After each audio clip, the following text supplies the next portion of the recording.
Greetings, this is yours truly, Lord Karo, welcome to my domain. Boku no Hero Academia. Next Generation Part 2805 Chapter 20. Sumaire Kake, Origin. Opening 1. The day, by porno graffiti. Izuku's eyes are shining wide as stars flow around him, glimpsing ahead at All Might, whose back is turned with fists on hips. Izuku extends his hand out to the grinning All Might, who starts turning his head toward the teen. As his cloak flows in the wind, Fox Naruto smiles with his back turned before Boruto jumps out and towards the screen with a grin and punches at it. The students of Class 1A are now shown in their hero costumes: Ochako, Sumaire, Tenya, Sarada, Shikadai, Katsuki, Mitsuki, Asui, Eijiro, Ayawabe, Metal, Minoru, Momo, Chocho, Kaminari, Kamiko, Inojin, Kyoka, Hanta, Fumikage, Yuga, Mishiro, Mina, Rikido, Mezzo, Koji, Toru, and Shoto. In the night, Izuku looks up at the raining sky before looking down with a low expression before walking on. Next, it shows Boruto running on the sidewalk while it rains, but pauses and looks down, before looking back up at the night sky again. With her back turned, Sumaire looks down sadly while in her hero costume, before it transitions to the culprit of the ghost incidents in a white-horned mask before the culprit fires a dark pulse from its right hand at the screen. Next shows the Beast, news attack in the middle of Japan while a group of pro-heroes, Naruto, All Might, Kakashi, Kamui Woods, Sai, Rock Lee, and Snipe, arrive standing on buildings before jumping to engage the Beast. Naruto lands a Rasengan on the Beast's face. Kakashi uses purple lightning to slice one of the Beast's arm off, while All Might makes a shockwave with his Detroit Smash. Izuku and Boruto dash and jump into the air in their school uniforms before a few Class 1A students also join in through the sky while in their hero costumes. Ochako puts her fingers together. Shikadai puts his hand signs together. Sarada activates her red Tomo eyes. Lita does a swift kick. Masuki extends his long arms out. Minoru cries dramatically. Asui catches Minoru with her frog tongue. Chocho expands her giant hand. Metal does a round kick. Inojin flies on his paint-made bird. Shoto surfs on ice. Ayawabe smashes down his earth hammer. Eijiro hardens his whole body, and Katsuki doing a small explosion while raring to go. Izuku and Boruto morph into their hero costumes before charging a forward punch at the same time before showing the rest of the class and also doing their own small attacks. It ends with All Might, Naruto, Firefox, and the rest of Class 1A in front of the UA school building. Chapter 20. Sumaire Kake, Origin, in another dimension. Boruto continues falling in this unknown dimension and eventually lands into some tangled roots, which he gets out of. Where is this place? He sight-sees the area, which contains of several swamps with trees that look like mangroves. He spots something above, with his right eye activated. Is that what I saw before? He sees purple ore that's floating in the air and leading to a large hollow-bound trunk. By the time he makes his way to the den, Nu suddenly comes out from underground and raises its paw to sweep down to attack, but luckily, Whiskered Teen dodged it by jumping back to gain distance and glares back at the Beast. So you finally showed yourself. He asks this. Did you really eat her? Where did you put Sumaire? The Beast only growls in reply before immediately going on the offensive by launching its tail down at the boy, which he dodges to the side before summoning 5 shadow clones and proceed to launch an all-out attack against the Beast from all sides. As they engage in a quick fight, Nu slashes one clone with its paw and bites the other with its tail, making them puff and smoke. The real Boruto dashes underneath Nu and slides behind it before jumping above it while surging electricity with his right hand. Lightning bolt. He throws down on the Beast's head, which lands a direct shock that makes the Beast stumble in pain. However, its tail smacks him and the remaining clones, making them puff and smoke. Gah! Making the real one crash into a tree, hitting hard. After Nu recovers and the smoke clears, Boruto stumbles up with a few damage done to him, but is holding out fine. I'm not gonna lose. He slowly declares, you'll pay for what you did to her. His right eye glows up and sees the red core in the back of the Nu's tail. What's that? He wonders, thinking that might be its weak spot, but he isn't paying attention as the Beast charges straight at him while roaring. SMMAASSHH, Izuku fingers slicks a shockwave directly to Nu's head and sends him bouncing back. Mitsuki extends his arms to bring Boruto up to the large rope that they're standing on. Boruto, are you alright? Izuku asks in concern, despite wincing in a little pain at his now broken finger. Yeah, somewhat, he replies. Why were you standing there all dazed? Mitsuki asked. How can you talk about getting revenge for Sumaire when she's not even dead? He glares down at the Beast getting up. That thing is obviously doing as she commands. So that means she's alive then? Izuku asks, feeling relieved. Thank goodness. Boruto's definitely relieved by that as well. Are you guys still trying to defend? Mitsuki asks, not getting why they're still on about that. Are you still trying to kill her? Boruto remarks. Not now guys. Izuku stops the argument, pointing at the beast. We have to do something about that thing. I agree. Mitsuki nods. Ruaarrr. Nu jumps at them to attack, which they dodge and jump to the ground before running away as the beast lands and gives chase after them. Although it's smaller than when it first appeared in the city, it'll be lights out for us if we get hit by that thing. Mitsuki warns as they continue running. Mitsuki, can you stall him? Boruto asks, thinking of a plan. I'll try to. He complies before turning to attack the monster. What are you up to? Izuku asks, curious while holding his broken middle finger on his right hand. I know where to attack him, I found his weak spot. Boruto replies as they keep running, Mitsuki and I take care of this, you stay back. Huh? Why? The freckled teen asks, confused. You still haven't mastered your quirk yet, so I don't want you breaking any more fingers. He replies, knowing the drawbacks of the one-for-all quirk, I'll end this in one go. He forms 3 clones before dashing on ahead, leaving Izuku to stop where he is near the tree root. Okay, he mutters, part of him wishing he was of help, but with his fingers getting broken after every attack with his one-for-all quirk, it might be best to stay back for now. Wind breakthrough. Mitsuki inhales and blows from his mouth, firing a gust of wind that hits Nu and knocks it on its back. Boruto and his 3 clones run up on each of the large ropes. The real one sees that Nu's back tail is in range and counts on his clones to break off the large ropes with lightning bolts. The real one signals, Mitsuki. The latter moves out the way as Boruto dives down with lightning around his hand, but this time, he turns it to a jab position. Lightning jab.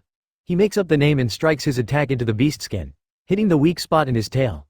At the same time, his clones use their lightning quirks as well to set off the ropes to fall upon Nu. Watch out! Izuku calls out to the real one. Not good. Boruto sees the ropes coming down and quickly jumps off Nu to avoid them as they crash onto the beast. Ruar. The creature is now trapped and tangled, unable to move as the smoke clears. We did it. Boruto stumbles up, rubbing his cheek. Way to go, guys. Izuku runs up and joins them. Mitsuki steps up and comments, your eye is truly amazing, huh? Even being able to spot his vulnerable spot. He raises his right arm forward, I'll finish this. He begins his electric quirk attack, Snake Lightning. He releases the snake bolt to deal the final blow Nu, but suddenly from the ground, a water wall raises in front of Nu and intercepts the attack, canceling it out as it rains water showers with lighting currents. As that clears, I won't let you kill Nu, Sumair declares, grabbing the boy's attentions, and Boruto sees the purple aura around her with his right glowed up. Sumair. Izuku utters. I raised this child to the ultimate weapon that I raised for the sake of revenge, she states out, seriously. They go on top of the hollow-bound trunk to where she is, and Mitsuki asks this, I'm guessing this means that you won't be coming back with us willingly? She turns to them and when Mitsuki gets ready to engage, Izuku puts a hand in front of him to calm down, we're not here to fight, Sumair. Right, so can we please just go back together? Boruto asks, in a plea to stop this. How can you guys be so easygoing about this despite everything I did so far? Sumair asks, confused and doesn't get what they're doing. Because, you're still our friend. Izuku replies to that, being honest, whatever your parents did in the past has nothing to do with you. You're wrong. This is my war as well. She argues in frustration, I was taught to carry out my father's king-cherished hope and carry out my master's orders. This is when she reveals her backstory about her father working tirelessly for the Hero Society until he was treated like a criminal by everyone, which forced him and her mother because they were from the Foundation. After hearing this, Boruto reasons, but all that's got nothing to do with you now, Sumair. Me? Yes, perhaps it doesn't. She smirks at that thought, before saying otherwise, after all, Sumair Kake never existed from the beginning.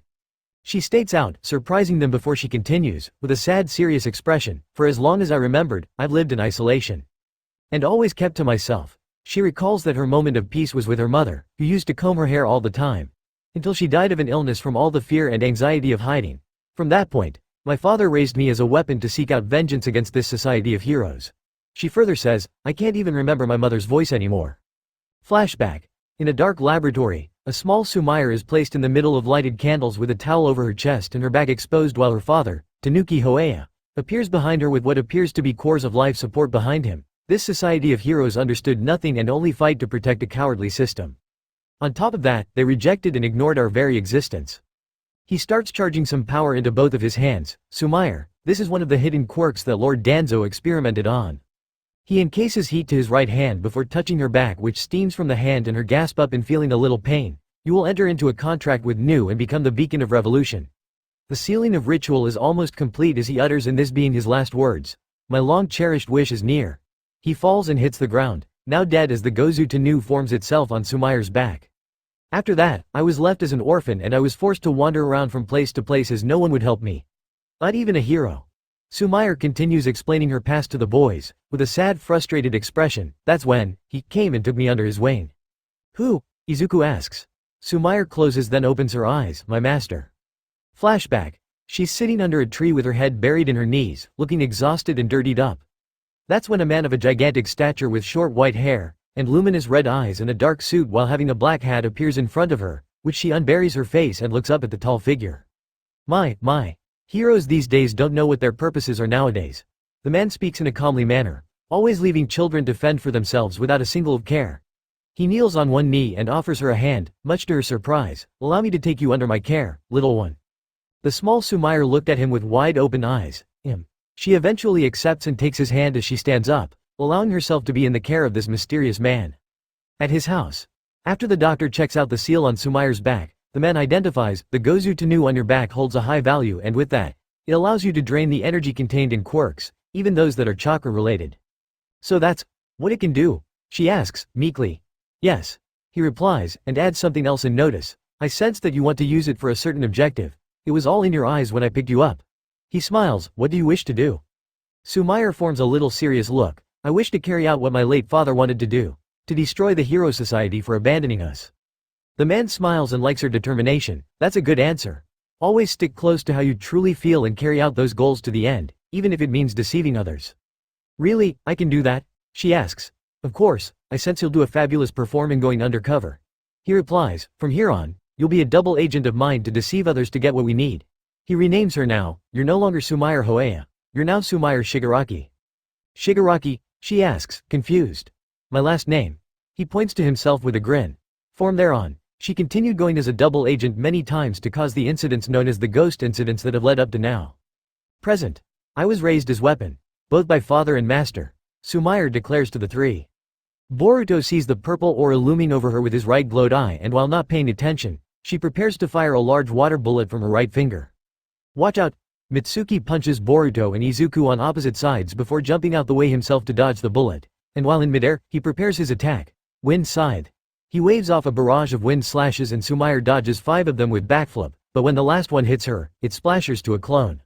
Water clone, Mitsuki thought, taken back a little, before a water bullet is shot through his head. However, he does a snake clone as well and appears in the air behind her. She throws a back punch, which he counters by blocking it with his left arm before they land on the ground. She forms a knife made of dark purple aura while Mitsuki turns his nails to claws before they clash with them. I won't let you have new. She throws a right hook, but the snake-like teen slithers behind her and restrains by her left arm.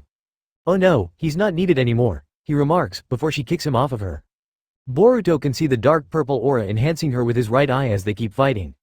Water Spirit Wave. She points in a gun position launches multiple bullets of water, which Mitsuki evades them all. Actually, you're the one I really want, he reveals while smirking and sidesteps another bullet before forming a serpent from his sleeve to attack. She gasps and quickly forms a dark aura serpent to counter his. The collision of both serpents creates distance between them, which results in Sumire panting in exhaustion as Mitsuki is doing managing fine.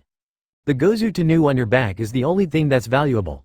Mitsuki reveals, smirking with his long snake claws ready in the right hand, and you don't have to be alive to get it.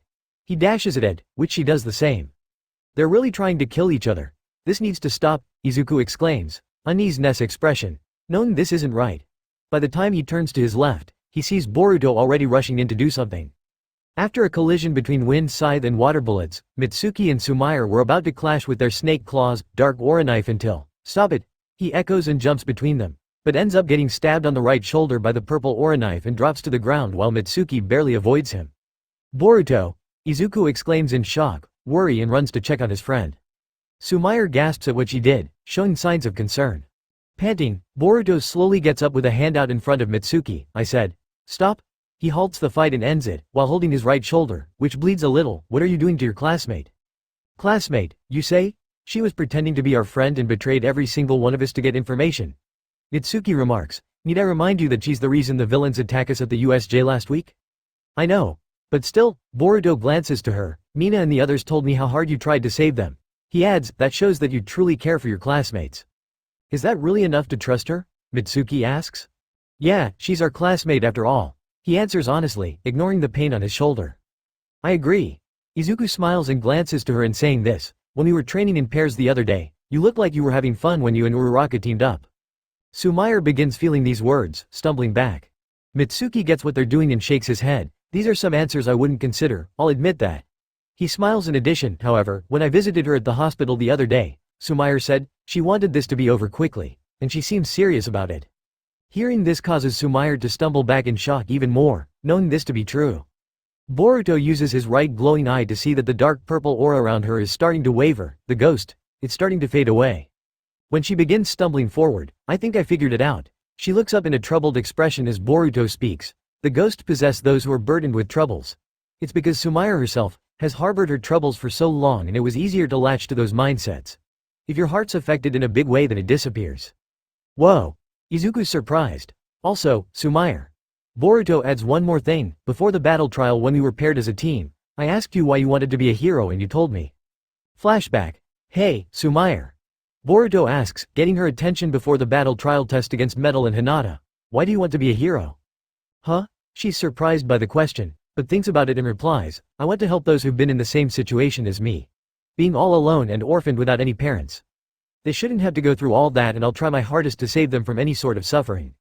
Boruto glances and replies with a smile, that's a good goal to have. I'll support you on that. He nods and she smiles brightly. Present. You told me all of that with a full smile on your face. And I can that you meant every word and seemed passionate about it. Boruto said, you're not fooling anyone, Sumair. No, you're wrong. She stumbles back and shakes her head in denial. I'm a weapon to avenge my father and carry out my master's goals. She then calls, Nu. The beast jumps on the hollow-bound trunk next to her and growls at the trio. That thing again? Izuku exclaims. I knew it'd come back sooner or later, Mitsuki said, not surprised. This is an order. Sumair gives the beast one last command. Extract all the energy from my quirk. And then explode. She commands with hesitation, but the beast doesn't comply, which makes her shout in question, what's the matter, Nu? Hurry up and extract it. However, the opposite happens as Nu begins to nuzzle on her all around, much to her surprise and confusion. Nu? What are you doing? She tries holding him back with her hands. Why aren't you obeying my order? The boys see this and are confused as well. Huh? What's going on with it? Izuku wonders. Yeah, I wonder. Mitsuki adds. Boruto gets what's going on and speaks up as she tries holding him back. Maybe. That thing thinks of you as his parent. He reveals, surprising them all, especially Sumair. A parent? Izuku asks. Yeah. Boruto confirms and continues. Sumair, you may have raised that beast to act exactly as you order him to, but he thinks you're his parent. And you're gonna turn him into a weapon? She wavers, looking at her pet sympathetically. You've gone through your life suffering under the burden of your father and master's orders. Boruto said, you're gonna do the same to Nu? He's right. Izuku adds his saying in this, you have the right to choose your own path and follow your dreams. You can still be a hero. She utters with tears forming. All of us can change. Even Nu and you. Boruto then shouts her name, Sumair. With that shout and the purple aura receding from her, the Gozu Tenu on her back begins to crack all around before it shatters. Not off her back for good before she falls over in shock. The Gozu Tenu, Mitsuki exclaims, seeing it shattered to pieces. This is when the dimension begins to fall apart and collapse as everything around them begins falling. What's happening? Izuku spots around, so do they. Probably. Because the Gozu Tenu is destroyed and the energy that has gathered here is running wild. Mitsuki explains in confirmation.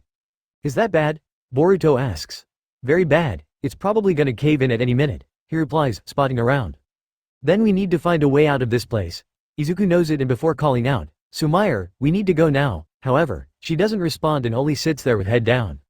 What's the matter? Hey! Before Boruto could get to her, a crack beneath the hollow trunk separates them and he stumbles back to avoid it. We got to go.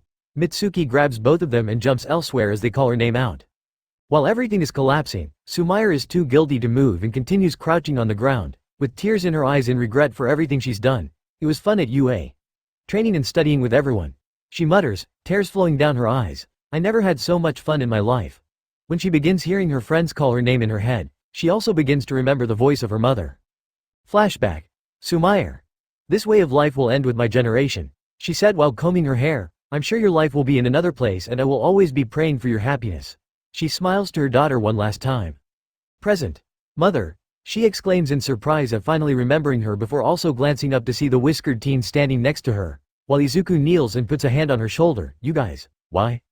It's because you're our friend, Izuku smiles.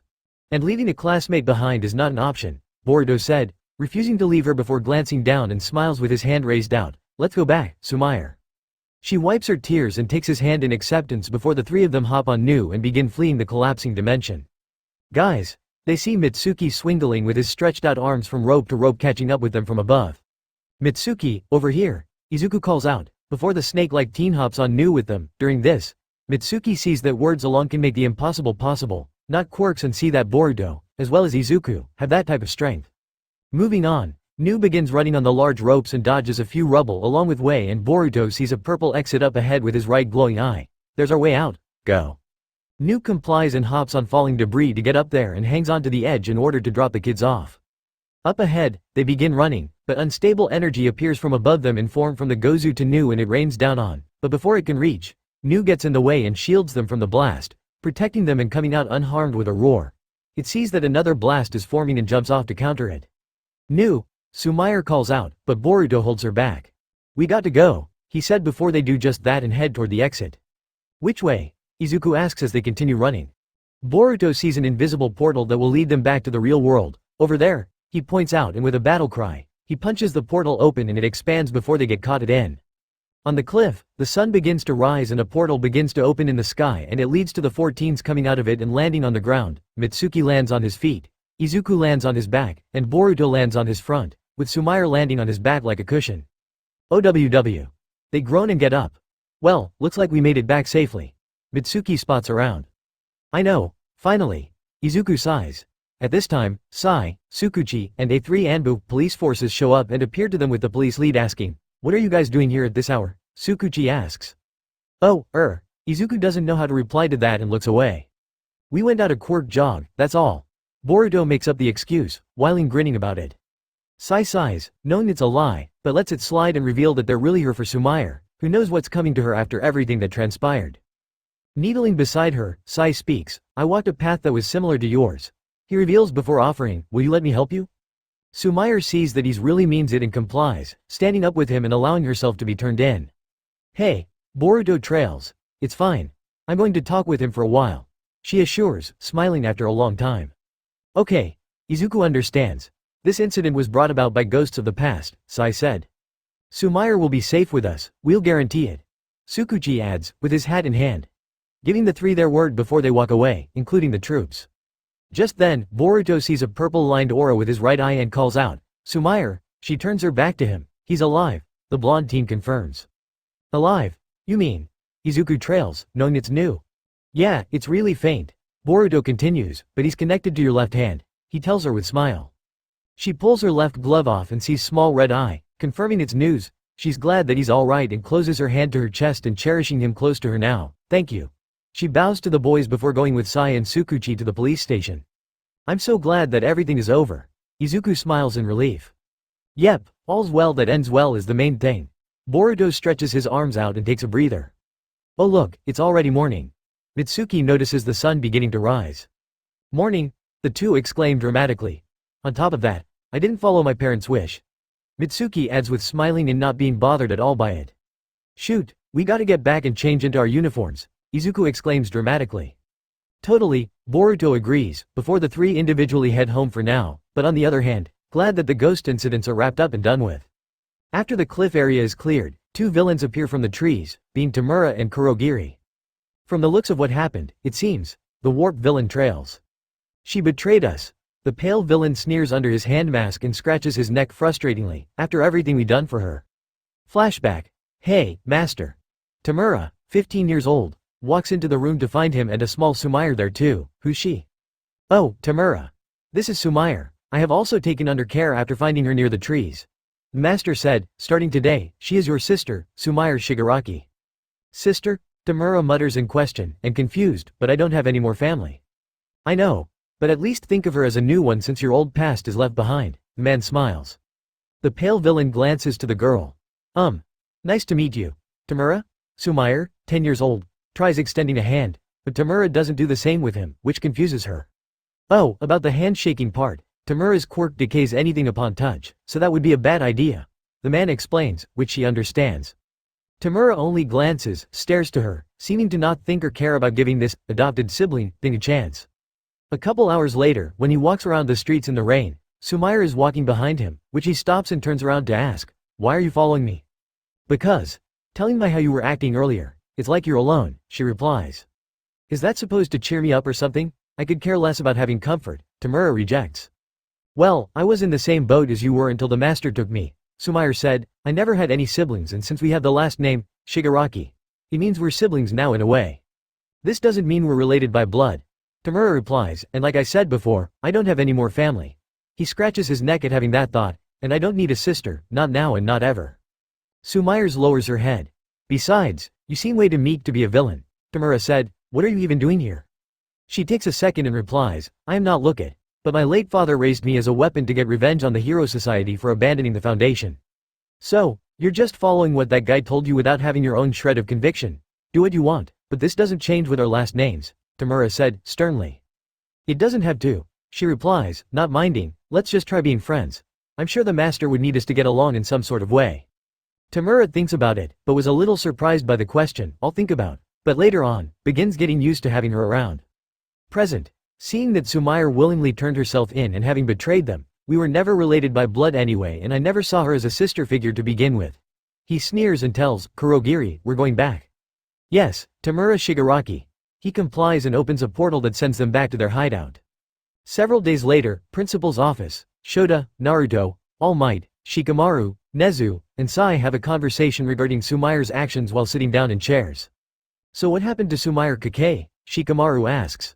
"She confessed everything, including her role at leading the villains to attack the USJ and causing the incidents," Sai said. "All of that is unforgivable, but," Shota adds another, "what made her stop at the last minute?" "It was Uzumaki and Midoriya," Sai reveals, making Naruto and All Might perk in surprise to know that it was them who ended this. To be more exact, it was her soft spot for her friends at UA. "I see." All Might understands, so basically, she was alone all and manipulated throughout her life, and ever since coming here to UA, she truly had fun making friends. "That's all, huh?" Naruto narrows a brow. "Not quite," Sai adds. "She experienced Nu's power firsthand, and maybe the terrifying thought of destroying the city that holds the memories of her friends stopped her." "When you put it like that, children can't choose their parents, but they can choose their friends," Naruto states. "I'm glad that she approved her admission into UA." "Yeah." All Might smiles. "About that." Shikamaru begins noting, letting her back in UA might cause some strain. "I'll have to agree with Shikamaru." Nezu nods. This still doesn't excuse the disturbances that she caused. Due to protective surveillance, there's a low possibility that she'll come back to UA. Shota thinks for a second before offering this out. "I'd like to go and talk to her myself." Aizawa. All Might's narrows. "If she does come back, then I'll be watching her from now on," Shota promises, standing up from his chair. "After all, I am her homeroom teacher." "I understand how you feel, but it really depends on if she wants to come back or not," Nezu said. "She is in a tough position right now." "Yeah, understood." Shota nods before turning to leave out the door. Police station. In her cell, Sumire is there, sitting on her bed with her head lowered in regret for the crimes she committed and having put her classmates in danger. This is when Shota walks in before closing the door behind him, getting her attention. "Mr. Aizawa." Shota glances from beneath his bandaged face before speaking. "You seem to be holding up well in here." "Yes," she mutters, lowering her head in guilt again before saying, "Mr. Aizawa. I know what I did was unforgivable. I endangered everyone else and I'm the reason you almost died and why you're in that condition." She sees the bandages around his face and arms. "I'll take responsibility and accept any punishment you give me." She adds, "I'll make amends, for the sake of everyone who considered me a friend." "Yeah, you guessed correctly, there will be consequences," Shota confirms, which she understands. "However, I can reduce the punishment if you tell me what you really want to do from here on out." "Huh?" she asks, confused. Shota asks her and wants an honest answer. "Do you want to come back to UA and become a hero?" She thinks back to what she said to Boruto about her why she wants to be a hero and replies to Shota's question. "Yes. I want to become a hero who helps people," she answers honestly. "See? Now you know what's really inside your heart," Shota said, satisfied with her answer before walking over to sit down next to her. "This answer became clear to you because you never gave up on what really motivated you to move forward." He adds, "Because sometimes, running away from your true feelings isn't going to do you any good." Quote. Sumire continues listening. "Until now, you were manipulated into doing the biddings of whoever taught you." Shota continues and then states this in encouragement, "But now that the Gozu Tenu in your body is gone, you can start a new life at UA and make your own decisions in the hero course from here on out." Sumire understands his words and mutters, "Mr. Aizawa." He gets up and walks to the door. "I'll wait outside whenever you're ready." He takes his leave, which leaves her to glance at her hair tie, which she clutches, indicating that she accepts her new life with UA and leaves to go outside to Shota. 1A classroom. The class being energetic as usual, with Katsuki and Shoto sit in their chairs without a care in the world, while Boruto, Izuku, Mitsuki, Shikadai, Tenya, and Ochako conversate on their end. It's been a week since the ghost incident cases were solved, Tenya said. Yeah, once the pro-heroes took care of it, it was over from there, Shikadai adds. I wonder how Sumire is doing. Ochako wonders, a little concerned. From what we heard, considering she was the culprit behind those incidents, it might be impossible for her to return to class, Tenya notes. No way, she mutters. Don't worry, she'll return here to UA for sure. Boruto thumbs up and guaranteeing it. We don't know that for sure, Shikadai said. Not to mention, my dad was the person in charge of that recent investigation. Inojin walks over and joins them, getting their attentions. So Mr. Sai is your father? Mitsuki asks, which the latter confirms. Worst case scenario, she might transfer to another school. Inojin notes his thought, because returning here would be a little tough for her. Maybe, but she's our classmate. Anything's possible, Izuku said, smiling. Boruto hopes Inojin's statement doesn't happen.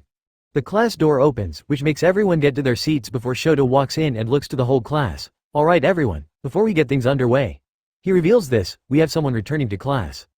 Huh? Who? Eijiro asks. You'll see. Shoto looks toward the door, and so does the rest of the class. Outside the room, Sumire stands behind the wall with her back turned and head lowered in guilt while wearing her school uniform. She's too embarrassed to go see everyone, but it was either now or never, so she turns to the open door and walks inside to stand in front of everyone. She takes a small deep breath before forming a smile and greets, I'm back, everybody. The room is silent for a couple seconds and Boruto was about to greet her until the class unexpectedly gave her a warm welcome back to class. Ochako and Mina were happy to see her, as well Eijiro, Tenya, Iwabe, Sarada, Momo, and Tsuyu. She'd taken back a little by this before glancing over to Boruto and Izuku. The latter gives her a nod and smiles, while Boruto gives her a thumbs up and grins. Both glad she's been accepted back to class 1A. Moved by everyone welcoming her back and forgiving her, she tears up a little and smiles, happy to be back with her friends. Ending 2, I Keep Running, by MELOFLOAT opens with class 1A on a start line before they all begin to race each toward the USJ finish line. Scene switch to the class talking and have fun conversations in class, and then switches to them in hero costumes doing the practical training in the USJ while using their quirks. Next, shows flashes of Tamura Shigaraki, Kurogiri, Shin Uchiha, and Kid Shin. We then switch back to the students racing, while Katsuki tries to dramatically get the best of Boruto and Izuku. This is when the background turns dark, and footsteps are being walked, which is revealed to be Sumire, while looks down sadly before looking up with a not changed look of seriousness. The scene changes to the battle against the beast, new, in another dimension. Boruto uses 5 shadow clones to launch an all-out attack against the monster while using his wind and light quirks. Mitsuki dodges water bullet attacks from the mastermind behind the ghost incidents before retaliating with 3 wind side. Izuku readies his fingers toward the beats before flicking a shockwave attack at it. Ina void of darkness is then turned to light as Sumire looks up to Boruto, with Izuku and Mitsuki by his sides, reaching for her hand, which she smiles slowly and accepts. The scene goes back to class 1A racing, and it ends up being crossed the protagonists, Izuku, Boruto, with Katsuki roaring at them as he dramatically came in 3rd place. The sun shines outside UA as the wind blows refreshingly. Ending done. End of the day, 11 p.m. On top of a building late at night, a man views the city from above while having a black cloak, a storm flap, a maroon cinch on the collar, and maroon lining. He has a long-sleeved shirt with light gray cuffs, and he wears a pair of brown leather belts with a black sheath for his sword and black boots. He turns to the arrival of Naruto and then All Might, you're both late. You could have just dropped by the office at UA. Sasuke. Naruto said.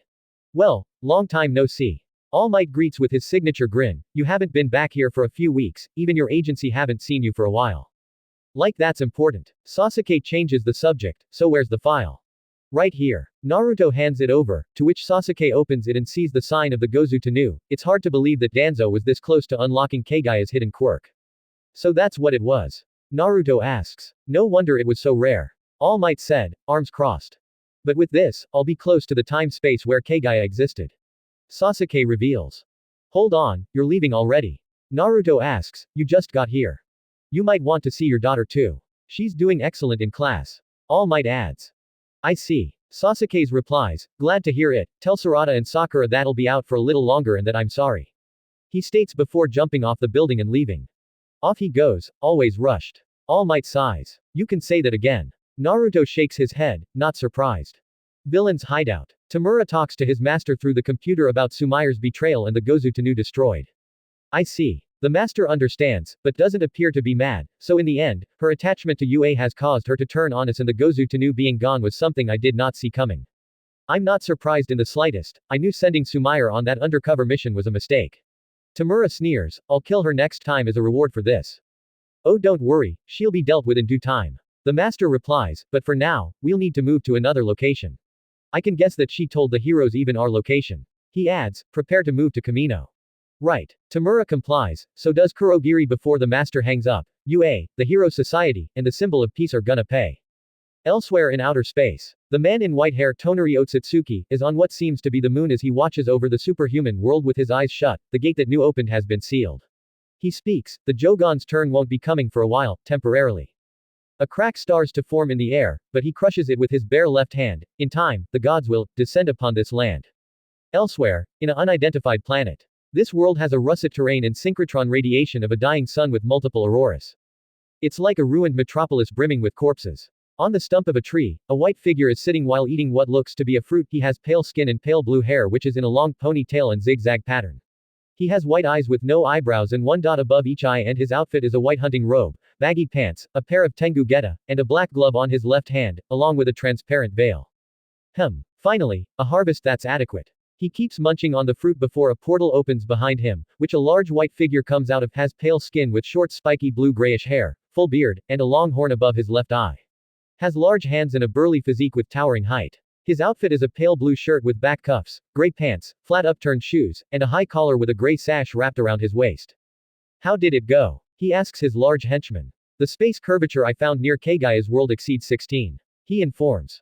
Oh, we were supposed to wait to harvest that world. Anything over 10 in the space curvature is an abnormality and must be reported immediately to the clan. That is the law. The large one informs. That she's chosen to disobey means. How very out of character. The first figure states that being unusual, Kinshiki. Make preparation to depart. Right, Lord Momoshiki. He complies. This is when the superhuman society, both heroes and villains, were unaware that a big looming threat is coming their way sooner than they think down the line. 805 Chapter 21. Raring for the festival. Hey, guys. Welcome back to Boku no Hero Academia, Next Generation. We now getting to the fun parts of this fiction in the UA Sports Festival arc. For the season itself, there will be 6 arcs, meaning that Boruto's deuteragonist and main villain group of the series will be making their debuts, which means y'all know that this season is gonna be action-packed after the sports festival. Also, the hero names of Naruto and the rest will be revealed here as well. Now without further delay, the tournament arc in Season 2 begins. Note, 2nd OP and 3rd ED. UA Staff Office. With the information that Sumire Kake gave us, the police and Anbu forces have investigated the group calling themselves the League of Villains. Tsukuchi reports to the UA. Teachers seated Naruto, All Might, Snipe, Sakura, Rock Lee, Midnight, and Vlad King. We located their hideout recently, but there was no sign of anyone there. They must have known this would happen and moved to a different location ahead of time, now that they lost their double agent. Naruto theorizes. That just makes finding a lot harder. Vlad King trails and scoffs. There also doesn't appear to be anyone registered with the name Shigaraki, in his 20s or 30s with a quirk that lets him disintegrate whatever he touches. Tsukuchi continues, in other words, they are people with unregistered quirks who are part of the underworld society. So we don't know anything about that either. Rock Lee trails. Quote.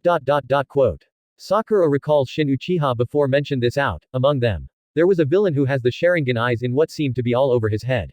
She adds, which surprises them. So does that mean he's part of the Uchiha clan? Midnight asks. Could be, even that kid by his side has the same eye quirk in both his eyes. All Might adds to Sakura's statement. On top of that, they can also use teleportation quirks to warp away. She said. That should be impossible. Snipe crosses his arms over his chest. The only people who have the Sharingan quirks are Phantomai and one of our students, Sarada Uchiha. Is he another one we don't know about? Don't know, but if this is true, then we'll need to further the search party for those villains and find out. Naruto said. There won't be any time to waste either. Rock Lee said, there's a high chance that they'll try this again as soon as Shigaraki, their ringleader, is healed from his injuries. Their ringleader, huh? All Might thinks. Something wrong. Principal Nezu asks. It was a bold attack that normal people wouldn't carry out even if they thought of it. He states, to suddenly go on and on with his wild statements and bragging about the Nomu like he was some sort of pet without revealing his own quirk. And when things didn't go his way, he was visibly upset. He puts a finger under his chin. The incident with that Quirk did force me to go all out. On top of that, he bragged about his possession and thought everything would go his way. Even making wild immature statements with a straight face.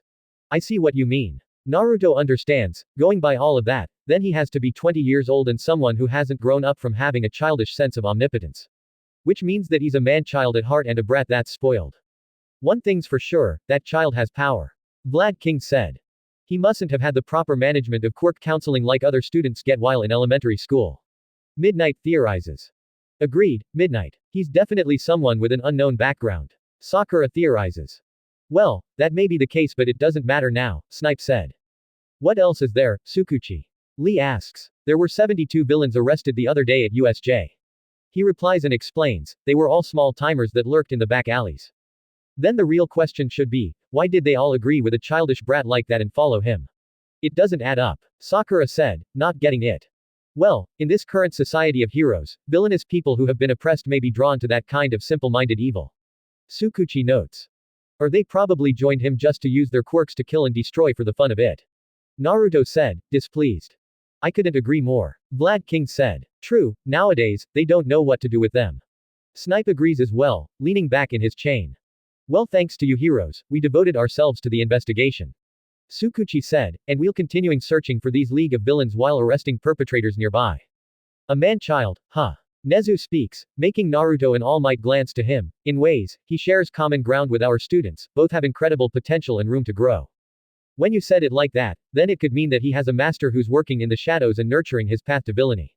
Naruto gets the picture of what that means. Quote. All Might glances and looks away in thinking, I don't want to think about what that could mean. Opening 2 inches peace sign, by Kenobi Yonezu. Opens to the UA Sports Festival Arena as the sun raises over the stadium. Looking down from arena side as the wind blows, Izuku and Boruto smile down at the middle of the battle ring, ready to face the sports festival head on before turning and giving each other a high five before the logo appears. We first zoom through a few students of Class 1A preparing for the sports festival in various places, Ochako doing arm stretches. Sarada cracking her knuckles before punching the air in practice. Eijiro stretching downward while sitting against the wall. Tenya stretching back his left turbo leg. Sumair doing shoulder stretches. Iwabe swinging his earth hammer up and down. Katsuki stretching out his legs. Boruto doing squats with his arms out and forward. Izuku stretching with his arms bended back. Shoto doing arm circles and breaths of fresh air upon being finished. We then cut to the UA Sports Festival Arena where the battles take place with the main competitors unleashing their signature attacks. Boruto throws down a bolt of lighting. Izuku's finger flick smash release a shockwave. Shoto releasing a wave of ice. Sarada comes from above with a punch that creates a small crater in the ground. Eijiro punches forward with his hardening quirk. Shikadai using shadow possession. Tenya dashing with his turbo engines activated. Mitsuki firing off snake lightning. Shinki attacking with a wave of iron sand with his arms crossed. Shinso turns with a glare. Iwabe smashes his earth weapon to the ground in using stone edge. Tokiyami releasing dark shadow to attack. Katsuki firing off explosions from both hands before attacking bare-handed. Tsubaki slashing the air with her sword covered in blue aura. Hoki launching an earth pillar. Tetsutsu punching forward with his steel quirk. Hatsume turns with grin and hands behind back. Next shows Naruto, All Might, Present Mike, Midnight, and Shota, still covered in bandages, turning back to Class 1A, who glare at them with determination as they're ready to give it their all during the sports festival. Last shot shows everyone in their costumes and jumping in the air, diving straight into battle. Chapter 21. Raring for the festival. On the way to class, what? Your eye quirk has stopped activating. Izuku asks, pretty surprised. Yeah, it's been a week now. Boruto replies, touching his right eye, the strange power isn't picking and it's been since the ghost incidents. Probably, because the ghosts are gone now. Izuku guesses. A possibility. He thinks. It could just be a temporary deactivation. Mitsuki theorizes, it might come back during a spare match in training. Maybe. Boruto guesses, but gets over it, but for now, I'll wait for something to happen until it comes back.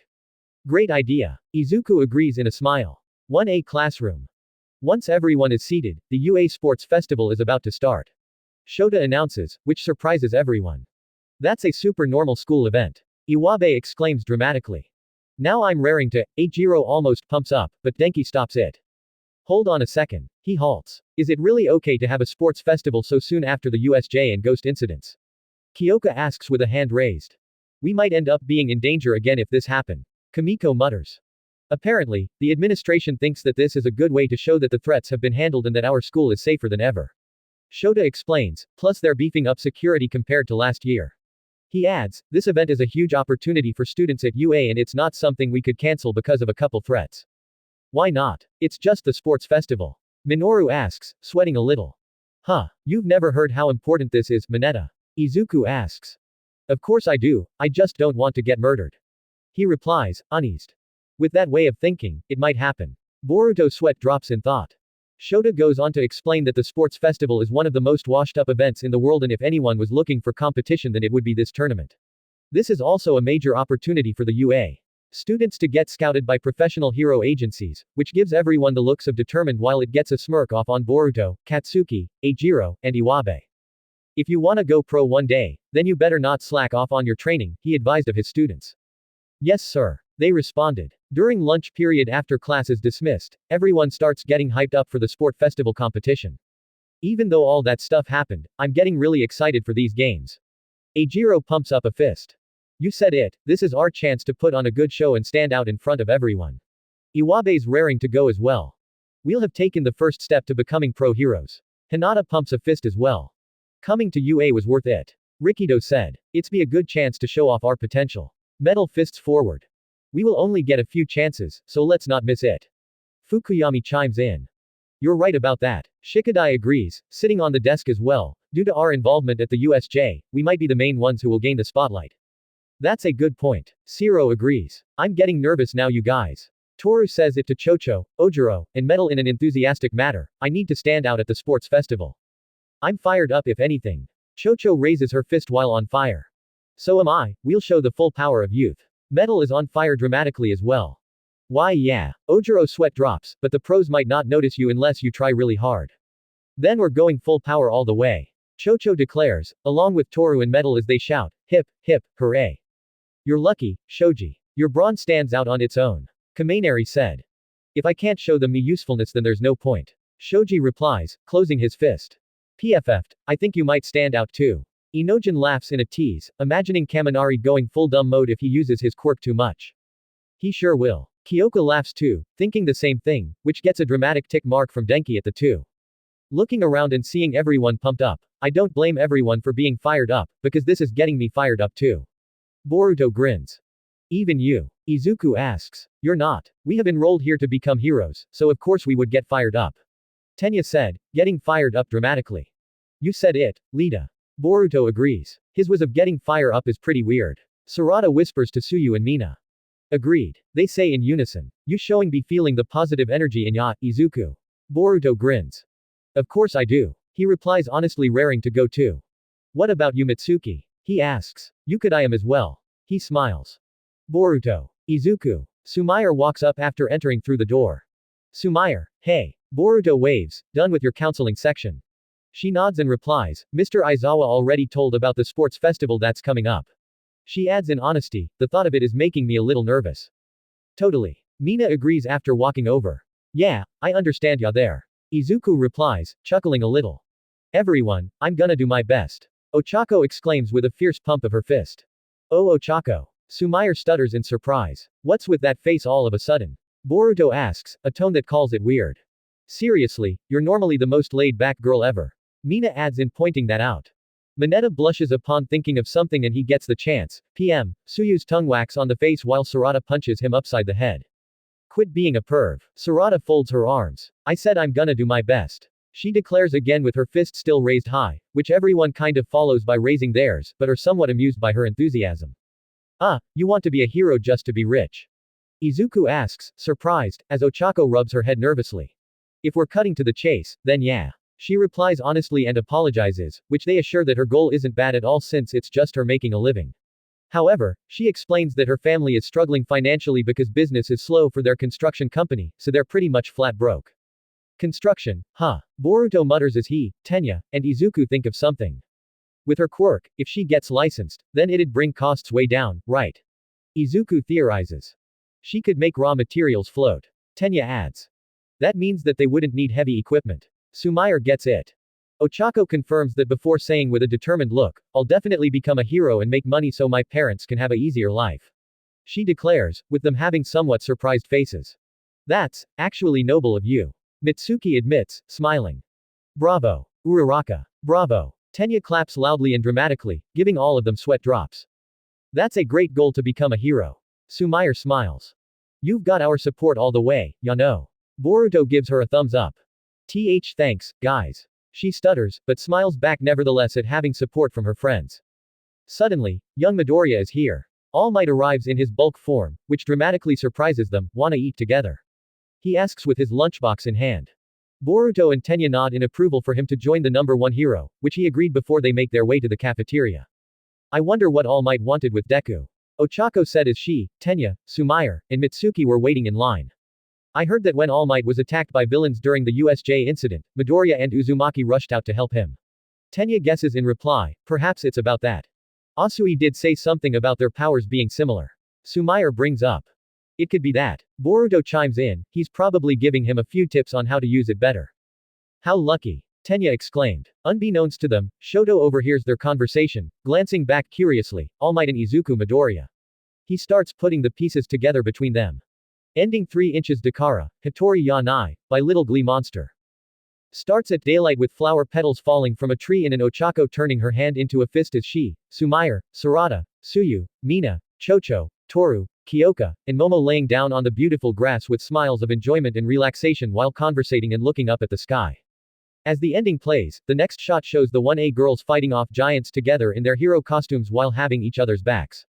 Next shows them chilling out at the park, exhausted after a long day of training. Kyoka sitting on the bench with a hand to her forehead, Sumire on her knees and Mina laying down, both sighing of fresh air, Ochako bending down and catching her breath, Suyu and Toru bending over the trash can, puking a little bit, Chocho sweating a lot after a bunch of running, Sarada leaning against the tree with her glasses off and hand over her eyes, and Momo standing up straight and take a few breaths. Next shows them walking in the rain in their school uniforms while looking at the screen with medium expressions, before the sky changes from overcast rain to daylight. It then switches to the Class 1A girls in their hero costumes once again in completing an obstacle course together while looking back at some of the Class 1A boys Izuku, Boruto, Katsuki, Mitsuki, Tenya, and Shikadai, and Shota, who watch them from the starting line. It moves on to the 1A girls running home on the sidewalk, with Tenya, Boruto, Izuku, Minoru, Katsuki, Mitsuki, and Shikadai chasing behind them and keeping up. Last shot shows the girls smiling after having a great time with today's class while flower petals bloom in the evening sky on their way home before the logo shows in the end. Ending done 805 Chapter 22, aiming for the top spot. Opening 2 inches peace sign, by Kenobi Yonezu. Opens to the UA Sports Festival Arena as the sun raises over the stadium. Looking down from arena side as the wind blows, Izuku and Boruto smile down at the middle of the battle ring, ready to face the sports festival head on before turning and giving each other a high five before the logo appears. We first zoom through a few students of Class 1A preparing for the sports festival in various places, Ochako doing arm stretches. Sarada cracking her knuckles before punching the air in practice. Eijiro stretching downward while sitting against the wall. Tenya stretching back his left turbo leg. Sumire doing shoulder stretches. Iwabe swinging his earth hammer up and down. Katsuki stretching out his legs. Boruto doing squats with his arms out and forward. Izuku stretching with his arms bended back. Shoto doing arm circles and breaths of fresh air upon being finished. We then cut to the UA Sports Festival Arena where the battles take place with the main competitors unleashing their signature attacks. Boruto throws down a bolt of lighting. Izuku's finger flick smash release a shockwave. Shoto releasing a wave of ice. Sarada comes from above with a punch that creates a small crater in the ground. Eijiro punches forward with his hardening quirk. Shikadai using shadow possession. Tenya dashing with his turbo engines activated. Mitsuki firing off snake lightning. Shinki attacking with a wave of iron sand with his arms crossed. Shinso turns with a glare. Iwabe smashes his earth weapon to the ground in using stone edge. Tokiyami releasing dark shadow to attack. Katsuki firing off explosions from both hands before attacking bare-handed. Tsubaki slashing the air with her sword covered in blue aura. Hoki launching an earth pillar. Tetsutsu punching forward with his steel quirk. Hatsume turns with grin and hands behind back. Next shows Naruto, All Might, Present Mic, Midnight, and Shota, still covered in bandages, turning back to Class 1A, who glare at them with determination as they're ready to give it their all during the sports festival. Last shot shows everyone in their costumes and jumping in the air, diving straight into battle.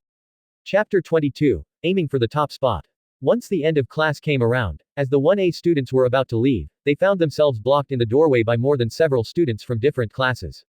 What's going on? Ochako exclaims. What business do you have with Class 1A? Tenya asks them. We can't get out with you all blocking the doorway. Sumire mutters. What did you come here for anyway? I won't let you hold us hostage. Minoru exclaims dramatically. Hostage. That's a bit too stretched. Shikadai's sweat drops. Scouting out the class, idiots. And we survived the attack at the USJ. Katsuki bluntly walks forward with hands in pockets and demands to them at the doorway, now move it, extras. That mouth of his. Boruto sighs, shaking his head in being unsurprised in the slightest. You can't go around calling people extras because you don't know who they are. Tenya exclaims, chopping his hands back, forth in the air frantically. So this is Class 1A. A student, Hitoshi, with messy purple hair and tired out eyes steps through everyone and stands in front of 1A. I heard you guys were impressive, but you seem like a bunch of arrogant ass. He adds, is everyone in the hero course delusional? Or just you? Or you're just that jealous because we stood out more than all of you combined? Boruto steps forward, with hands leaned behind his head. You too, Boruto. Izuku, Tenya, Ochako, Sumire, and Minoru frantically exclaim in thought, him saying it bluntly as well. That's easy for you to say, since you're Fire Fox's son and all. Hitoshi replies, rubbing the back of his head. Whose son I am is irrelevant right now to be honest with ya. The blonde teen remarks, not caring at all. That right there is what I mean by a bunch of arrogant asses.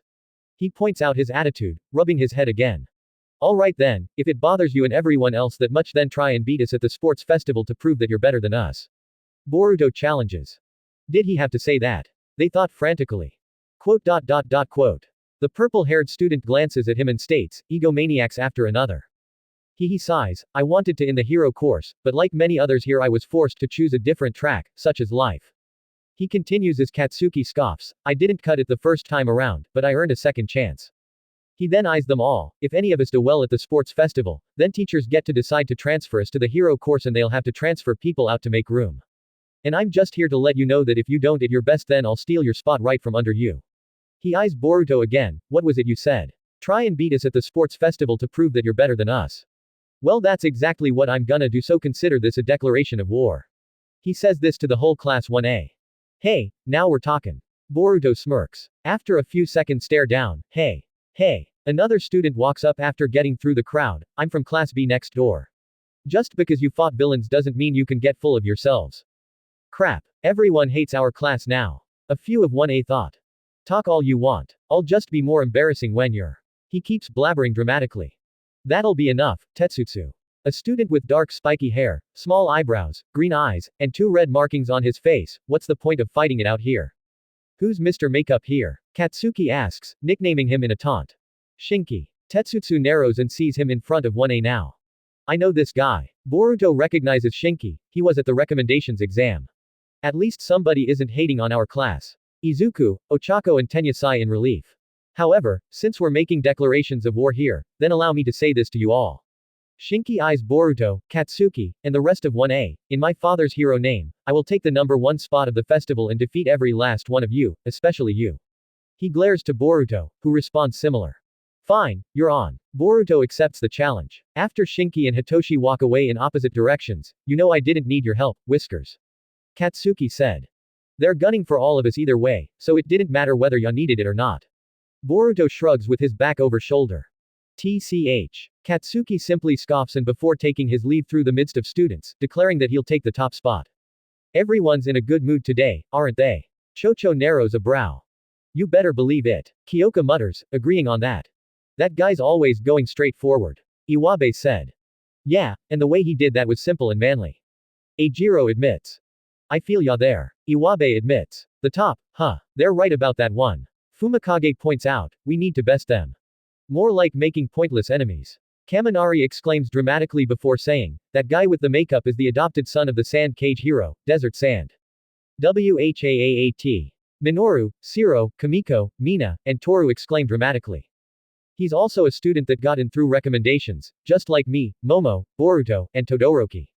Sarada reveals. Oh come on. Which further makes the 5 shiver frantically.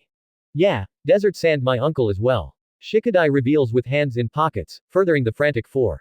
You said that with a straight face. Minoru trembles dramatically. Then he's your adopted cousin. Shiro adds dramatically, frantic too. You could say that. Shikadai rubs his head. I had no idea. Fumikage admits.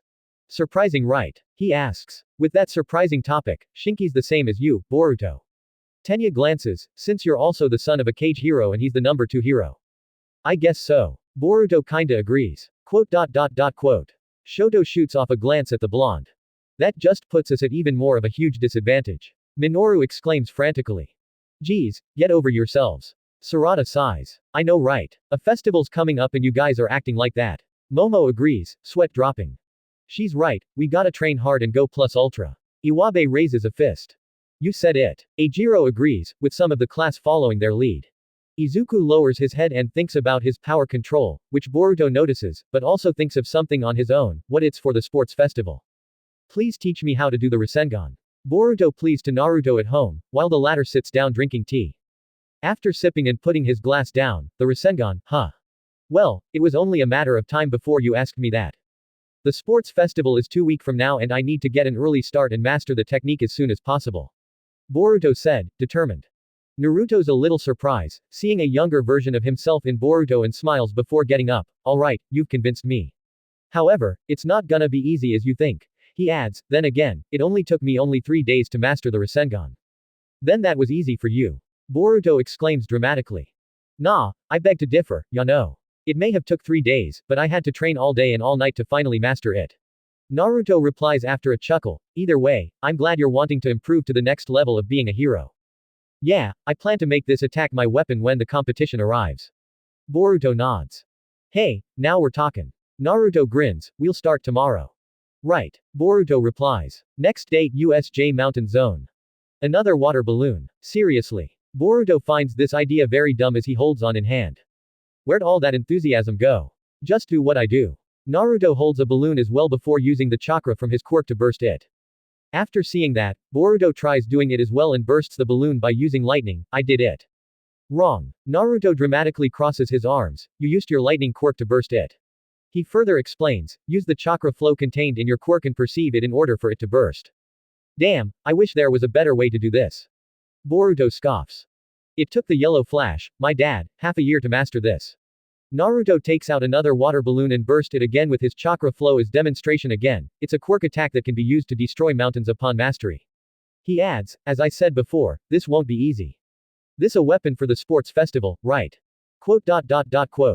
Boruto glances before replying in determination upon calming his frustration, yeah. Let's continue. Okay then. He continues the instructions. After Naruto leaves to handle some business, Boruto would continuously try and burst the balloon with his chakra flow for the next 2 hours but to no success and it would always end up with him accidentally using lightning. This would go on another day as he continuously tries. This is when on the 3rd day, while making pancakes for Himawari, he begins to have an idea about handling the rotation aspect of the Rasengan upon stirring the pancake batter and tests this theory in the afternoon with Naruto watching, where his chakra control finally bursts the balloon with both hands in a turn. I did it. Boruto exclaims happily. Well done. Naruto congratulates, now for the next step. A rubber ball now. Boruto exclaims dramatically at there being more steps than the ward balloon once, but has no choice and goes for the rubber ball training during the next 2 hours after Naruto leaves him to practice. At 3 p.m., hey, Boruto. His attention is turned to Izuku, who runs over to where he is in his PE outfit as well. Izuku, what's up? He greets. I think I found a way to control one for all. The freckled teen replies, seeming very sure. Really? What sort of idea did you come up with? The blonde asks, curiously and surprisingly. Well, it's more like in a way that doesn't break my entire body. Izuku explains. Okay. Boruto thinks of something with a finger to his chin, then it really depends on the sensation that you feel every time you use that attack. What was it called again? Smash, was it? Yeah. Izuku nods. How do you feel when you use that power? He asks. Taking a deep breath, it's like being in the microwave and the egg is about to explode. He says it out. Huh. Boruto has a blank expression. Dude, that has to be the lamest analogy I have ever heard. That was all I could think of when All Might asked. Izuku stutters. So, the idea is that when the power surges through my body, the egg explodes upon heating up. In the microwave. Boruto finishes off that statement. I'm never gonna rock with that lame analogy, but I get what you mean. He adds, making the freckled teen frown a little, that's starting to sound like a chakra-type quirk if anything. A chakra-type quirk? How? Izuku asks, a surprised blink. Most kids with chakra quirks mold as much chakra as they need to perform a given ability. He gives a demonstration with a small burst of chakra aura and forming lightning on his left hand. Age 3 is when chakra quirks start to manifest and it takes time build up into someone, and a lot of training. So by age 4, it when it's develop in different quirk elements. He changes from lightning to wind in his left palm, just like this. So it flows throughout your body. Izuku thinks for a second with a finger to chin. Yep, just like how I can use shadow clones and how Sarada can use the Sharingan. We inherit those from our parents. Boruto explains. I think I completely get it now. Izuku is sure after coming up with something. What? The blonde asks, narrowing a brow. Since chakra is molded to perform an attack, I'll use one for all just like that, but I'll stand still in one spot and not move a muscle. Wait, hold on. Boruto halts him for a sec. There's a possibility it might work, but worst case scenario, if you mess that up, then your whole body would burst and that wouldn't be good. I know, but it's the only idea I've got. The freckled teen still insists on doing it. Quote. Boruto doesn't trust this in the slightest but, okay. Go for it. Taking a deep breath, Izuku activates his given quirk and red markings surging through his veins. On top of that, his eyes and body started to glow with green electric aura as Boruto looks on in amazement. Whoa. Afterwards, Izuku powers down and lets everything go back to normal. Phew. Well, do ya feel any different? Boruto asks, curiously. That actually worked. Izuku replies with a smile. This might be the first step to controlling one for all. Really? That's awesome. The blonde is glad to hear. That explanation was all I needed, thanks Boruto. Izuku said in gratitude. No problem, keep up that control from here. He replies with a grin before the best friends give a fist bump. After Izuku heads off, Boruto begins to think about what he needs for his training with the Rasengan and how to break that rubber ball. He might have sparked an idea for me on how to develop the Rasengan even further. After the next 3 days, Boruto pants as he continues training with the rubber ball at the USJ Mountain Zone and finally shows his progress after finally bursting it. Alright. He grins at finally making this development, and later on in the late afternoon, Naruto comes over and has him show what he did so far, and after Boruto forms him, Rasengan. In spiraling wind. Naruto has a blank expression, that's a bit small. Boruto asks. A Rasengan is normally bigger than that, like outside the palm of your hand. Naruto explains, I can tell by looking, that it's not enough to be called a secret weapon. He adds however, but don't worry, because there's still a full week left before UA Sports Festival begins, and also, I recommend strengthening your other quirks too. That might help with the expansion of your Rasengan. Quote. Boruto glances down in thought, with a small frown. Now at 6:30 p.m., he again tries to do the Rasengan again as it slowly forms, but it's still small the way it is, dang it. He throws the Rasengan in frustration and pants in exhaustion for a bit. After a moment, crash, he perks up and looks to his left, seeing that the power behind his small Rasengan brought down a whole tree. Wah. He utters in surprise, processing what his attack did, and forms another Rasengan in him palms and throws it toward the next tree. However, the spiraling ball vanishes for a moment. He's confused, seeing it just disappear out of nowhere in midair, until another impact landed on the tree and destroys it, tumbling it down. Whoa. Exclamation mark quote. He slowly beams in amazement. He had no idea that his Rasengan could do this type of thing, vanishing before striking its target. It would be enough to catch anyone off guard during the sports festival. Haha, this is the secret weapon I've been waiting for. Just wait till Dad and the others witness this firsthand. He grins with a closed fist, going on to continue training for the next full week. Meanwhile, outside in the city on top of a building overnight, Mitsuki looks at the full moon as the wind blows while a snake is on his shoulder, communicating with his parenting through it. I'm managing just fine. He speaks. On the other line, in a laboratory, a man wearing a white robe tied at his waist by a dark-colored sash and purple rope, blue pants, shirt, checks with his son. I see. That's great to hear. He adds, since the sports festival is coming, I know you've been keeping up with training. I recommend not using that mode during the competition as you haven't mastered it yet, but that's entirely up to you. He smirks calmly. As they say, go plus ultra and beyond. Mitsuki smiles. From this point, everyone in Class 1A has been training to the best of their abilities during these 2 weeks, since they'll have no idea what events will be present at the sports festivals. At the Ruins Zone, Sarada uses his enhanced physical strength coated with chakra aura to smash and bring down a fake building. She pants one time before smirking in success. Shikadai increases the range of his shadow possession and also learns to change the shape of his shadow into one tendril-like needle. Inojin focuses on drawing out larger and multiple beasts on his scroll for battle. With a roar, Iwabe smashes his hammer on the ground to create stone edges one after another. Sumair practices with Ochako, Mina, and Yuga as she fires off water shots at the falling debris released by Ochako's gravity quirk. At the conflagration zone, Mitsuki calm smiles before jumping in the air and uses wind scythe and breakthrough to put out multiple fires. At the landslide zone, Chocho uses human boulder and rolls like a spiked ball down the hill while smashing through a few brick walls while exclaims, "Roll. Roll. Roll." In other locations, Metal is lifting weight bells and doing pull-ups in the workout room with Mezzo and Toru, and sweats at keeping up the exercise while Kamiko studies on his laptop in a focused manner. In the mountain zone, Boruto also increases the attack potency of his lighting, wind, and shadow clone quirks. The effort he's been putting into his Rasengan has the spiraling ball increase in size to a small degree, ha. He throws his Rasengan to the last part of the first small mountain, destroying it with great attack power and after various times at attempting to do it all the way, yeah. He exclaims in delight at getting the hang of it before wiping the sweat on his head from the continuous training. Ending 3 inches Dakara, Hitori ya Nai, by Little Glee Monster. Starts at daylight with flower petals falling from a tree and an Ochako turning her hand into a fist as she, Sumaire, Sarada, Suyu, Mina, Chocho, Toru, Kyoka, and Momo laying down on the beautiful grass with smiles of enjoyment and relaxation while conversating and looking up at the sky. As the ending plays, the next shot shows the 1A girls fighting off giants together in their hero costumes while having each other's backs. Next shows them chilling out at the park, exhausted after a long day of training. Kyoka sitting on the bench with a hand to her forehead, Sumaire on her knees and Mina laying down both sighing of fresh air, Ochako bending down and catching her breath, Suyu and Toru bending over the trash can, puking a little bit, Chocho sweating a lot after a bunch of running, Sarada leaning against the tree with her glasses off and hand over her eyes, and Momo standing up straight and take a few breaths. Next shows them walking in the rain in their school uniforms while looking at the screen with medium expressions, before the sky changes from overcast rain to daylight. It then switches to the Class 1A girls in their hero costumes once again in completing an obstacle course together while looking back at some of the Class 1A boys Izuku, Boruto, Katsuki, Mitsuki, Tenya, and Shikadai, and Shota, who watch them from the starting line. It moves on to the 1A girls running home on the sidewalk, with Tenya, Boruto, Izuku, Minoru, Katsuki, Mitsuki, and Shikadai chasing behind them and keeping up. Last shot shows the girls smiling after having a great time with today's class while flower petals bloom in the evening sky on their way home before the logo shows in the end.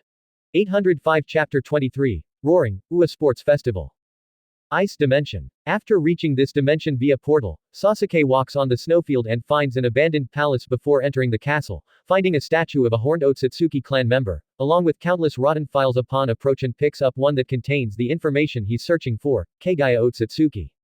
With her warped hunger for power, she tried to enslave the entire world. He adds in thought, during the Superhuman Society War, we were able to seal her away after so many heroes had sacrificed their lives. He recalls back to him and Naruto sealing her away, also having had help in doing so, however, she wasn't acting out of a longer for power. As to what the true reason for her vigilance was, I've been searching the answer to that ever since. After thinking those thoughts, he suddenly dodges an attack from a large white figure as the strike connects to the ground. After the smoke clears, I didn't think anyone else besides us could enter this place. He proceeds to form his red energy trench knives. I am Kinshiki Otsutsuki. He then attacks, on guard. Sasuke takes out his katana and engages Kinshiki in a duel, both giving out fierce clashes that causes craters and explosions to form in the palace before their fight eventually leads them outside on the snow grounds, where Momoshiki Otsutsuki watches them form above the castle. As their duel continues, Sasuke lands a kick that sends Kinshiki back, and the latter retaliates with a strike of his knives, which Sasuke blocks but the impact is strong enough to send him flying into rock wall. As he recovers, the large man continues his onslaught of attacks with massive brute strength, sending them both through stone boulders. However, the Phantom hero continues blocking every striking and keeps his calm composure as he low dodges a knife slash before getting behind Kinshiki and slices his horn off. This enrages the latter as he continues his rapid string of attacks and Sasuke swiftly keeps up while using his amazing swordplay, despite the fact that he has only one arm. He disarms Kinshiki of his first trench blade before digging his sword to the ground and trapping his other one. Kinshiki now uses his large fists for attacking, which makes Sasuke jump on top of his head and forms a knife with his lightning quirk and strikes at his face, but Kinshiki blocks it by catching his arm and slams him to the ground, making a crater. Quote! The Uchiha rolls out the way quickly before another attack lands on him as the latter's fist connects to the ground.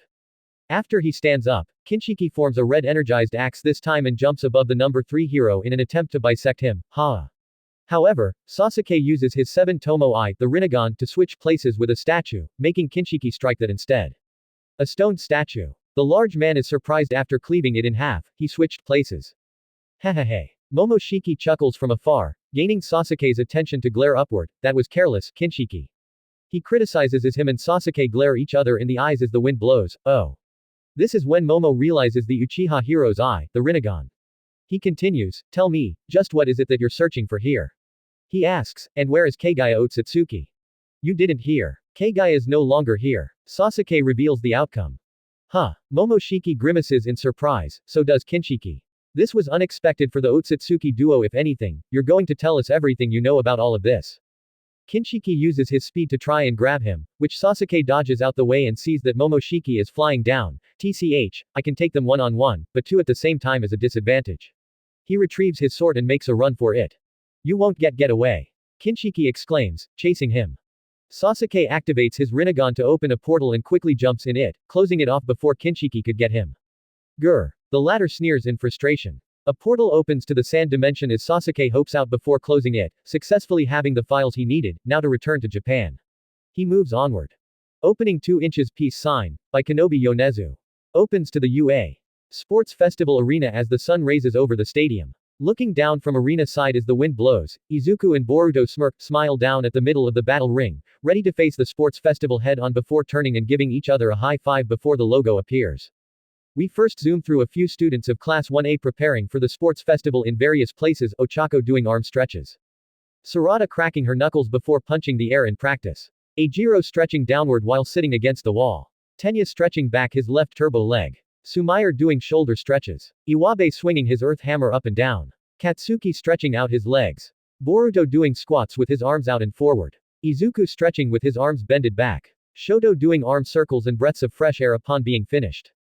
We then cut to the UA Sports Festival Arena where the battles take place with the main competitors unleashing their signature attacks. Boruto throws down a bolt of lighting.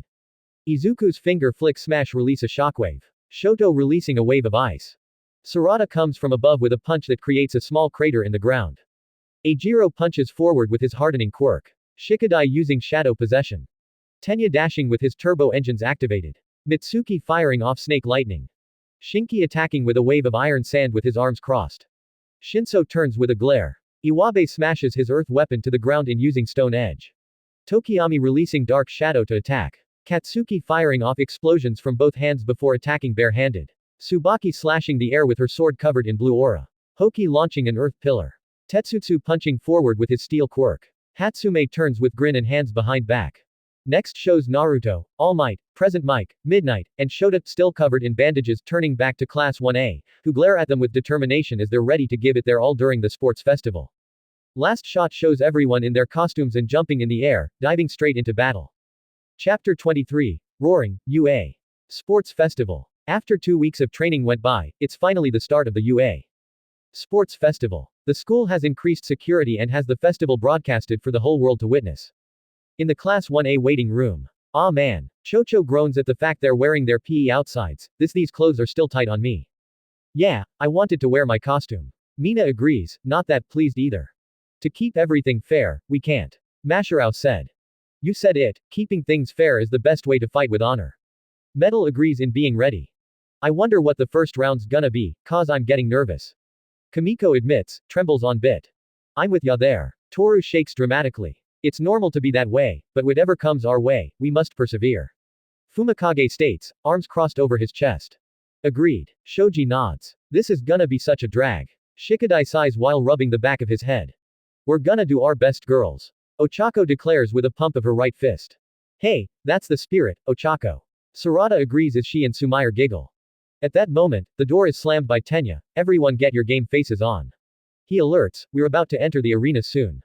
Oh man, we're really about to do this. Minoru shakes dramatically, trying to swallow his fear. Relax and just act normal, Mineta. Boruto sweat drops. Midoriya. Shoto approaches him, gaining the freckled teen's attention. Hey Todoroki. What's up? Izuku greets with a blink in surprise. This is when Boruto, Katsuki, and everyone else glanced over in catching wind of their conversation. From an objective standpoint, I think it's fairly clear that I'm stronger than you. Shoto states, rather bluntly if anything. Ah, yeah, Izuku mutters. Hearing that kinda didn't sit well with Boruto. However, Shoto continues, you got All Might in the corner helping you out. He adds, making Izuku perk up in surprise, I'm not here to pry about what's going on between you two, but know that I will beat you. He declares straightforward, making the latter's eyes widen. Hey, Boruto walks over with hands in his pocket, chiming into the conversation as his eyes meet Shoto's. If you're gonna make a declaration of war like that, then at least do it correctly. He adds, and wait till after the match to brag that you're stronger, and not talk as if you've already won. It's arrogance if you ask me. Everyone knows that some tension is filling the air after Boruto said that statement, even Izuku's surprised. Shoto remarks, either way, my last statement still stands. He now sets his sights at the blonde teen in declaring the same thing. After Midoriya, you're going down as well, Uzumaki. He glares, that's my declaration to you, especially. Boruto returns the glare as he and Shoto face to face in a small standoff. You took the words right out of my mouth. He adds, done. Challenge accepted. He clenches his fists in his pockets. What's with all the declarations of war lately? Kaminari wonders, surprised by their tensity. Come on, let's just calm down. Eijiro walks over, so does Sarada. Why are you picking a fight all of a sudden, Todoroki? I agree. We don't have time for this. Sarada puts a hand on his shoulder. We're not here to be each other's friends. Shoto says bluntly and shoves her hand away, before turning around to Sarada. Just like I declared to Midoriya and Uzumaki, you're going down as well. Uchiha. Quote. Sarada's surprised to hear, but gives him a glare. Her too. Momo mutters. And don't forget, this isn't a team effort. Shoto tells everyone before turning around and walks off. Oh yeah, you're not wrong about that. Boruto said, causing the half-cold, hot Quirk user to stop and glance at the blonde. Friend or foe, I'm gonna win this tournament and take the top spot. He declares, leaving everyone surprised and leaving Katsuki to scoff with a glare, while Mitsuki smiles usually at the blonde's declaration. HMPH. Shoto scoffs in a frown. Todoroki. Izuku speaks up, I don't know what's going through your head or why you think that you need to tell me that you'll beat me. He continues, and yeah, of course you're better than me. In fact, you probably have more potential than almost anyone here in the hero course. He said, that's why you got in so easily, just like Boruto and Sarada. Quote. The blonde glances to him and only listens. Midoriya, maybe you're being a little hard on yourself. Eijiro chimes, reassuring him. And especially us. Iwabe adds while still in his seat. No, they're both right you guys. Izuku admits, agreeing with Shoto and Boruto, much to everyone's surprise, all the other courses are coming for us with everything they got. He continues, we're all gonna have to fight to stand out. He glares at Shoto in determination and declares this, and I'll be aiming for the top two. That's more like it. Boruto smirks. Also, Sarada speak up, getting Shoto to glance to her, I'll accept your declaration too, Todoroki and I won't lose. She glares determinedly. Shoto narrows at the eyes of his three rivals and simply responds, fine. And just like that, things are already getting intense for the competition that's about to start.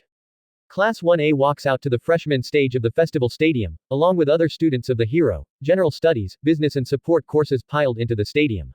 Some of them gulp in nervousness at the crowd being this large than they originally thought.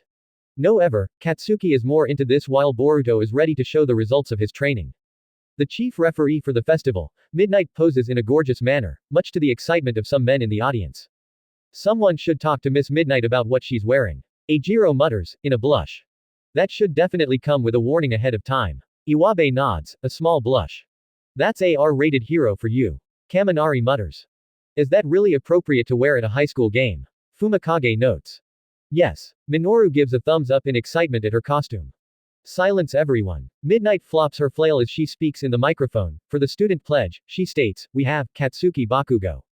The explosion Quirk user walks up the stage with his hands in pockets. Ah, he's the first-year representative. Izuku asks. Well, he did finish first in the entrance test. Kaminari said. Only for the hero course exams. The girl from the general studies course said, sighing with crossing her arms. Oh, right. Izuku replies. That girl really hates us, doesn't she? Kamiko whispers. Yeah, and we got Boruto and Bakugo to thank for them not liking our class. Hinata whispers too. Big deal, they'll get over it eventually. Boruto narrows, doesn't care in the slightest with his hands behind his head. Now on the stage and everyone listening, Katsuki simply declares, I just want to say. I'm gonna win. This only makes the rest of Class 1A exclaim dramatically in thought, I knew he'd say something like that. Boo. A plethora of students from other courses, Class B2, boo at Katsuki for his arrogance. He has such a big mouth. Sarada puts a hand on her glasses, sighing with her head lowered. Leave it to this hothead to show that he's so full of himself. Boruto sighs, unsurprised too. Why would you be so disrespectful? You're representing us all. Tenya chops at the air frantically. It's not my fault that the rest of you are nothing but stepping stones to my victory. Katsuki gives them a thumbs down and mocks them. He's done it now. A mantis-looking student, Toguru, exclaims, "Just wait till I slice him up. I'm gonna crush this overconfident jerk." Tetsutsu swears with a tightened fist, "I can't wait to knock him down to size." It might not be overconfidence, he's just pushing himself. Izuku thought as Katsuki walks off stage, and turning us all into targets at the same time. Guess it wouldn't have mattered if one of us from class 1A went, we'd still get booed at. Eijiro sighs, but crosses his arms. No kidding on that. Kaminari agrees. Well, everybody was already gunning for heads from the start anyway. Inojin notes. That's true, but we gotta deal with it either way. Shoji said. This whole thing is becoming a pain right now. Shikadai sighs. Without further ado, it's time for us to get started. Midnight begins speaking. The first game is what you'd call a qualifier. This is where you begin feeling the pain. The first fateful game. On the screen, the first game to be selected was an obstacle course race, which is 4 kilometers around the stadium, and that they can do and use anything they want as long as they stay in the course. Now then, take your places, contestants. Ending 3 inches Dakara, Hitori ya Nai, by Little Glee Monster. Starts at daylight with flower petals falling from a tree and an Ochako turning her hand into a fist as she, Sumair, Sarada, Suyu, Mina, Chocho, Toru, Kyoka, and Momo laying down on the beautiful grass with smiles of enjoyment and relaxation while conversating and looking up at the sky. As the ending plays, the next shot shows the 1A girls fighting off giants together in their hero costumes while having each other's backs. Next shows them chilling out at the park, exhausted after a long day of training.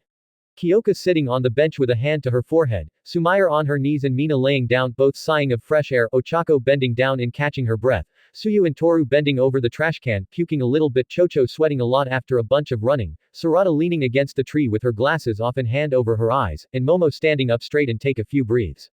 Next shows them walking in the rain in their school uniforms while looking at the screen with medium expressions, before the sky changes from overcast rain to daylight.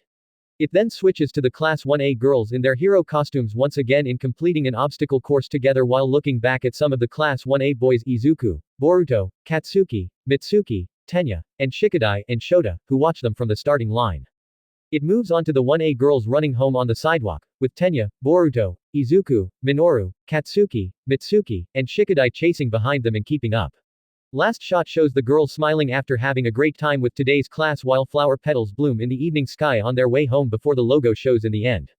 Ending done. Sports arena. Students from every course begin to take their positions at the starting gate. Alright, let's do this. Boruto readies himself. All might. I won't let you down. Izuku vows in thought, getting ready too. The lights turn on, the gate turn off, which signals the horn to go off. Begin. Midnight announces. Without a delay, the students dash into the tunnel, but became crowded and end up squishing each other and being jammed and trying to get out. Arg. Boruto grunts in trying to free himself out, like I'd let this stop me. This is when everyone feels the air getting cold, which is revealed to be Shoto's doing as he freezes the tunnel and runs on ahead, taking the lead right off the bat. Apologies. He remarks in a taunt. However, the ones that didn't get caught and escaped first were Katsuki, Sarada, Boruto, Momo, Iwabe, Eijiro, Inojin, Yuga, Mitsuki, and Shinki. His classmates and the other classes soon started to break free soon after, making Shoto glance back in surprise. Nice trick, Todoroki. Momo admits. That was close. Sarada exclaims. Like that was gonna be enough to stop me.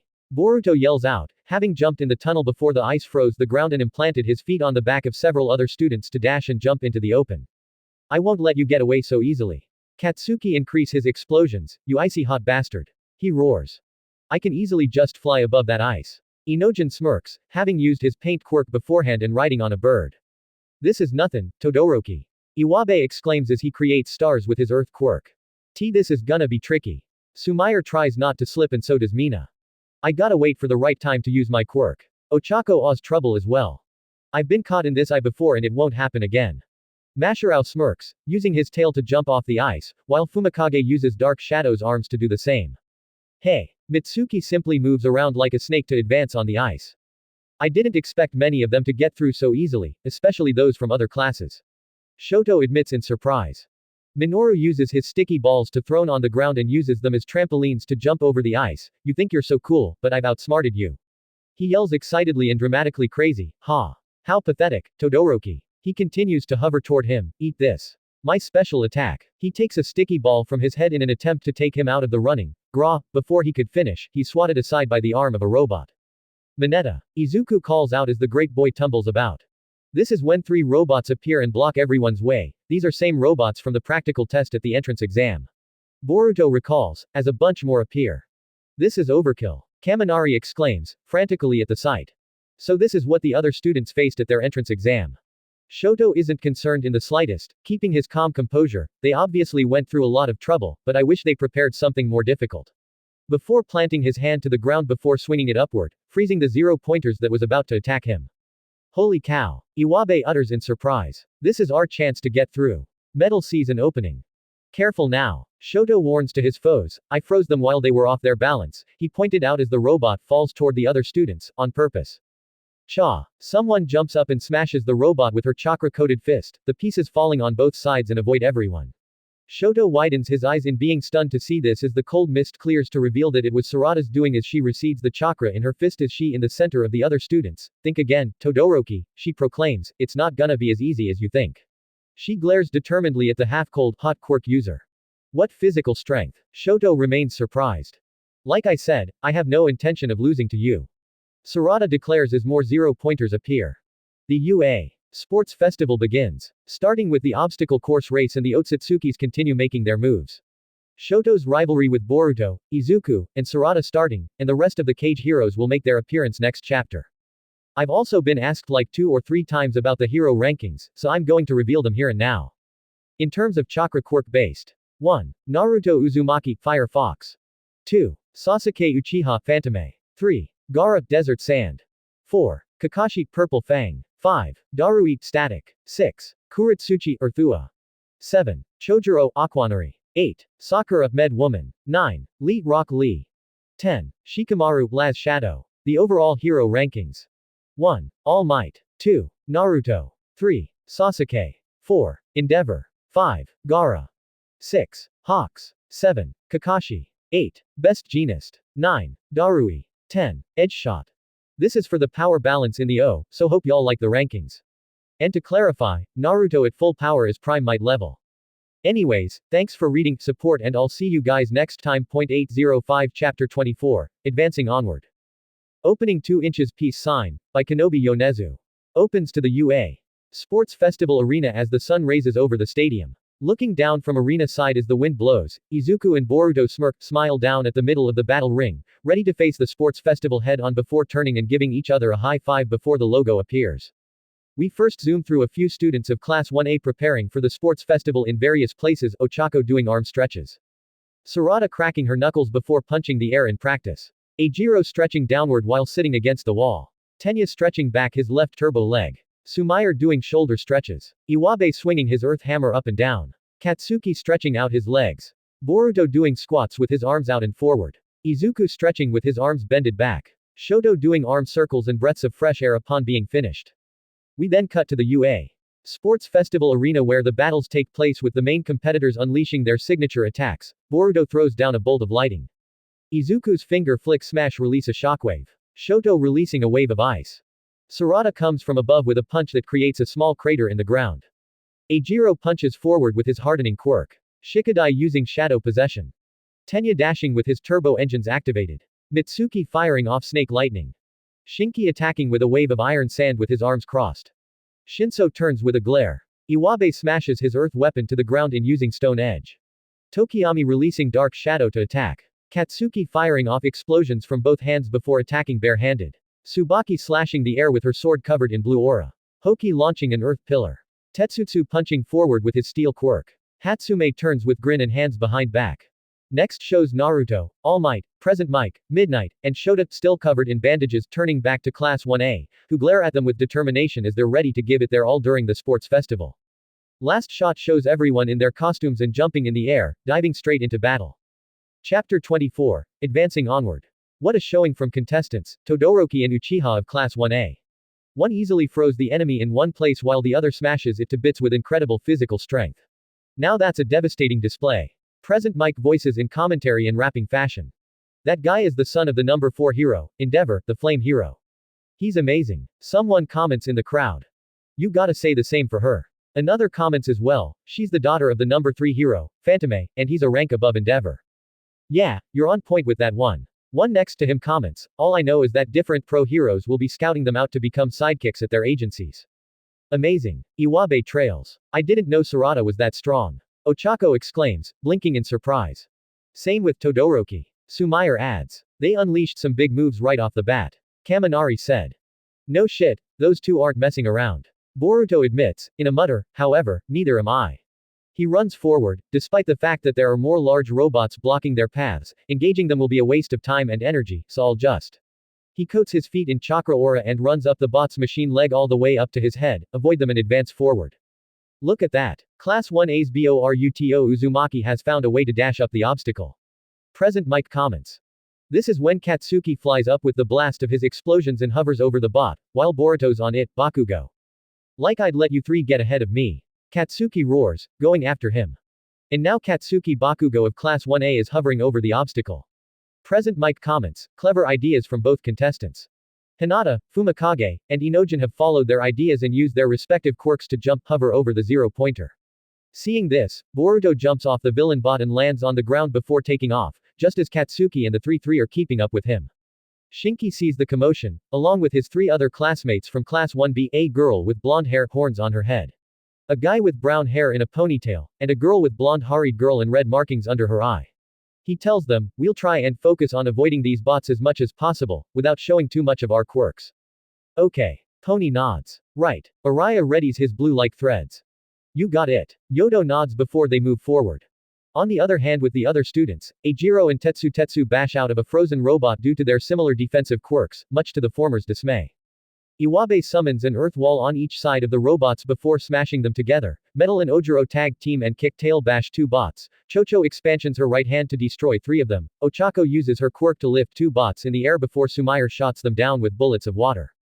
Kamiko and Kaminari electrocute a couple, while Momo and Jiro do the same, the former forming a cannon and the latter using sound waves. Even though I have a little bit of a handle on one for all, I can only use full cowling for 1 minute before it hurts, so I can't rely on it this early in the competition. Izuku thought, dodging an attack from a bot, a piece of the bot that Sarada smashed down. He notices on the ground before picking it up and uses it to slash the robot apart. I can use this as a shield if I need to.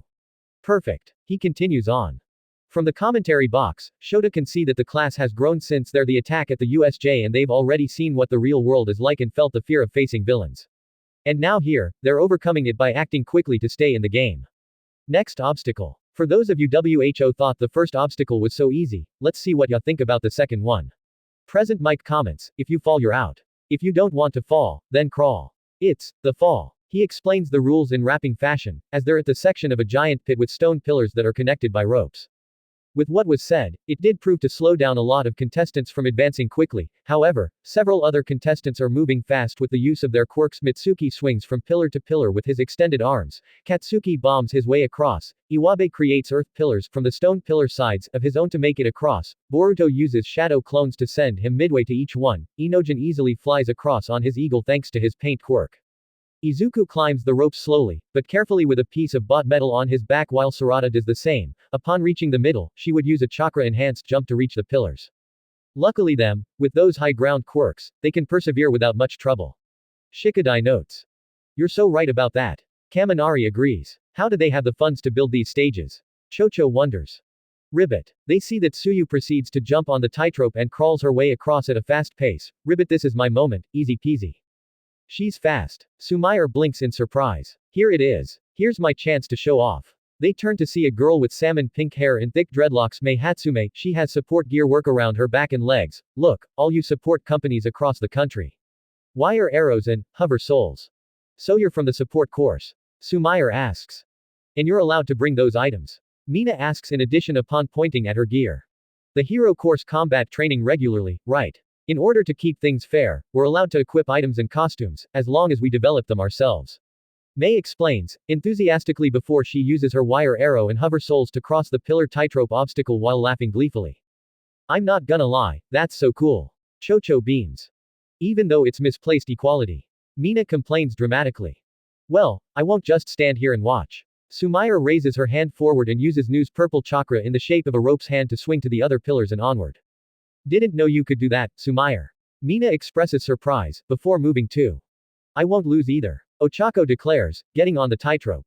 Meanwhile, Todoroki is still in the lead, followed by Katsuki, who flies while blasting from his palms, and then Boruto while using a combination of chakra-enhanced leaping and using a shadow clone to further increase the range in midair.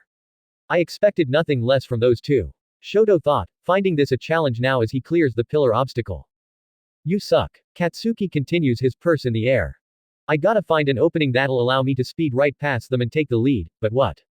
Boruto thought, coming up with some options as he continues running after clearing the tightrope pillar obstacles as well.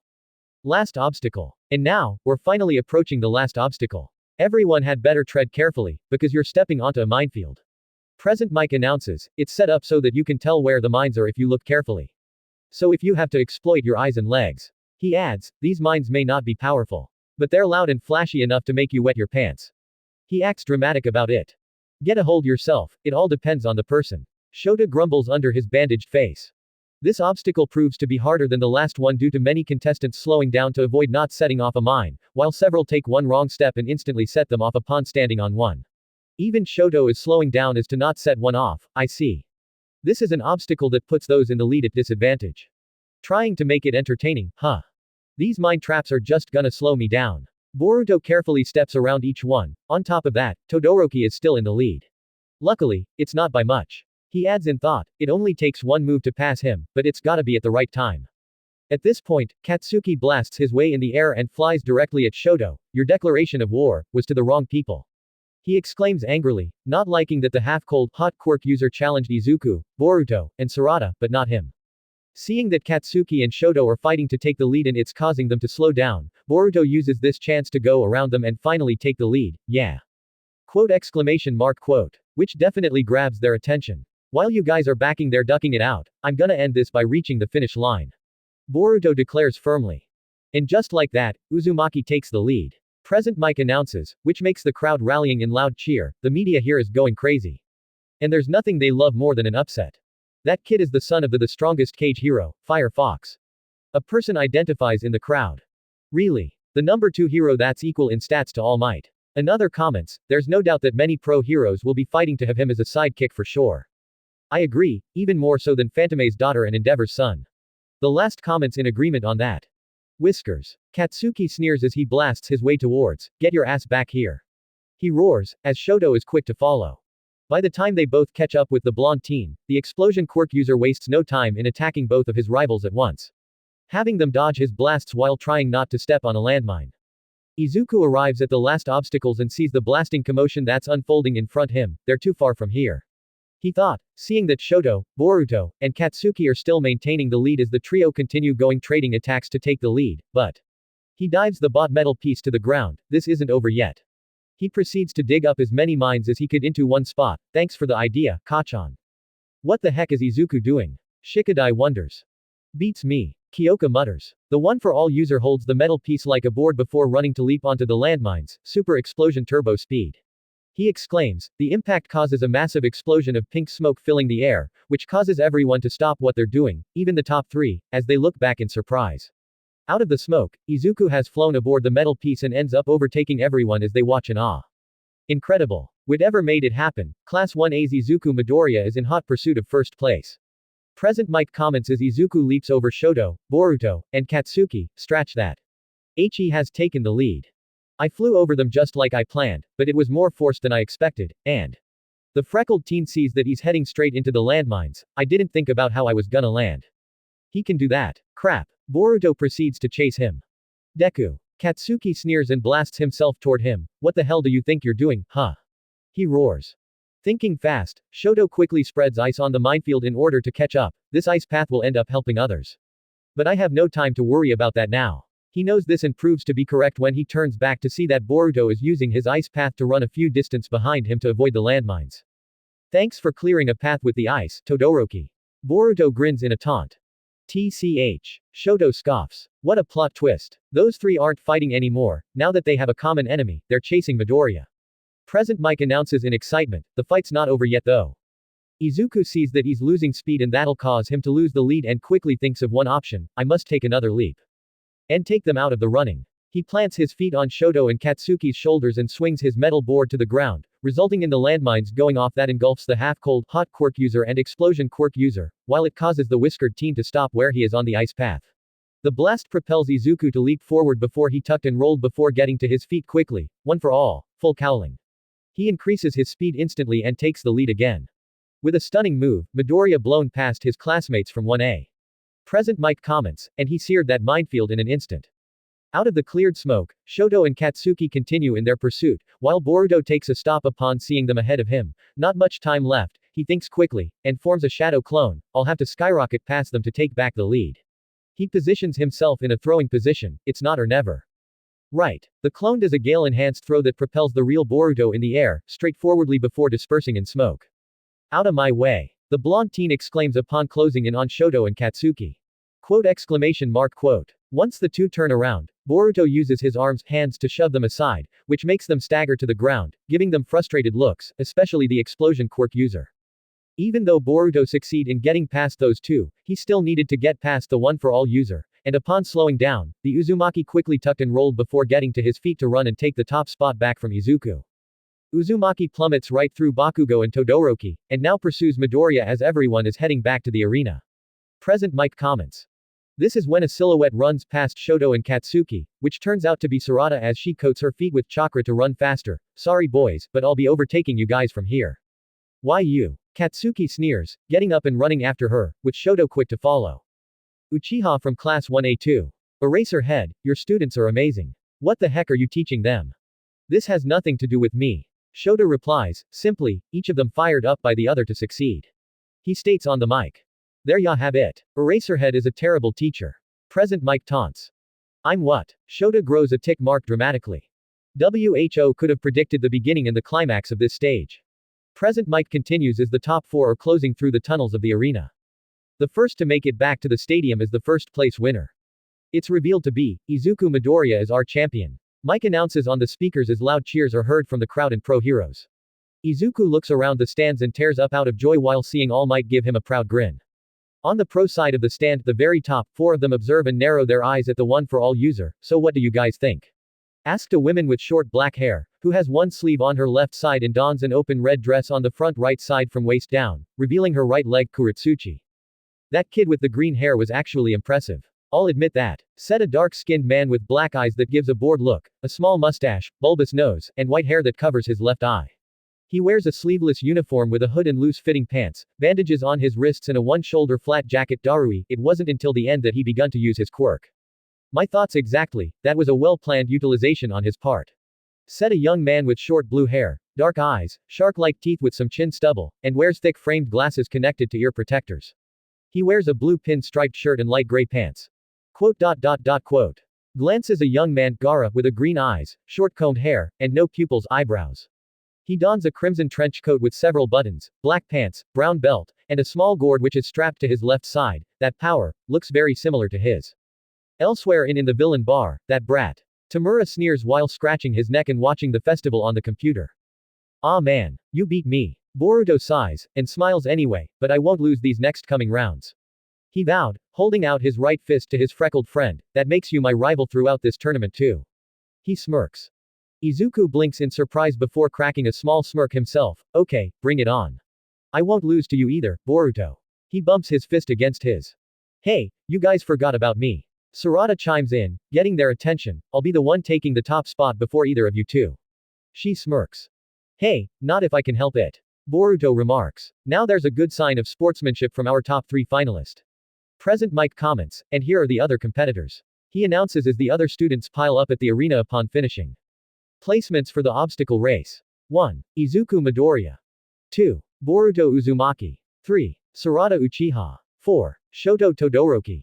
5. Katsuki Bakugo. 6. Mitsuki. 7. Shinki. 8. Abara Shiozaki. 9. Juzo Honanuki. 10. Tenya Lida. 11. Fumikage Tokiyami. 12. Tsubaki Kurigane. 13. Pony Tsunatori. 14. Yodo.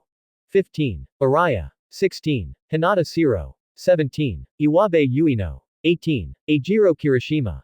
19. Tetsutsu. 20. Mashirao Ojiro. 21. Metal Lee.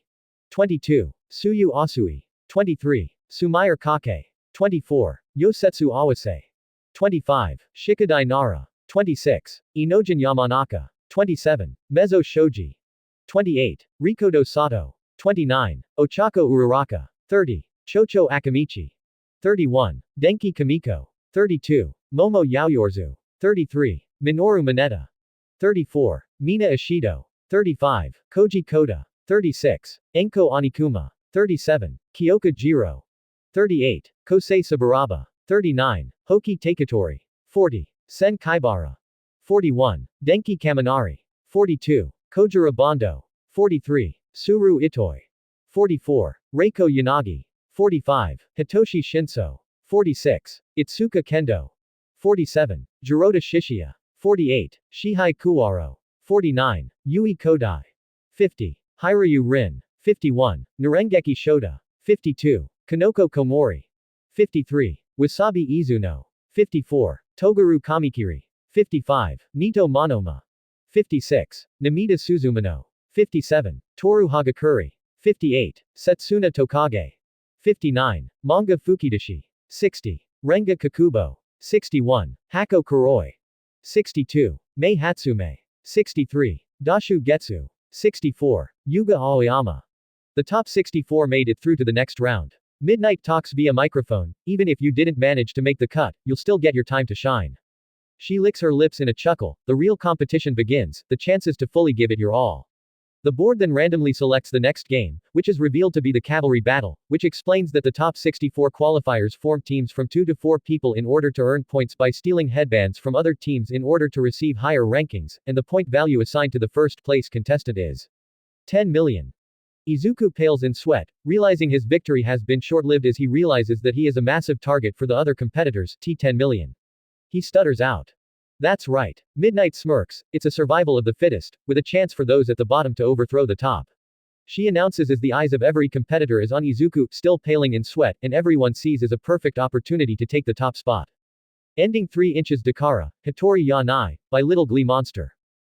Starts at daylight with flower petals falling from a tree and an Ochako turning her hand into a fist as she, Sumair, Sarada, Suyu, Mina, Chocho, Toru, Kyoka, and Momo laying down on the beautiful grass with smiles of enjoyment and relaxation while conversating and looking up at the sky. As the ending plays, the next shot shows the 1A girls fighting off giants together in their hero costumes while having each other's backs. Next shows them chilling out at the park, exhausted after a long day of training.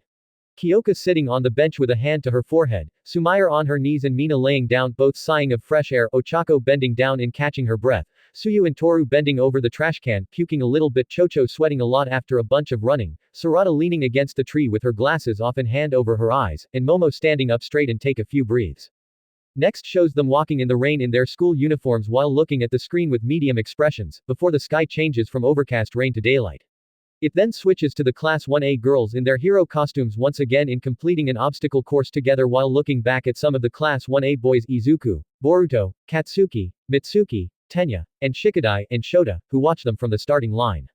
It moves on to the 1A girls running home on the sidewalk, with Tenya, Boruto, Izuku, Minoru, Katsuki, Mitsuki, and Shikadai chasing behind them and keeping up. Last shot shows the girls smiling after having a great time with today's class while flower petals bloom in the evening sky on their way home before the logo shows in the end. On the moon. A crash appears upon landing on the moon, coming from another white figure, has grayish-blue unkempt short, spiky hair which is in a ponytail. Has brown horns in the back of his head and wrapped around to his forehead, with a small gap in between them. Has typical clipped eyebrows and wore a long-sleeved, light-colored suit with a sectioned apron over it, along with a sash. It seems I've finally found you. He chuckles menacingly. It took me a while, Lord Tonari Otsutsuki. The closed-eye alien stands calmly and speaks, so you've finally arrived, celestial being. He identifies the man, Arashiki.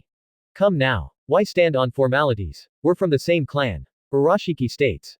I thought the Otsutsuki clan's fate was going to reach an end with me. Tonari replies as they stand off. Quite the contrary. The main family of the Otsutsuki clan doesn't feel that way. The latter states otherwise. The main family. If they exist, why did they forsake us for 1,000 years? Tonari asks. We saw it all. Arashiki reveals, the incident with the woman with the Byakugan was quite unfortunate. He adds, making Tonari perk in surprise, you endured such humiliation, and yet, you still risk your life for that planet. I must hand it to you. He continues, however, this means that you're betraying the clan. He smirks, you may believe that you made the first move after doing something to that woman's son. But that was very hasty. You speaks as if you know everything. Tonari grows annoyed with his babbling, but you never made yourself known until today, so what would you know about this planet? He immediately charges at Arashiki, who remains unbothered and keeps his smirk. You're right, we don't know. He admits before immobilizing Tonari with a red energy fishing rod, making the latter stop dead in his tracks upon approaching him, and we were dispatched here for that exact reason. We were. You mean? Tonari trails, stunned to know the others with him. Well, we'll just leave it at that. About this fight, I'm up for it. Urashiki drops a what seems to be a black book on the ground beneath Tonari, causing smoke to appear that starts to freeze his legs. A time freeze. Tonari gasps. Urashiki grins before jumping back. I don't have authorization to kill a member of the clan, so don't worry. Just enjoy your stay at the Dragon King's palace for the next 10,000 years. He turns up and glances at Earth. Well now then, I hope I get to reel in a big catch. He chuckles, before jumping high in the air. No. Stop. Tonari exclaims, but it falls on deaf ears as Urashiki disappears. The boy isn't strong enough yet. He fears in thought before being frozen completely and left there. Boruto. And now on to the cavalry battle. And who Boruto and the others will team up with. Cage heroes also made their debut here, and noticing something about Izuku's quirk, plus his full cowling will be only for 1 minute, meaning he's gained some control. Off topic. For those who don't know Urashiki, he is the anime's original, exclusive Otsutsuki. He's also known as the worst villain in the Boruto series, or the franchise as a whole, and even I agreed on that, still do. So that's why I'm changing Urashiki into a way better villain in this than he ever was in the anime, and there's not gonna be a time slip arc here, so when Urashiki gets his own arc, it's gonna be in present time. That's it for now, and happy Valentine's Day. Until next time, 805 Chapter 25, Cavalry Battle. While everyone is searching for teams for the cavalry battle, Boruto senses something a little bit off right now, glancing up at sky and puts a hand over his right eye as the wind blows to a small degree. Yo, Uzumaki, you good? Kaminari asks, snapping him out of his thoughts. Yeah, it's nothing, he replies. Perfect, because now, the electric quirk user grins as several 1A classmates gather around Boruto, who looks around back and forth in a dramatic way. What is all this? He asks. You gotta chose which of us you want on your team. Kaminari said, and I think me and you should join up, since we both have lightning quirks and mines can add more firepower to yours. He sparkles some electricity in his left palm with a smirk. What do ya say? Boruto thinks about it for a sec with a finger to his chin and replies, valid point. He considers it, but still has to choose out of a few of his gathering classmates, which he causes him to dramatically look back and forth as Toru, Rikodo, and Minoru raises their hands in wanting to be picked. This is gonna be mess. He sweat drops in thought. Opening 2 inches peace sign, by Kenobi Yonezu. Opens to the UA Sports Festival Arena as the sun raises over the stadium. Looking down from arena side as the wind blows, Izuku and Boruto smile down at the middle of the battle ring, ready to face the sports festival head on before turning and giving each other a high five before the logo appears. We first zoom through a few students of Class 1A preparing for the sports festival in various places, Ochako doing arm stretches. Sarada cracking her knuckles before punching the air in practice. Eijiro stretching downward while sitting against the wall. Tenya stretching back his left turbo leg. Sumair doing shoulder stretches. Iwabe swinging his earth hammer up and down. Katsuki stretching out his legs. Boruto doing squats with his arms out and forward. Izuku stretching with his arms bended back. Shoto doing arm circles and breaths of fresh air upon being finished. We then cut to the UA Sports Festival Arena where the battles take place with the main competitors unleashing their signature attacks. Boruto throws down a bolt of lighting. Izuku's finger flick smash release a shockwave. Shoto releasing a wave of ice. Sarada comes from above with a punch that creates a small crater in the ground. Eijiro punches forward with his hardening quirk. Shikadai using shadow possession. Tenya dashing with his turbo engines activated. Mitsuki firing off snake lightning. Shinki attacking with a wave of iron sand with his arms crossed. Shinso turns with a glare. Iwabe smashes his earth weapon to the ground in using stone edge. Tokiyami releasing dark shadow to attack. Katsuki firing off explosions from both hands before attacking bare-handed. Tsubaki slashing the air with her sword covered in blue aura. Hoki launching an earth pillar.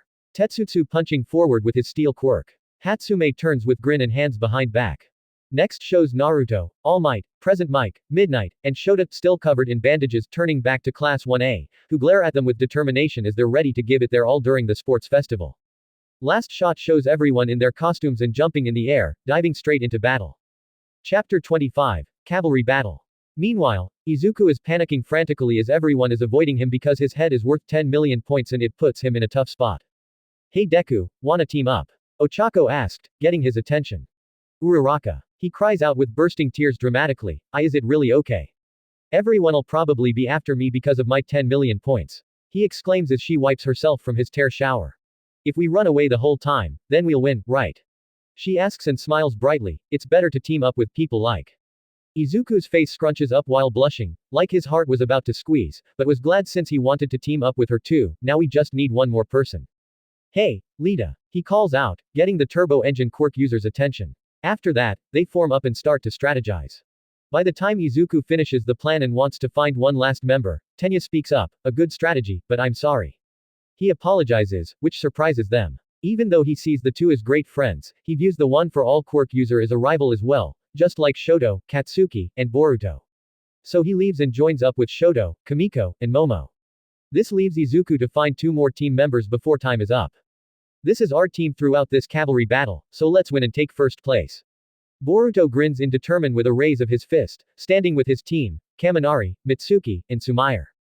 You said it, man. We're gonna shock things up out there. Kaminari's fired up himself.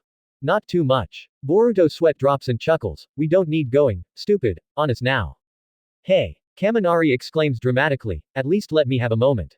Sumair giggles before stating, this seems like a well-balanced team, Boruto. She smiles, I'm glad to be a part of it. I recommended for you to be picked, since you're strong too after all. Mitsuki said, recalling how she was able to keep up and fight evenly with him during the ghost incidents. Really? Sumair asks, blinks in surprise. Yep. Boruto chimes in, though, I was gonna pick you either way. He smiles, getting her to blush a little, but nods happily. Noticing her blushing for him, lucky. Kaminari thought in jealously. Alright, so here's the plan. The whiskered team begins strategizing with them. We're gonna show them what we're made of, guys. Sarada turns to her team, Shikadai, Chocho, and Inojin. That's right, Sarada, we'll take those 10 million from Midoriya and take the top spot. Chocho's pumped. I swear, you're usually not the one to be raring to go sometimes, Chubs. Inojin said. Being raring to go is a good way to not be nervous. She replies, and I've been that way before the obstacle race even started. I guess that makes sense for some of us, but it's still a drag to me. Shikadai sighs, hands in pockets. Iwabe is speechless at this team of him, Metal, Kyoka, and especially, Yuga, who holds his stomach in agony. This team is unbalanced. Are you sure we're gonna win with this? Beggars can't be choosers, alright. I mean, look around. Kyoka points to the other students forming teams, everyone else seems to have already picked their teams. So this will have to do, whether it's balanced or not. Fine. Iwabe sighs, point taken, but it means Aoyama will be the rider. Huh, why me? Yuga asks, still trembling with hurt stomach. It makes sense, considering you're in no condition to run with a tummy ache, Aoyama. Metal agrees with that, we won't set you up to be in a bad position. He smiles, making Yuga glimmer in amazement at the concern for him. Alright, which means we'll be the carriers. Kyoka's on board with this and nods, not a bad idea. I chose the three of you because we'll make a stable formation possible. Shoto speaks with Kamiko, Momo, and Tenya. Kamiko, you take the left wing and use your quirk to keep enemies at bay. G got it. He stutters in reply. Yaoyorozu, you'll take the right wing and focus on defense. He advises, and she nods. Lita, you'll take the front for mobility and physical defense. Tenya understands and adds, and you'll be attacking and creating diversions with ice and fire, is that right? Not quite. Shoto looks up at the stance, seeing his father with flames around his shoulders, eyebrows, chin and mustache. Endeavor when I'm in battle. He clenches his fist, I never use my left side. He glares at Endeavor, having no intention of doing as he pleases. Meanwhile with Class 1B, everyone is foaming at the mouth for Class 1A, why is that? Because they're so full of themselves, as Tetsutsu said earlier. A guy with blonde hair and blue eye speaks, the only difference between us and them is that they fought a bunch of villains. Just because we're Class 1B doesn't mean we're second rate and can't win this whole thing. Nito smirks, let's show those jerks what we can do. He speaks to his team before turning to Shinki, are you also with me, Shinki? Quote. He thinks about it for a second and replies, a plan to split up and get rid of Class 1A during this round while only our class moves on to the next stage. He understands, not a bad idea, I'll go with it. Great. I knew you'd agree with me, since earlier you said doing this in your father's honor. Nito said and knows, and this will be the perfect chance. Quote. Shinki turns to glance at Boruto, standing with his team, hoping to defeat them. Something wrong, Shinki? Pony asks. Nothing. He simply replies, let's go and get ready. He walks off with her, Yodo, and Araya. Do you guys really think that we can pull this off? A girl with brown hair, two pigtails and black eyes, Namita, stutters. Sure, we're sure. Replies a girl with green eyes, cat-like pupils, and spiky brown hair, Wasabi. Besides, you can't think negatively at times like this or we actually might lose. She tells Namita. I'm with Wasabi on that one. Enko, having shoulder-length hair with a clip, agrees. Tsubaki chose us because she trusts us our abilities. Quote. A girl of short stature, pink eyes, thick eyebrows, and long ponytail hair glances to the other teams before replying, yeah. She adds, make sure to keep your eyes open, because we'll never know if even our own class will come for us. She advises, which the three nod in understanding. We're going straight for Midoriya's team as soon as this fight starts. Tetsu declares with his team. Yeah, a boy with a mask and messy hair with purple eyes, we aim to settle for first place, so let's make it count. You got that right. Juzo agrees, so does Ibara. The timer goes off for the second to begin and everyone is in positions with their teams formed, preparing to go head to head in team versus team. The battle royal begins. Team Midoriya, 10,325 points. Team Uzumaki, 705 points. Team Uchiha, 600 points. Team Todoroki, 675 points. Team Bakugo, 580 points. Team Shinki, 800 points. Team Tetsu, 625 points. Team Shinso, 255 points. Team Monoma, 200 points. Team Mineta, 415 points. Team Hagakure, 320 points. Team Kurigane, 295 points. Team Aoyama, 355 points. Team Kendo, 105 points. Team Kamikiri, 100 points. Team Kodai, 90 points. Team Rin, 80 points. Team Getsu, 65 points. Team Furasu, 45 points. Team Kuroi, 35 points. This is when Present Mike begins to count down. 5. Get him. Going for Izuku, Katsuki cracks his knuckles as he's the rider while Eijiro, Mina, and Hinata carry him. 4. He's ours. Todoroki declares, being the rider. 3. We're getting those points, no matter what. Sarada declares, being the rider and carried by Shikadai, front, Inojin, left, and Chocho, right. 2. 10 million points, here we come. Boruto gets ready, being the rider Kaminari at the front, Mitsuki on the left and Sumair carrying from the right. 1. Let's do this. Izuku tightens the 10 million points around his head, determined to go, along with Fumikage, Ochako, and Mei. Begin. Midnight signals as the horn goes off. At this instant, everyone is heading straight for Midoriya's team for that 10 million. It's basically one big battle to steal 10 million points. Tetsutsu exclaims. Ha ha ha ha. I'll be taking that headband, Midoriya. Toru declares while laughing. Not even giving us a chance. Such to the fate of the pursuit. Fumikage prepares Dark Shadow. What's the plan, Midoriya? That's easy, we're running away. Izuku points to the other direction. I don't think so. Tetsutsu yells out, and at that moment, Juzo uses his mud quirk to soften the ground under their feet to trap and prevent them from escaping. Oh no. I can't get out. Ochako tries but to no avail. Uraraka. Hatsume. The freckled teen prepares to push a button, watch your faces. He advises, which the girls do just that before he presses the button to the jetpack, making it activate to blast them in the air and away from the other teams. He flew. Damn support course. Tetsu's team turns around, after them. He yells. While you do that, I'll be taking this. Sarada's team comes up and she steals his headband right after the bat. Shit. Tetsutsu exclaims at having his points taken. Yeah, watch those headbands. You can even go after those WHO don't have 10 million. Present Mike comment. Jiro, get him. Iwabe yells. I know. She immediately uses her earphone cables to reach them, which is blocked by Dark Shadow, damn bird. She scoffs. We're going after them too. Let's get some revenge guys. Toru tells to Rikodo and Koji. Wait, Hagakure. Your headband's gone, Rikodo exclaims. Huh. Toru looks up at her invisible head and sees they're gone. When did that happen? It's revealed that Tsubaki took the headband while they were distracted and comments, it's unprofessional to let your guard down while on a battlefield. She simply says with her eyes closed before putting the headband around her neck. Nice catch, Kurigane. Nito notes from afar, this is Class B's time to shine now. After Midoriya's team lands, they're again surrounded by incoming teams from different directions. We need to put some space between us. Tokiyami tells Midoriya, we can't be caught standing still against multiple opponents. He adds, which Ochako nods and tries to move, but her foot stuck on a purple ball. What? I'm stuck. She tries to move, but to no avail. That's Mineta's ball, but where did it come from? Izuku looks around, and finds Minoru and Asui on Shoji back while trying to get the headband from the freckled teen with a combination of her tongue and sticky balls. Midoriya, we need to go. Fumikage yells quickly. Izuku does just that and presses the button for the jetpack again to take off into the skies to break free, but that loses a hover soul in the process. Ah. My baby's ruined, much to Mei's dismay. Sorry. But at least we got away. He's relieved anyway. As Midoriya celebrates too early, Boruto jumps after them and summons a clone to extend his liftoff with Gale Palm. Boruto. He exclaims as he closes in. That headband is mine, Izuku. He smirks and coats his right hand in lightning to prevent the freckled teen from countering and goes to grab it. Tokiyami. He calls out, and Dark Shadow successfully shields them from the blonde's lightning palm. That bird. Shoot. Boruto scoffs as he begins falling, but luckily, a hand extension from Mitsuki grabs his arm and pulls him back to their team. Wait, Uzumaki was separated from his horses, is that okay? Present Mike questions in surprised amazement. It is, since he didn't touch the ground. Midnight allows it with a thumbs up. Ah man, you almost had him. Kaminari said after they caught Boruto. Yeah, but they won't run forever. The whiskered leader recovers in position. After Izuku's team lands, he isn't off the hook yet as Katsuki is now the one to jump at him next. Kachan. Don't think for a second that you're safe. He roars as he's about to blast them. Tokiyami, again. Izuku yells, which Dark Shadow manages to block the blast on time.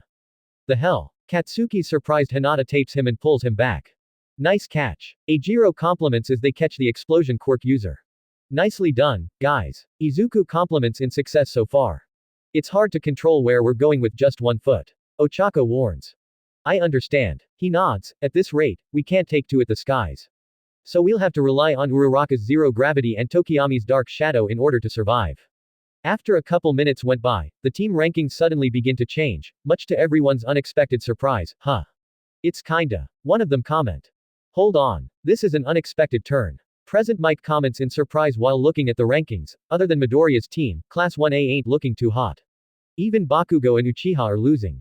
Simultaneously, Sarada and Katsuki's headbands were taken by Tsubaki and Nito.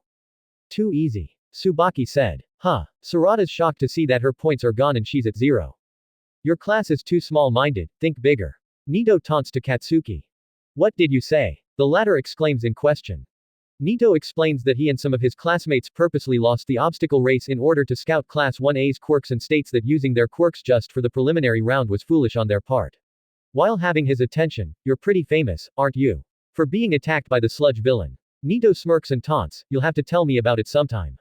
It must be strange to find yourself doing the victim role. Is it really okay to antagonize him? Renga asks, having a brown-like bandage around his nose. Why not? It makes it worthwhile. Nito shrugs, I mean, he's down at 0 and there's no way he'll climb out of the mud. Now losing his temper, Kirishima, we have a change of plan. Katsuki sneers with the red aura of anger, startling Eijiro, Mina, and Hinata. Before we take down Deku, we're going to kill every one of these 1B idiots. He declares, as Nito smirks, unconcerned. Hey, so Class 1B really had this planned out and we didn't see it coming. Shikadai scoffs, that lack of awareness is the reason why we have 0 points right now. As much as I hate to admit it, I'll have to agree. Inojin nods. What should we do, Sarada? Chocho asks. We're going after them. She replies with a look of determination at Tsubaki. You sure? It's probably best if we try out for other points. Inojin suggests, but she shakes her head. Leaving without getting our points back is not an option. The Uchiha replies, while Tsubaki remains unconcerned without a care, we'll go after Midoriya once that's done. She adds. Surprised with her answer, the three nevertheless follow along with her in not being against it. Sounds like a plan. Shikadai smirks. Meanwhile, after Boruto's team steals the 100-point headband from Team Kamikiri, what the hell? Get back here. Toguru roars out to the blonde. No can do. I'll be keeping this. He grins, puts the in around his neck. After him, Toguru exclaims and orders his carries to chase them. However. Breakthrough. Mitsuki blows a small gust of wind from his mouth that stops Togoru's team place as they cover from his attack. See ya. Kaminari taunts along with Boruto as they retreat. This isn't over. Toguru sneers. It's best if the three of us just go after other points. Shihai notes in a low tone. I concur. Suru agrees, a girl with long black hair, pulled back in a high ponytail with a lavender ribbon, and dark-colored eyes. We can't waste time chasing them around. Grr, fine. But we're going full throttle from here. Toguru declares to his 1B teammates. So far so good, now all we need to do is get the 10 million and we'll be fine. Boruto said as they keep moving around the field. Just as he says that, Mitsuki senses something coming and quickly warns, Boruto, behind us. Huh. As he turns around, a hand that looks to be made of black sand swoops in and steals the 705-point headband around the blonde's head, shocking him. What? This leaves his team stuck at 100 points. He got us. Sumire exclaims, stunned. When did he? Kaminari trails.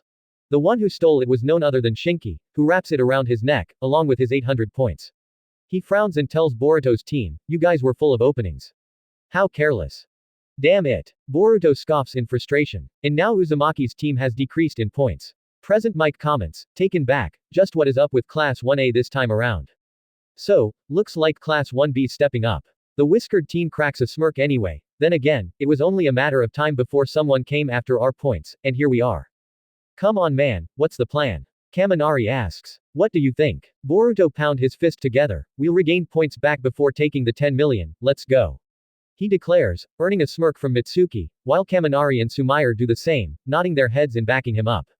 Meanwhile, Izuku sees that Class 1B is going after each teams of Class 1A and believes that they are safe since none of them will be coming after his team through this commotion. However, he begins eating those words as his team is now face to face with Shoto's team. I thought we had it made. He mutters, but guess I was wrong. Shoto glares at the freckled teen's team and simply declares, I'll be taking that now. He aims for the 10 million points, while Momo hands him a staff so he can freeze it and sticks it on the ground, making the ice spread around and blocking them off where they can't escape and to make sure no one else interferes. It's anyone's game as the cavalry battle enters its second half.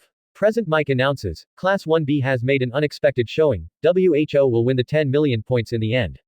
Ending 3 inches Dakara, Hitori ya Nai, by Little Glee Monster. Starts at daylight with flower petals falling from a tree in an ochako turning her hand into a fist as she, Sumire, Sarada, Suyu, Mina, Chocho, Toru, Kyoka, and Momo laying down on the beautiful grass with smiles of enjoyment and relaxation while conversating and looking up at the sky. As the ending plays, the next shot shows the 1A girls fighting off giants together in their hero costumes while having each other's backs. Next shows them chilling out at the park, exhausted after a long day of training. Kyoka sitting on the bench with a hand to her forehead, Sumire on her knees and Mina laying down, both sighing of fresh air, Ochako bending down and catching her breath, Suyu and Toru bending over the trash can, puking a little bit, Chocho sweating a lot after a bunch of running, Sarada leaning against the tree with her glasses off and hand over her eyes, and Momo standing up straight and take a few breaths. Next shows them walking in the rain in their school uniforms while looking at the screen with medium expressions, before the sky changes from overcast rain to daylight. It then switches to the Class 1A girls in their hero costumes once again in completing an obstacle course together while looking back at some of the Class 1A boys Izuku, Boruto, Katsuki, Mitsuki, Tenya, and Shikadai, and Shota, who watch them from the starting line. It moves on to the 1A girls running home on the sidewalk, with Tenya, Boruto, Izuku, Minoru, Katsuki, Mitsuki, and Shikadai chasing behind them and keeping up.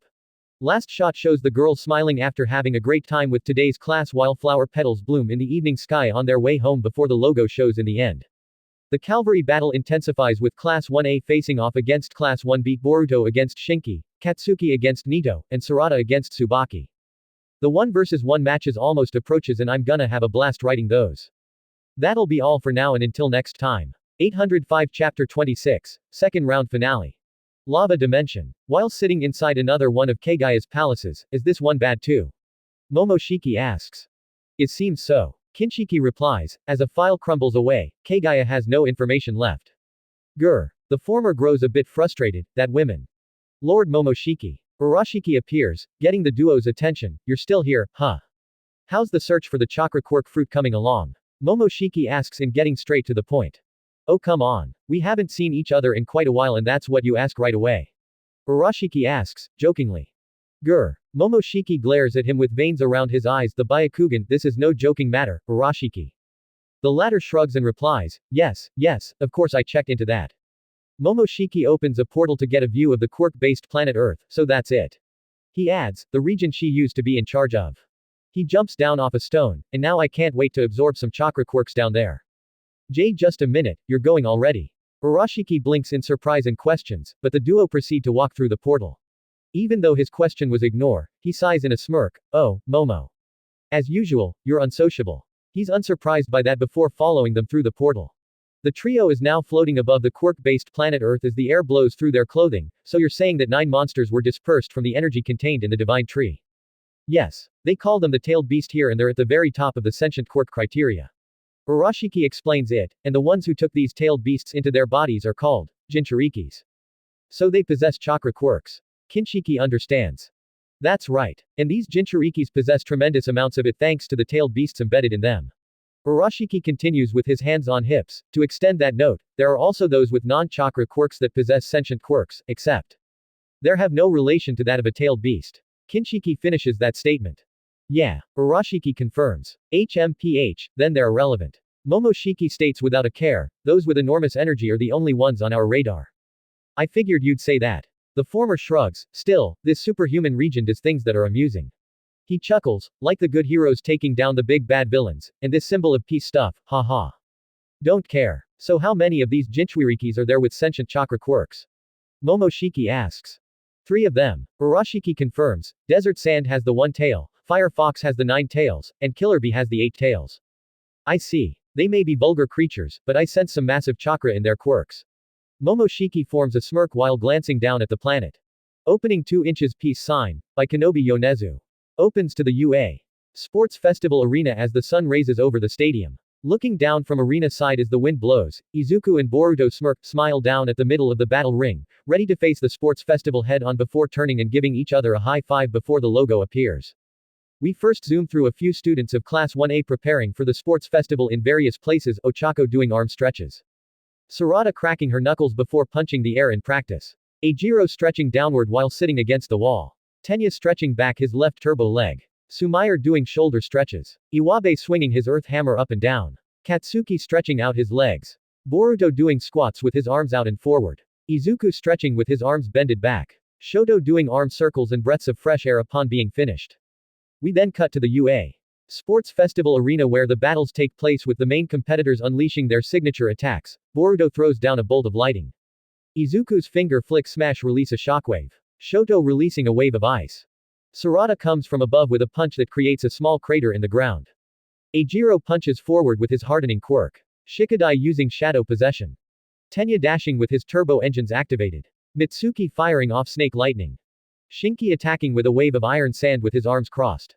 Shinso turns with a glare. Iwabe smashes his earth weapon to the ground in using stone edge.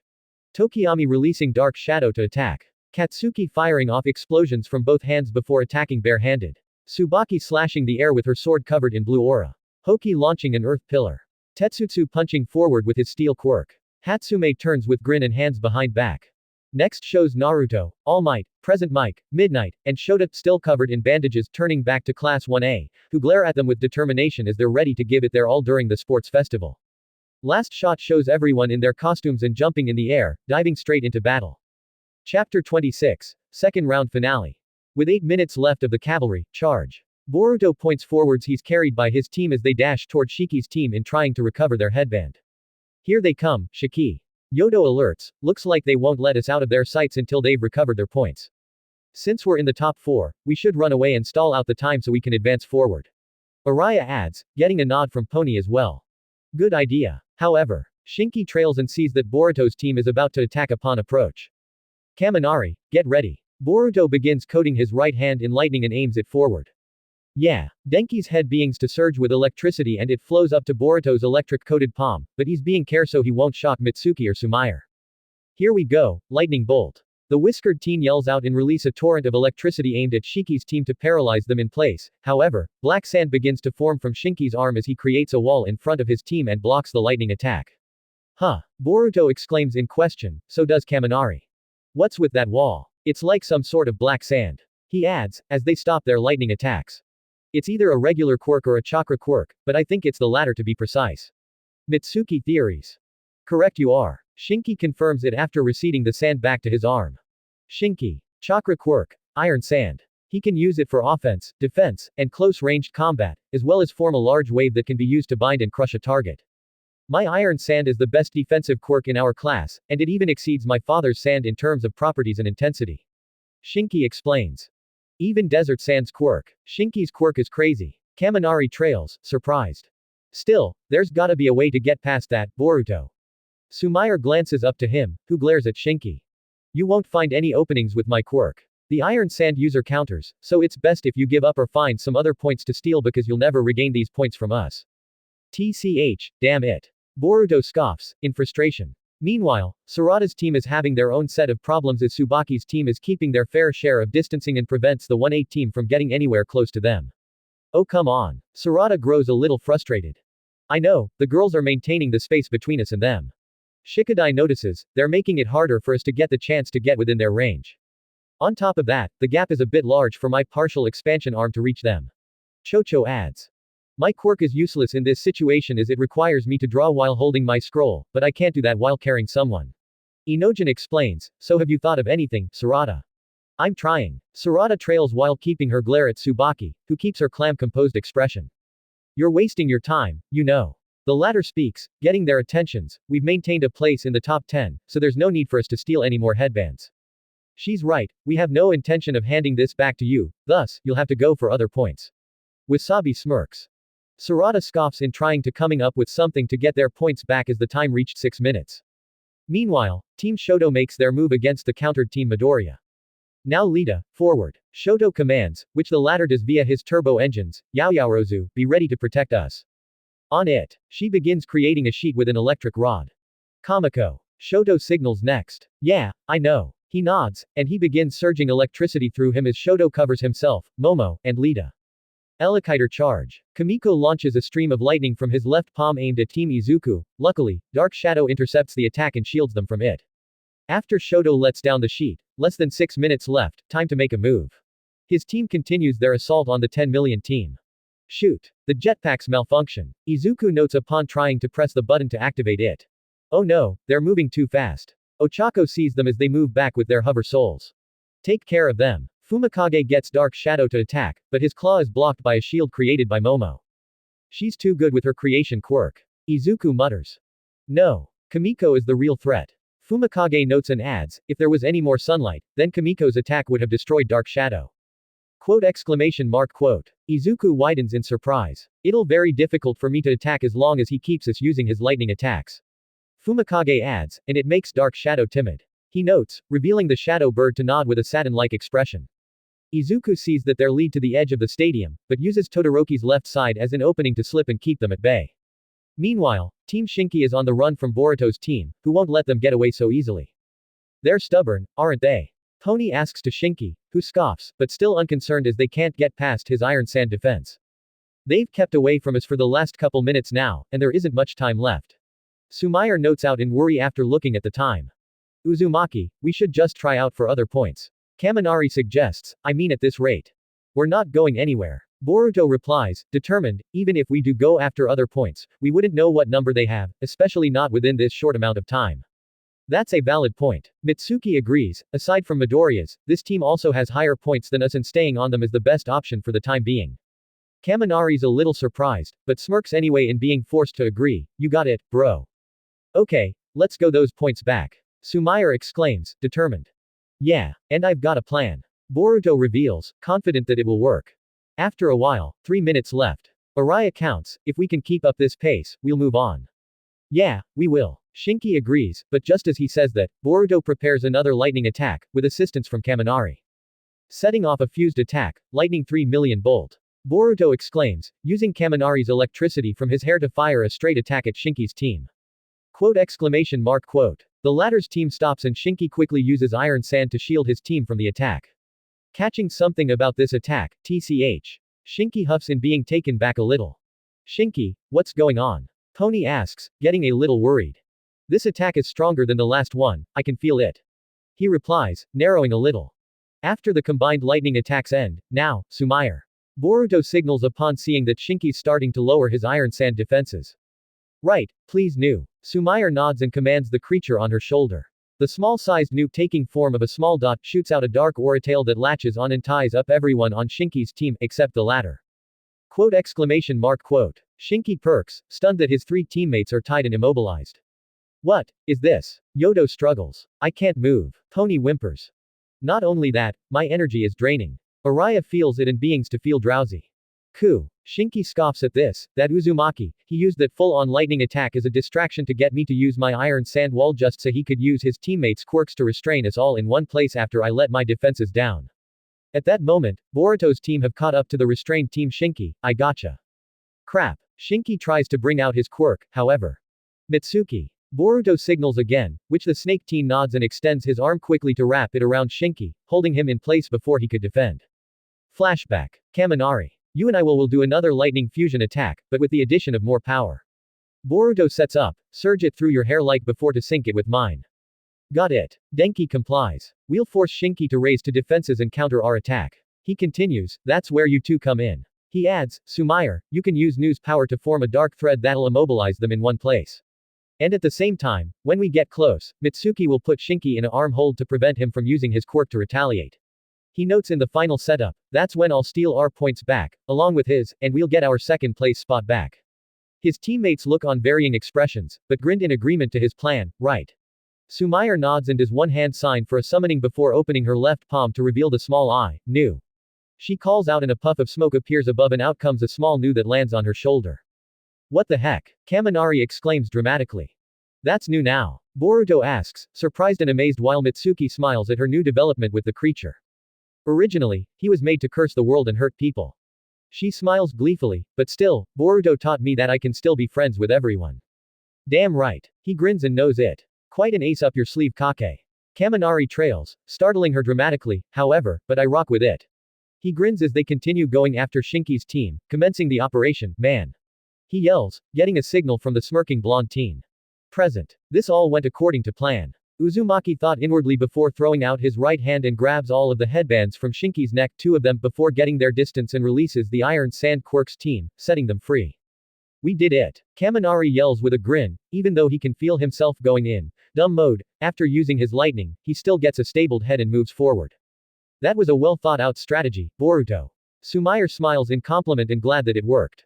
"Yeah, excellent teamwork, guys." The blonde leader gives props to them having their plan be a huge success before placing the headbands around his neck as they quickly move on. This places us back in second place in top 10. As they keep running, he turns to the ice wall that Shoto set up earlier. Izuku and Todoroki's teams must be duking it out behind that wall of ice.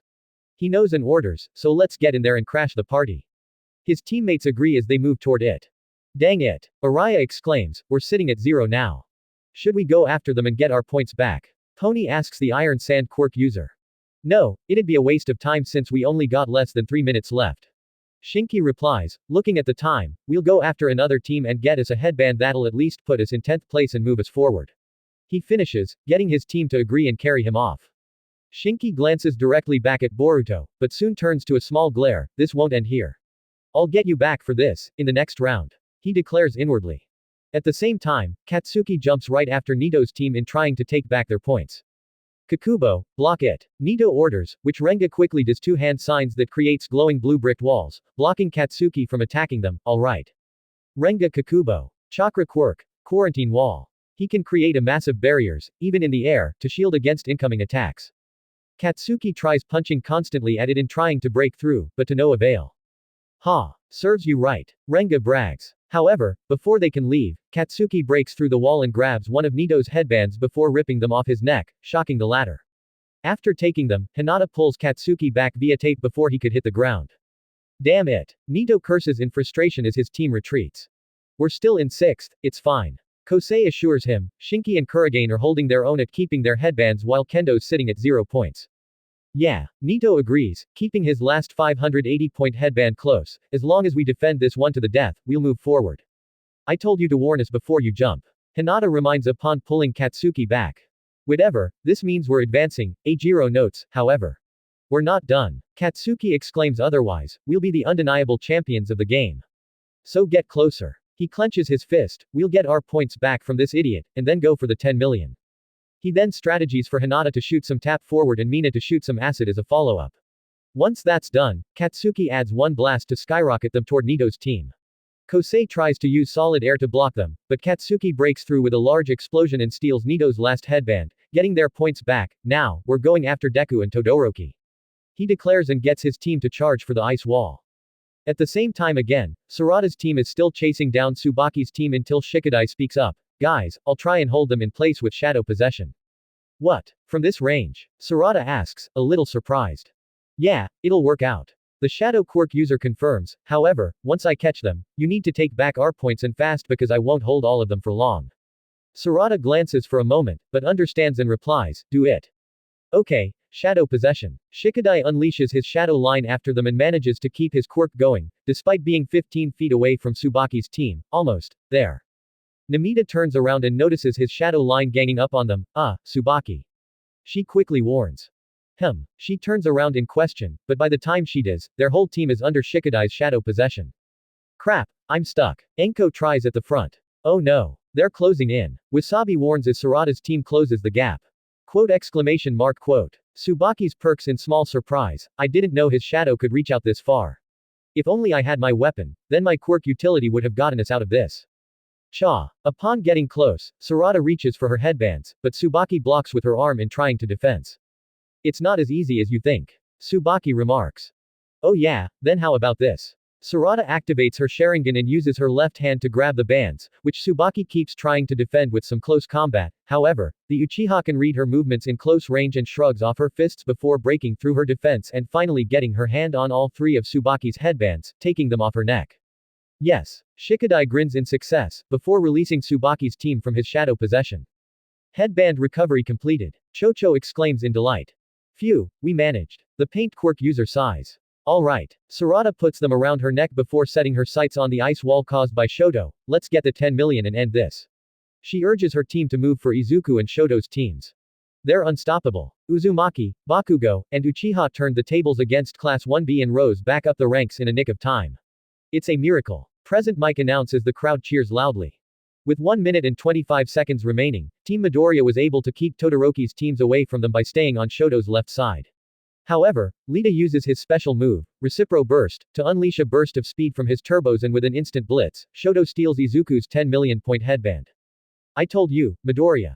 Tenya smirks to his rival, despite being unable to move for a while, that'd do my best to beat you.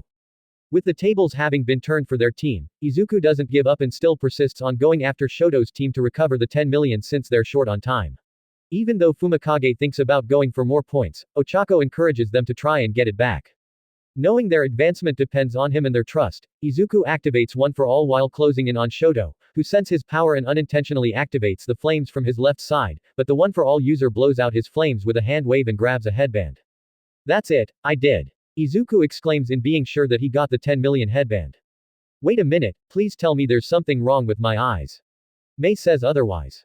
Izuku looks down and panicked to find that the headband he obtained was only 70 points, they tricked us. We used that chance to mix the headbands up so it'd be harder for you to choose. Kamiko reveals to them. You underestimated us, Midoriya. Momo adds, there's no way we'd leave the prize on top. Bummer. Team Midoriya didn't end up getting the 10 million points after all. Present Mike comments. With 10 seconds left, Tokiyami. Izuku calls out before Dark Shadow attacks the Ice Quirk user's team. Kamiko. Shoto calls and lifts a sheet as he uses Elekiter charge to counter Dark Shadow. As they clash, Boruto's team bursts the ice wall and joins the fray, full speed ahead. He roars out, pointing at the two teams. Quote! Izuku gasps as the blonde's team charges at them. Katsuki also joins the fray after bursting some ice, Deku. He roars while in the air. As if it wasn't enough, Sarada's team bursts through the ice wall via Chocho's partial expansion, Cha. Let's go. The Uchiha roars as her team charges. They even noticed that Izuku's going for Shoto, confirming to the three that he has the 10 million headband. Todoroki it is. Boruto sets his sights on. Damn it, icy hot. Same with Katsuki as he propels himself with a blast. 7 seconds were left to get the 10 million and they were all dead set on seeing their victories through. Boruto jumps forward, Katsuki dives down, Mitsuki begins extending his arm, Shoto takes a staff from Momo and freezes it with ice, while Sarada and Izuku have their hands reached out. It's down to the wire between the top competitors until, time's up. Present Mike exclaims through the speaker, stopping everyone in their tracks, and with that, the second round is officially over.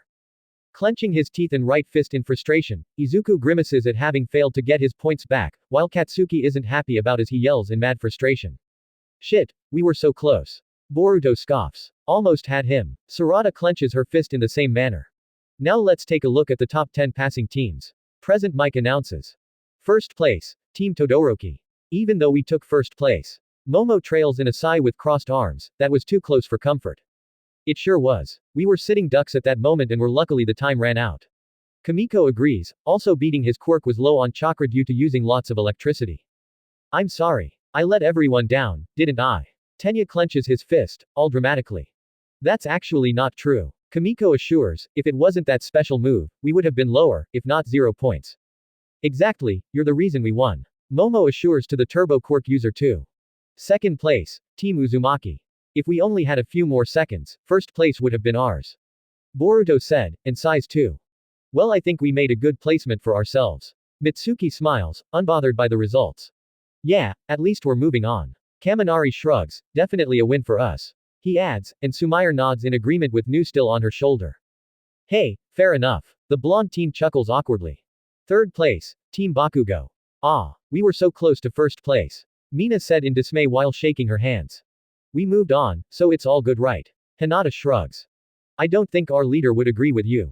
Eijiro's sweat drops at Katsuki dramatically yelling. Fourth place, Team Uchiha. This was not the placement that I expected us to get. Sarada adjusts her glasses at being dramatically down. Don't be down, we did what we could. Chocho pats her back. All's well that ends well, as they say. Shikadai said, hands in pockets at not caring about their placement. We're still moving on at the end of the day. Inojin concurs. The rankings continue. 5th place, Team Shinso. 6th place, Team Tetsutsu. 7th place, Team Aoyama. 8th place, Team Shinki. 9th place, Team Kurigane. That was too close. Pony holds her chest in relief. We're lucky that there was a team nearby, it would have gone the other way around. Araya notes. Shinki glances at his right palm before closing it in a glare of determination. I swear that in my father's name. I will take the top spot in the next round. We barely made it. Namita pants. At the last second, we got that 45-point headband. Enko sighs, imagine if we didn't it. Don't make us think about it. Wasabi exclaims dramatically. Tsubaki on the other hand, doesn't seem all that pleased about the outcome. I couldn't bet her in a one-on-one. She recalls how Sarada easily took her headbands while they were in close range, this next round. I will change that.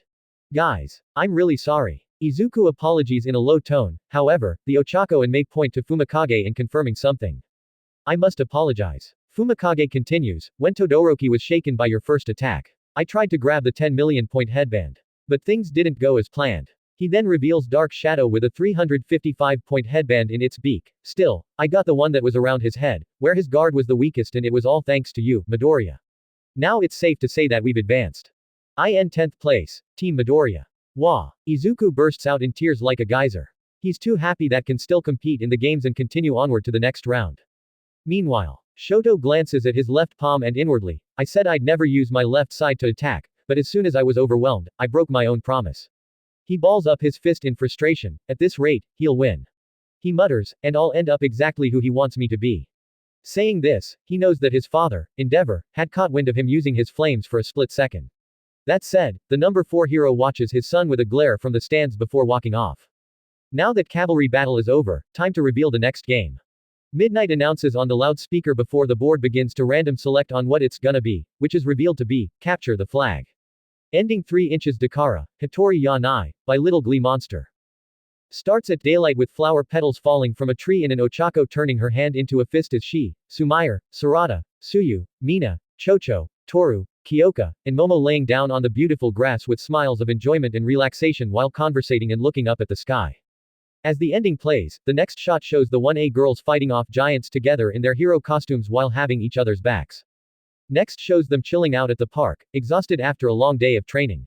Kyoka sitting on the bench with a hand to her forehead, Sumair on her knees and Mina laying down, both sighing of fresh air, Ochako bending down and catching her breath, Suyu and Toru bending over the trash can, puking a little bit, Chocho sweating a lot after a bunch of running, Sarada leaning against a tree with her glasses off and hand over her eyes, and Momo standing up straight and take a few breaths.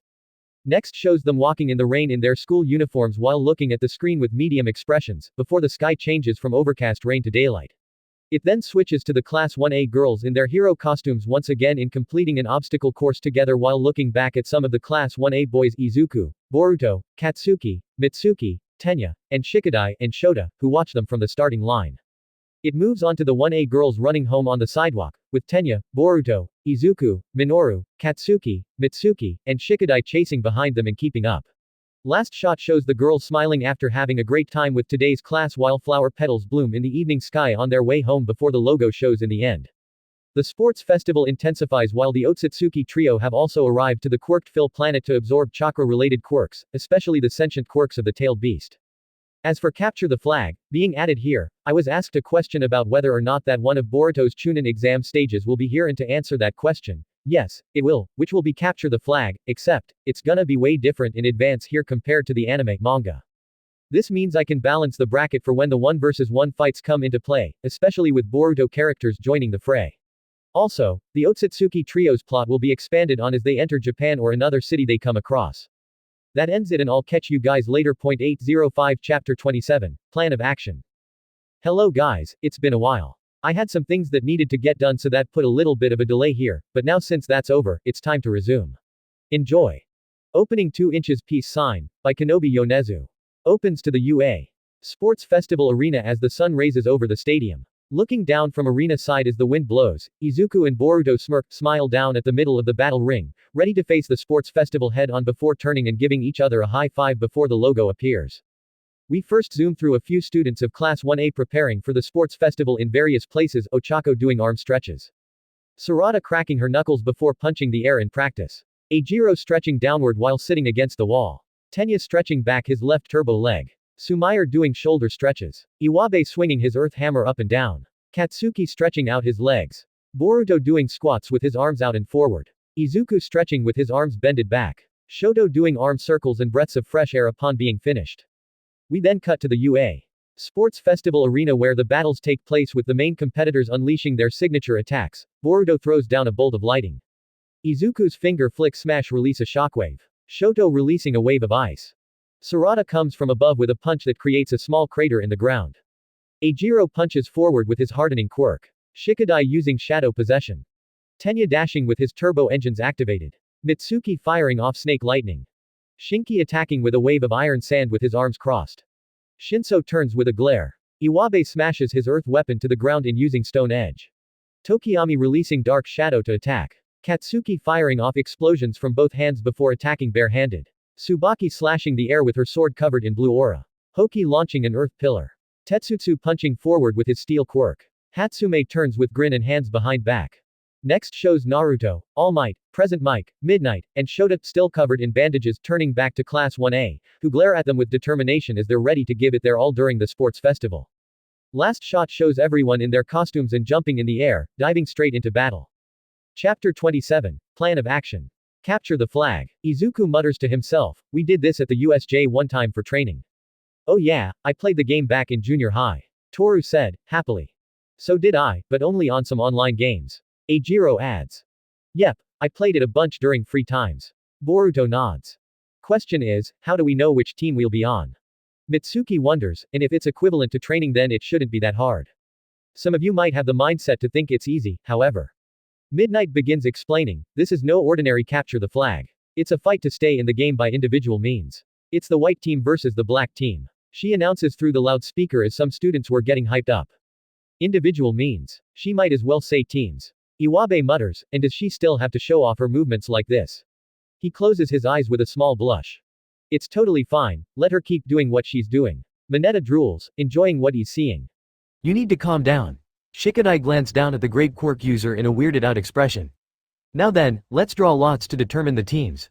Midnight holds out a box to proceed. Now, from the first place team. Excuse me. Nishirao raises his hand, getting everyone's attentions as they glance to him. Sorry, but I'm withdrawing. He reveals, feeling uneasy. The students gasps in surprise. Ojiro? Izuku mutters in surprise at this. Wait a minute, are you serious? So is Boruto. But this is a rare chance for you to get scouted. Tenya said. It just wouldn't be right. Mashirao reveals the reason, I don't remember what happened during the cavalry battle till the very end of it. The very end. Sumair narrows. Quote. It was probably that guy's quirk. He remembers it being Hitoshi's doing. Boruto glances at the purple-haired student, who turns away and doesn't seem to care about Mashirao's decision. I did catch Ojiro with that guy early in the cavalry battle, but what did he do to him to make him quit now? He inwardly wonders in suspicion. I know moving on to the next rounds is a good opportunity and I wish I could take advantage of it, but Mashirao still isn't sure, my conscience won't let me. Just think about this. Izuku tries convincing, however. I have. He still stands by what he's stating with a clenched fist. Everyone gave it their all during round 2 while I was someone's puppet. No way, I can't advance if I don't know how I got here and it just wouldn't be fair. Aren't you thinking about it too much? Do your absolute best in the next round and you'll be fine. Chocho said, plus I didn't do much during the cavalry either. What she said, so it's nothing to worry about. Mina agrees.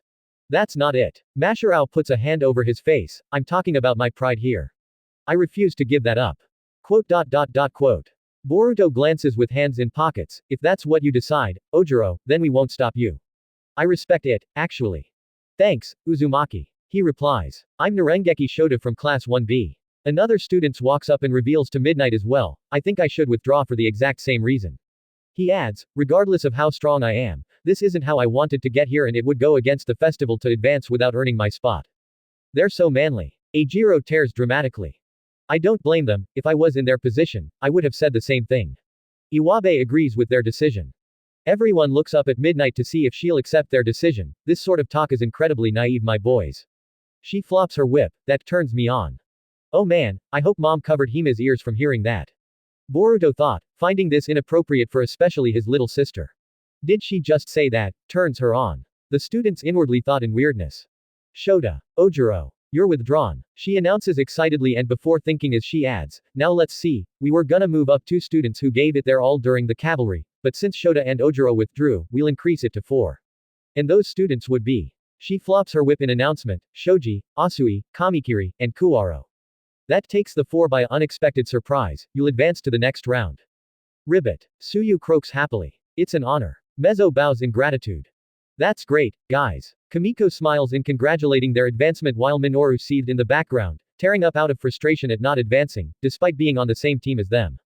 You'll get him next time. Inojin pats the grape-haired boy, who nods while still in dramatic tears.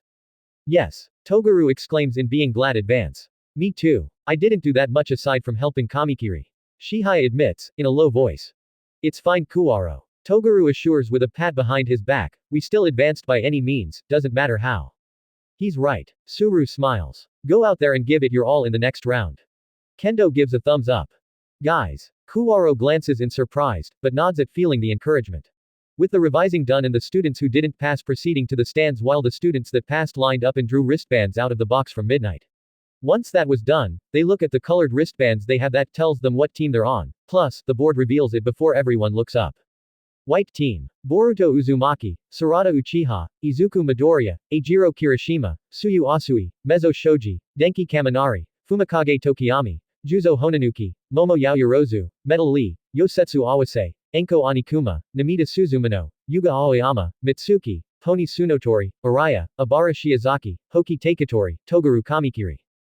Black team. Shoto Todoroki, Katsuki Bakugo, Shinki, Tenya Iida, Ochako Uraraka, Tetsutsu, Tsubaki Kurigane, Iwabe Ueno, Inojin Yamanaka, Hitoshi Shinso, Denki Kamiko, Kyoka Jiro, Chocho Akamichi, Sumair Kake, Wasabi Izuno, Shikadai Nara, Yodo, Mei Hatsume, Shiro Hinata, Mina Ishido, Shihai Kuwaro. Holy crap, our team is packed. Mina exclaims in surprise. Indeed, we got Bakugo and Todoroki on the same team and they came in top 4 in the cavalry. Kyoka said. Same is said for Uzumaki and Uchiha. Hinata adds, it's a split of 50-50 for both teams having some of the strongest in our class. Well, looks like we'll be competing against one another again. Tenya said as he looked over to Boruto and Izuku, I'll continue to do what I can to beat you, Midoriya. And I'll strive to beat you as well, Uzumaki. As the youngest of the Iida sons, I'll live up to my family's expectations. Boruto grins and respects Tenya's goal, bring it on, Iida. He raises a fist forward for a fist bump, I won't be holding back either. What's with the fist? Tenya blinks, confused. It's a fist bump, ever heard of it? Shikadai walks up, bumping fists with Boruto, let's do this fair and square, no hard feelings, right? Hey, don't cry when you lose. He grins in a playful taunt. I'm also training to become a hero and I'll go beyond with all I've got, Boruto. Sumair declares after he turns to her, so please, don't hold back on me. She sweats, but with determination in her eyes. You got it. Best of luck. The blonde replies with a thumbs up before he turned his head, seeing Ochako face Izuku. You're amazing, Deku. She starts with a lowered head, I keep seeing more and more amazing sides to you, like during the cavalry battle. She continues, I felt like I relied on you a little too much.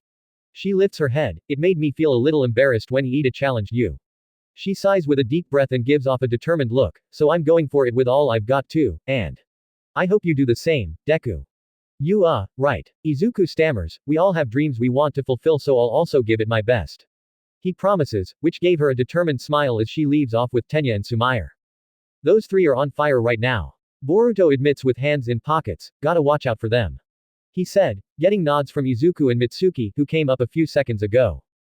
Bakugo glares them down from afar, he grins at getting the chance to take down Boruto, Izuku, and Sarada, but it sucks to him that Shoto doesn't fall into that category as they're on the same team, the latter also narrowing his eyes at the three from afar.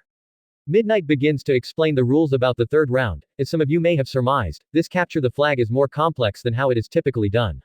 She pulls up the map of the stadium, both teams have 2 methods of winning this game. She begins, the first method is to steal the opposite team's wristbands, which is worth 20 points each.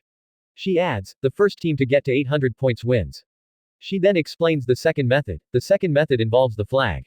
She whips her flail. The team can choose to go after the opposite side's flag and take it back to their home base. Do so, and your team gets an automatic victory. So we just have to prevent the other team from getting our wristband. Juzo muses. And what's stopping the team from just getting the flag at once? It'd be rushed game. Hoki adds. Exactly, and we know that wars don't last forever. Which is why the time will 15 minutes to collect as many wristbands as possible and to get the flag, which we all know won't be easy in the slightest. Midnight flops her whip. Whatever the case, this game still doesn't look that hard. Wasabi said, confident in this. Oh wait, there's more. And to make things interesting. She adds and smirks with a lick of her lips, even if one team wins the game, you still need to wear a wristband to advance to the next round. She adds, which surprises the students and takes them completely off guard. As for the team that loses, it'll be based on overall performance to advance. You're kidding, Eijiro exclaims. She's really pulling out all the stops to this game. Iwabe sweats a little. The more the merrier. Katsuki grins in thought, wanting to let loose against Izuku, Boruto, and Shoto. And now, here are the rankings. Midnight announce on the screen. Top 4. Shoto Todoroki, Boruto Uzumaki, Katsuki Bakugo, and Sarada Uchiha equals 100 points. Everyone else. 20 points. 100 points. Izuku exclaims in surprise, so does everyone else, upon looking at his classmates in the top 4. That's right, Todoroki, Uzumaki, Bakugo, Uchiha, the leaders of the top 4 teams during the cavalry battle will have 100 points on their wristbands. Midnight announces, setting your sights on their wrists can make it easy for both teams to get to 800 points. The students from opposite teams have all eyes on them. If they can't get to the flag in one fell swoop, then this is their other option. Oh boy. Boruto trails dramatically at all eyes of the opposite team being at him and Sarada, who isn't fazed. Now you're in the same position I was in the cavalry. Izuku chuckles awkwardly to his best friend. And no biggie, at least I'm not alone. Boruto stammers and looks back to Sarada, who shrugs that off. Both teams will take 15 minutes to strategize in the waiting rooms while Cementos takes time reconstruct area for the game. Midnight whips, make sure to strategize perpetually, haha. She chuckles in excitement for what they'll plan, weirding the students out. Waiting room A, white team. So, Momo speaks up, we either get the black team's wristbands or risk going straight for the flag. She wraps her armband around her right arm, while protecting ours. Especially Uzumaki and Uchiha's wristbands, Hoki adds in. So we got to protect theirs, huh? Kamakiri sneered, and the two 50-point leaders turned, seeing the lizard boy glower at them. Is there a problem? Eijiro asks. You bet there is. Tagaru replies, not pleased with this. Perhaps it's because we took your headband during the cavalry battle? Itsuki guesses with narrowed brow. Half right, but the reason is, we don't protect the wristbands of our enemies in Class 1A. Tagaru replies to the snake teen. Ya no, it's not like we asked you to help us, bug boy. Boruto remarks with his arms crossed, not caring in the slightest for his help. Oh, is that right, shorty? Tagaru remarks back as he took a step forward. Only Izuku, Mitsuki, Eijiro, and Kaminari to stand at Boruto's flanks while Araya, Yosetsu, and Enko backed up their green-skinned classmate. They stare each other down for a few seconds. Intel, calm down, all of you, Sarada exclaims, as she and Juzo step in between them. She's right. The Mud Quirk user states, even though we're in different classes, and Vlad King wants us to be rivals with Class 1A. This isn't the time to argue. You're on their side now, Honanuki? Tagaru asks, not pleased. He's right though, Hoki said, agreeing with Juzo, we're not here to fight amongst ourselves, it's to win and advance to the next round.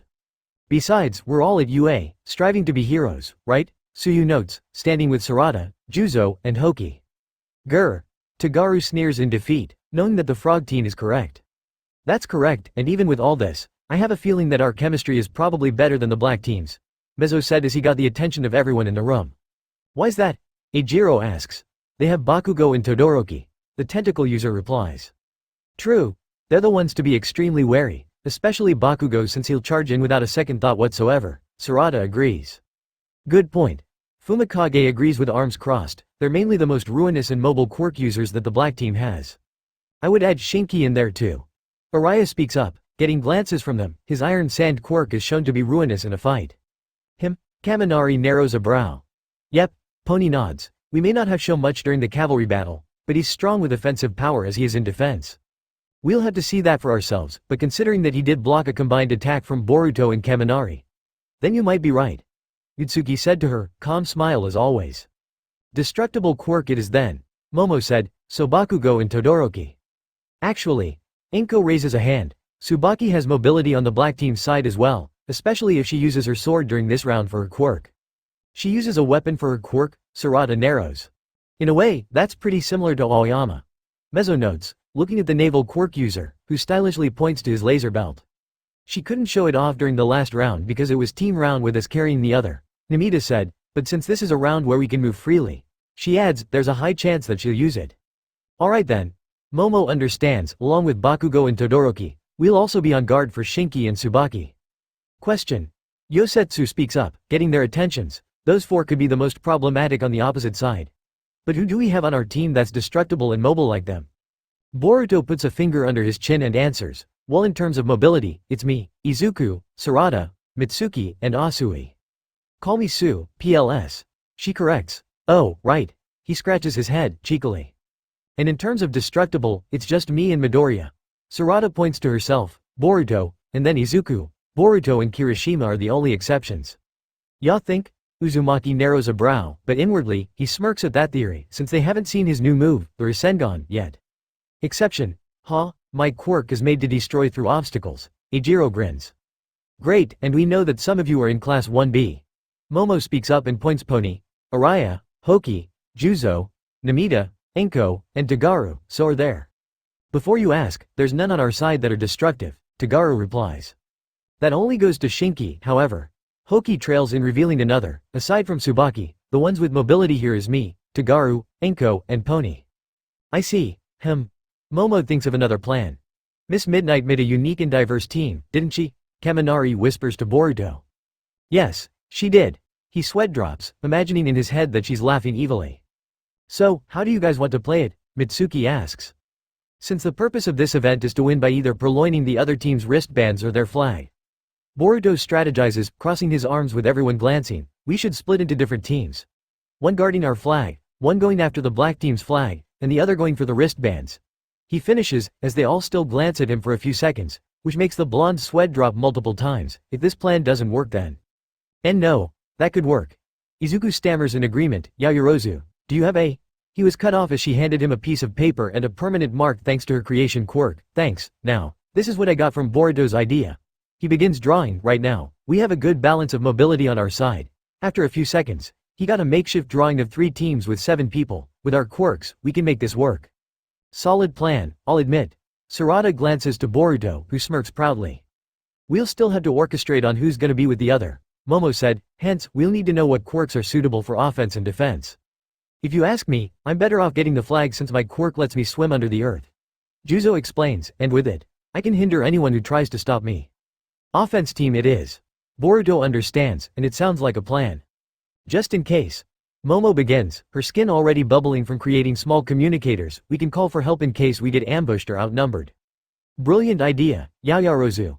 Metal compliments. As the Lord watches us from high heaven, we'll prevail through the very challenge that's in front of us. Abara prays, hands interlocked. Her voice is so. Metal trails. Angelic. Kaminari finishes, feeling relaxed too. That's Shiozaki for ya. Hoki shrugs. I think we're all set now. Eijiro pumps his fist in being raring to go. Alright guys. Boruto grins about to raise a fist, let's do this thing. Waiting room B, black team. Shoto was too busy staring down at his armband, in thought. For him, it wouldn't be too hard to simply go for the flag and get this round over with, while also collecting wristbands from the white team at the same time. His old man, Endeavor, is watching and there's no way he'll see him use his left side, thus, he vows to finish this again with his right side only.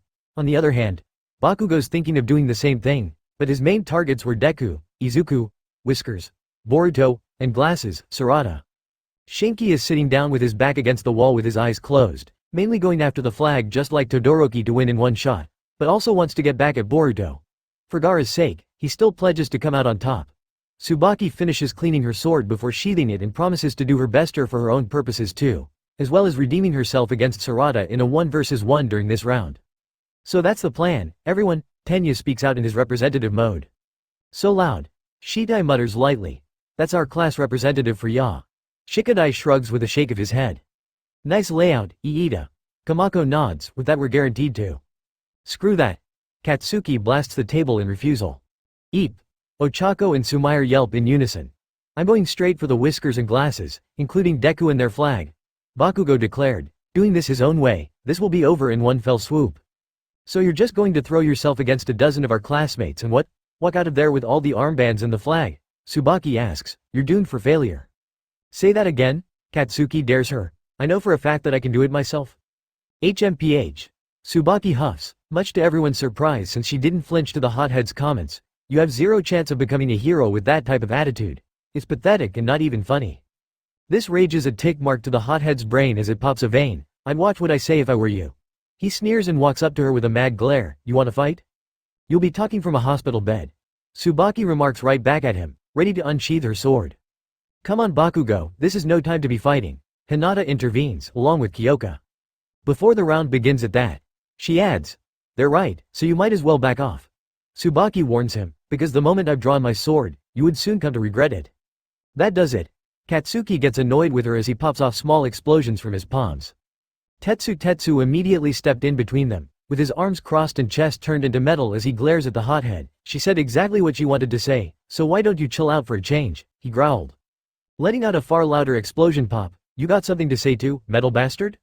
Before the metal quirk user remarks, Shinki intervenes on the spot. That's enough. He halts. What's the point of picking a fight with everyone before the flag game starts? Huh? Katsuki sneers, glaring to Shinki next. Don't act like you didn't hear me. He adds, and for the record, I don't trust you in the slightest. Bakugo ticks madly. You think I'm gonna get taken out by a bunch of extras? Yes, I do. Shinki replies in honesty and lacks faith in the explosion quirk user. In fact, you'd serve as nothing more than a distraction, just for the rest of us to take their flag and immediately win this game. Uraraka, Sumair and Mina gasped at the declaration. Even Hatsume looked up from her project to give the conversation a once-over. Everyone was looking on at this intense argument. Here I thought Todoroki was the only handsome guy in our group. Chocho is thinking off topic at the moment. Care to repeat that? Katsuki dares him to, almost close to erupting with his eyebrows twitching. Guys, can we just get back to planning already? Shikadai said in trying to calm down the rising temperature in this confrontation. Yeah, we're supposed to be a team here, Iwabe adds. As they say, the enemy of my enemy is my friend, right? Wasabi asks with that phrase. We're not friends and we never will be. Katsuki replies as he continues his glare at Shinki. I wouldn't want it any other way, he remarks, glaring back. Zhu then, an ice pole is formed that hits the top of the ceiling, getting everyone attentions to the one who created that. Enough. Shoto hisses in annoyance. This is more than a win or lose event, and if the winning team doesn't have a band then you have no chance of moving, so whatever complexes you have is irrelevant right now. He glowers and walks off. Where are you going, Todoroki? Sumair asks. I already have a plan and I'll end this game within a few minutes, he makes it clear. You ain't gonna take their armbands. I am, icy hot, Bakugo barks, in going after him. I could care less about the bands and I suggest you help with purloining armbands or at the very least help with defending our flag unless you want to rush in and get taken out like a fool, Shoto scoffs. I'll blast you to hell ya two-faced bastard, Katsuki sneered. I'll win my own way, not yours. That makes two of us, Shoto remarks back as they head out the waiting room. Sigh, dimwits. Shinki huffs. Those guys are unbelievable, Inojin sweat drops. Typical. Kyoka agrees, not surprised in the slightest at her classmates. Still, we should go ahead and get out there since time is almost up for planning, Tenya suggests. Yeah. Ochako agrees as they all move out.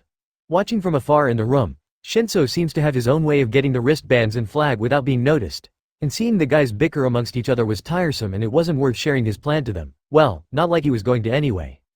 It's less than 2 minutes before the flag game begins. This is the moment where the team's plan and motives will be put to the test. Meanwhile in Hosu City, in a dark alley, Gua, a random hero falls hard to the ground after taking a slash through the stomach. Stop. Before he could beg for mercy, he gets stabbed through the chest and the result of that makes him bleed out and die. There is no room for false heroes in the world. A deep voice with red eyes glares down at the deceased hero. Only true heroes will make way for a better and successful society. After growling those words, he sheaths his sword and walks away from the area to pursue a new target. Several seconds later, this is when a portal opens up, coming from a small one-eyed creature as Shin Uchiha and his son, Kid Shin, appear from the spatial portal. We've ran into interesting individual out here in the streets. Adult Shin states and looks down at the random heroes' corpses, and he didn't waste any time disposing of this hero. He smirks, he'll make a good addition to the League of Villains. We're asking him that now? Kid Shin asks. Not yet, he replies. We'll stick to observing him from afar. He adds, at the moment, we can't get that girl with the Sharingan due to that school tournament that Shigaraki is watching. So we'll stick to finding out more about this guy in the meantime. His one-eye creature gets ready, let's go. Yes, father. Kid Shin complies and they teleport through the creature again and out of the alley. Ending 3, Dakara, Hitori Yanai, by Little Glee Monster.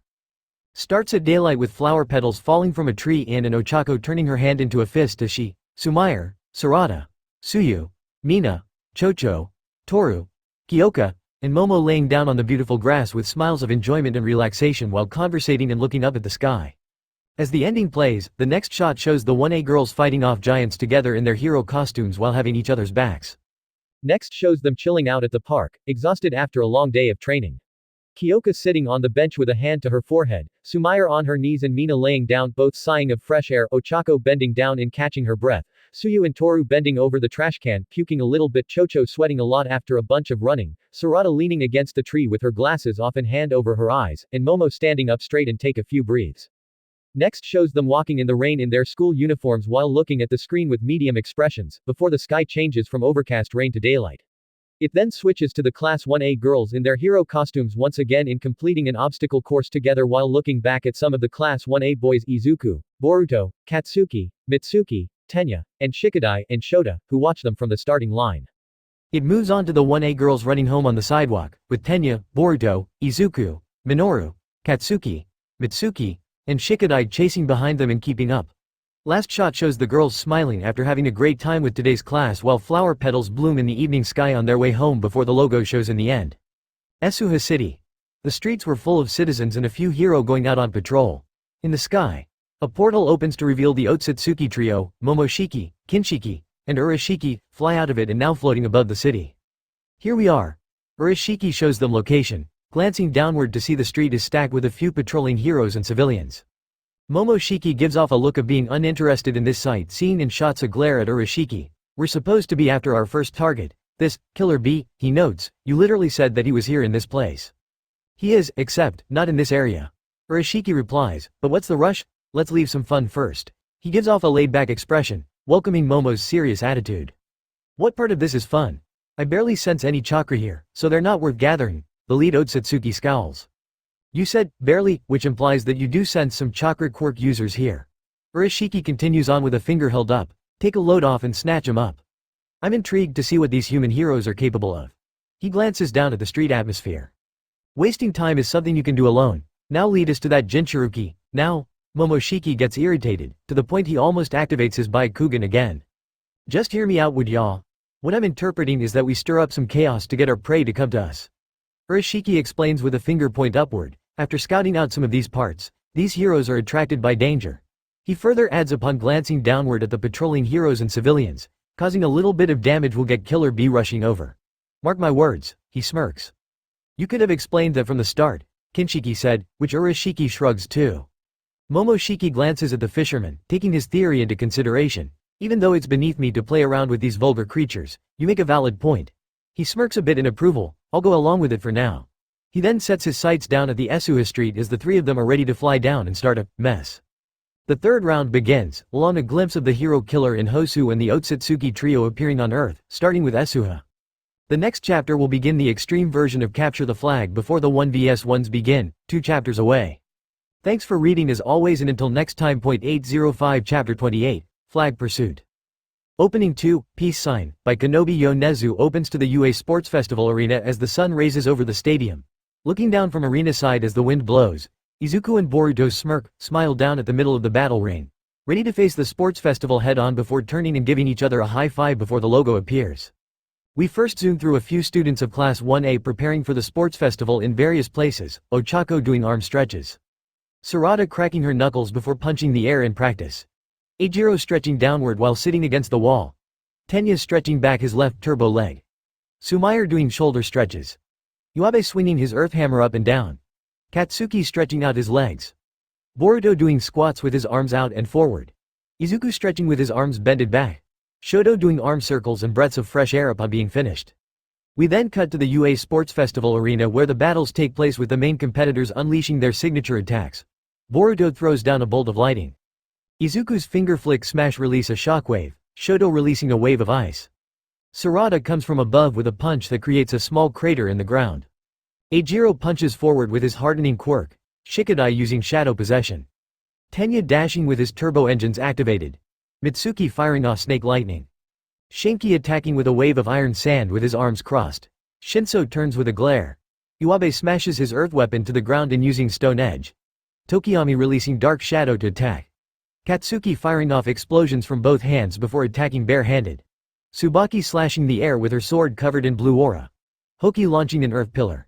Tetsutetsu punching forward with his steel quirk. Hatsume turns with grin and hands behind back. Next shows Naruto, All Might, Present Mic, Midnight, and Shota, still covered in bandages, turning back to Class 1A, who glare at them with determination as they're ready to give it their all during the sports festival. Last shot shows everyone in their costumes and jumping in the air, diving straight into battle. Chapter 28. Flag Pursuit Mission. With the time limit for planning over, the teams appear back out to the stadium as the crowd cheers of their arrival. The first-year students see the new setting taking place for the flag game. It comprises of a city full of buildings and warehouses, courtesy of Cementos' cement quirk, along with auburn boulders and rocks. This is incredible, they even changed up the stadium, Metal yelled. No kidding here, Kamakiri added, in awe of the change of scenery. It's similar to the ruins zone at the USJ, Iwabe points out in comparison. Now then, Midnight talks through the speaker, the white and black teams will go to their assigned bases, and will use this 5 minutes to position yourselves around the flag. By the time the white team made to their side, the flag is already there and all that's left for them to do is form a perimeter. Guess this is the part where we say good luck, Izuku offers. Luck? Who says we need it? Eijiro said confidently, flexing with a grin. Yeah, we all know, let's move, Uzumaki. Tsuyu begins leaping away. Yeah, we better, Boruto started, only for his voice to trail off as Tsuyu's tongue wraps around his waist. Huh? The whiskered teen looked at his classmates in surprise before being yanked away by her long tongue. We'll be off. Mitsuki waves to the rest before he and Pony jump off with them as they hear Boruto yelp dramatically as Tsuyu hops a warehouse ahead. Call the second that you're all in trouble, Momo states, holding her communicator. That is if we're not taken out off the bat, Tagaru states. We should be solid. Eijiro said with arms crossed, I mean, taking that their flag back here is how we automatically win this round. In order to pass, the winning team still needs an armband, Yosetsu reminds. Indeed. Fumikage nods before adding his phrase, now let us revel in the dark. Juzo blinks and narrows a brow, he's like Kuroiro, ain't he? He looks back to Enko, who definitely agrees. Speaking of Shitai, he might be able to counter Tokiyami. She whispers, causing the dark shadow quirk user to perk up. What is this Shitai Kuroiro's quirk, and how can he counter mine ability? He asks after just hearing that. Well, ya see. Enko begins to explain why. Alright team, we're moving out. Sarada states to Tagaru, Yuga, Metal, Mezzo, Namida, Yosetsu and Araya. No need to tell us that. Tagaru scoffs, already knowing what the objective is. You want to join in too, Honanuki? Yosetsu asks. Nah. I'm better off going straight for the flag. Judo replies, my quirk lets me swim in the earth after all, and I can hinder anyone who tries to get in my way. Then that means you can use that to easily sneak your way past the black team and get to the flag. Izuku nods in understanding. That's about the size of it. Juzo confirms. We'll be going after the flag taking another route and we'll likely encounter some of the black. Araya said, that'd be a good distraction for you as well. Got it. Juzo nods before they march onward to their positions.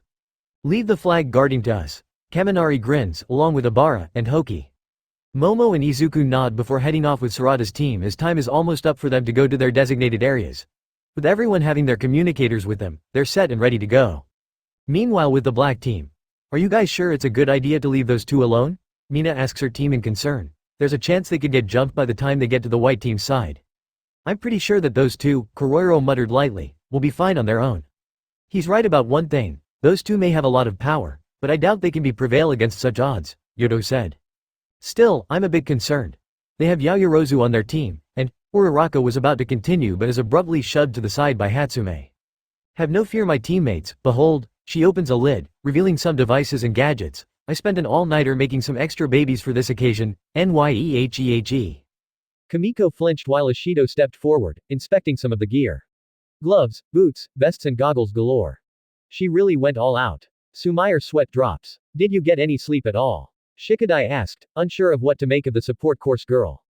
Nope, Hatsume declared, showing off an assortment of gear. Now put them on. I'll explain their functions real quick and then we can get to work. While she explains them, Inojin asks, is it just me though, or do we have little room for defense? The only attackers we have are Bakugo and Todoroki. I'd say we're a little thin here. No, we weren't. Wasabi interjects that, Shinki has the best defensive quirk here, so it'd be impossible for the opposite side to get even one step near our flag. We'll have to change formations because I won't be defending the flag. Shinki reveals, surprising Wasabi. Say what? Tetsu asks, not getting to. I'll be the attacker along with Todoroki and Bakugo. He makes it clear, as for why, I got my own rationale. If that's why you won't, then I won't force you to change your mind. Tenya nods, before glancing to Yodo, Inojin, Kamiko, and Kyoka. In that case, I trust that we'll leave the guarding the flag to you guys.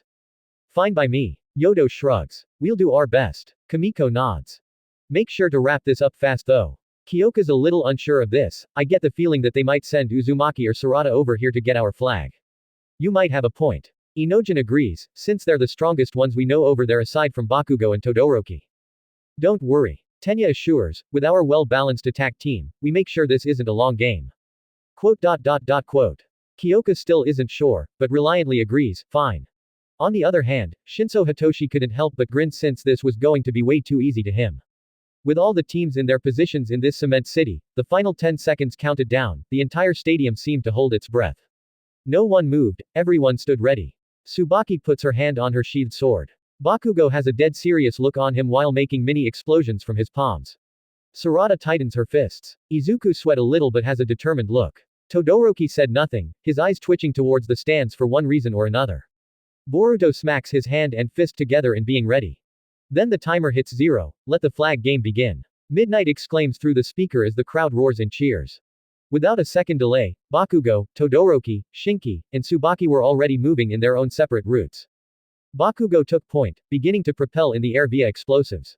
Iwabe sprints not too far behind him and asks, why are you blasting off all of a sudden? You'll give away out positions.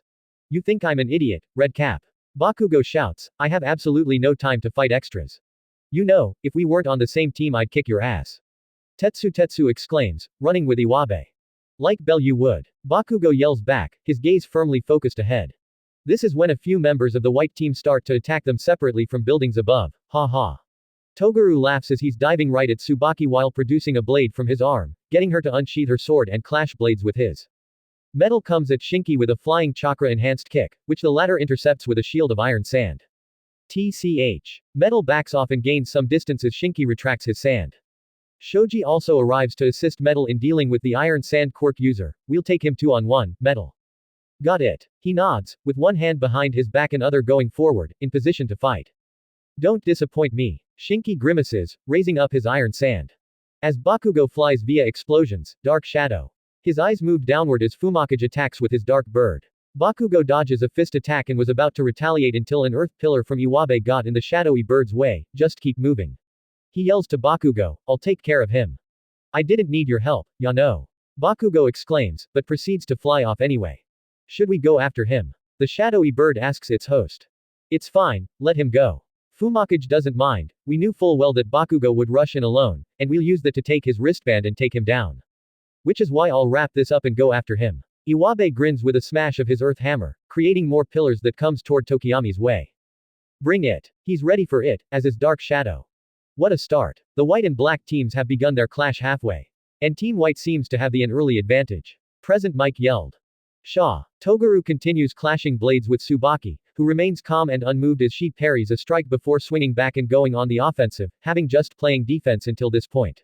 Kamakiri finds himself pushed back this time. What strong swordplay. He admits before dodging a strike and getting some distance in the process. I expected this from you, Kurigane. Toguru cracks off a smirk, being the second strongest in our class. That title means something. Tsubaki lowers her sword, which confuses her green-haired classmate. I won't be engaging with you any longer. Why not exactly? Toguru asks. I have another objective to see through. She replies, turning the other way after sheathing her sword. That is a terrible reason and I'm not gonna let. Toguru was then cut off by Tetsutsu, who dashes toward him in his metal form. ORAAH. The latter swings out his right fist. Tetsu. Toguru widens in surprise before putting his arm blade up to block the right hook, however, the force of it pushes him back. Go do what ya gotta do, Kurigane. The metal guy insists, I'll take Kamakiri's wristband before catching up. Yeah. Tsubaki nods and dashes on ahead. Well, Metal Tetsu, we are partners when it comes to the gym, so give me all ya got.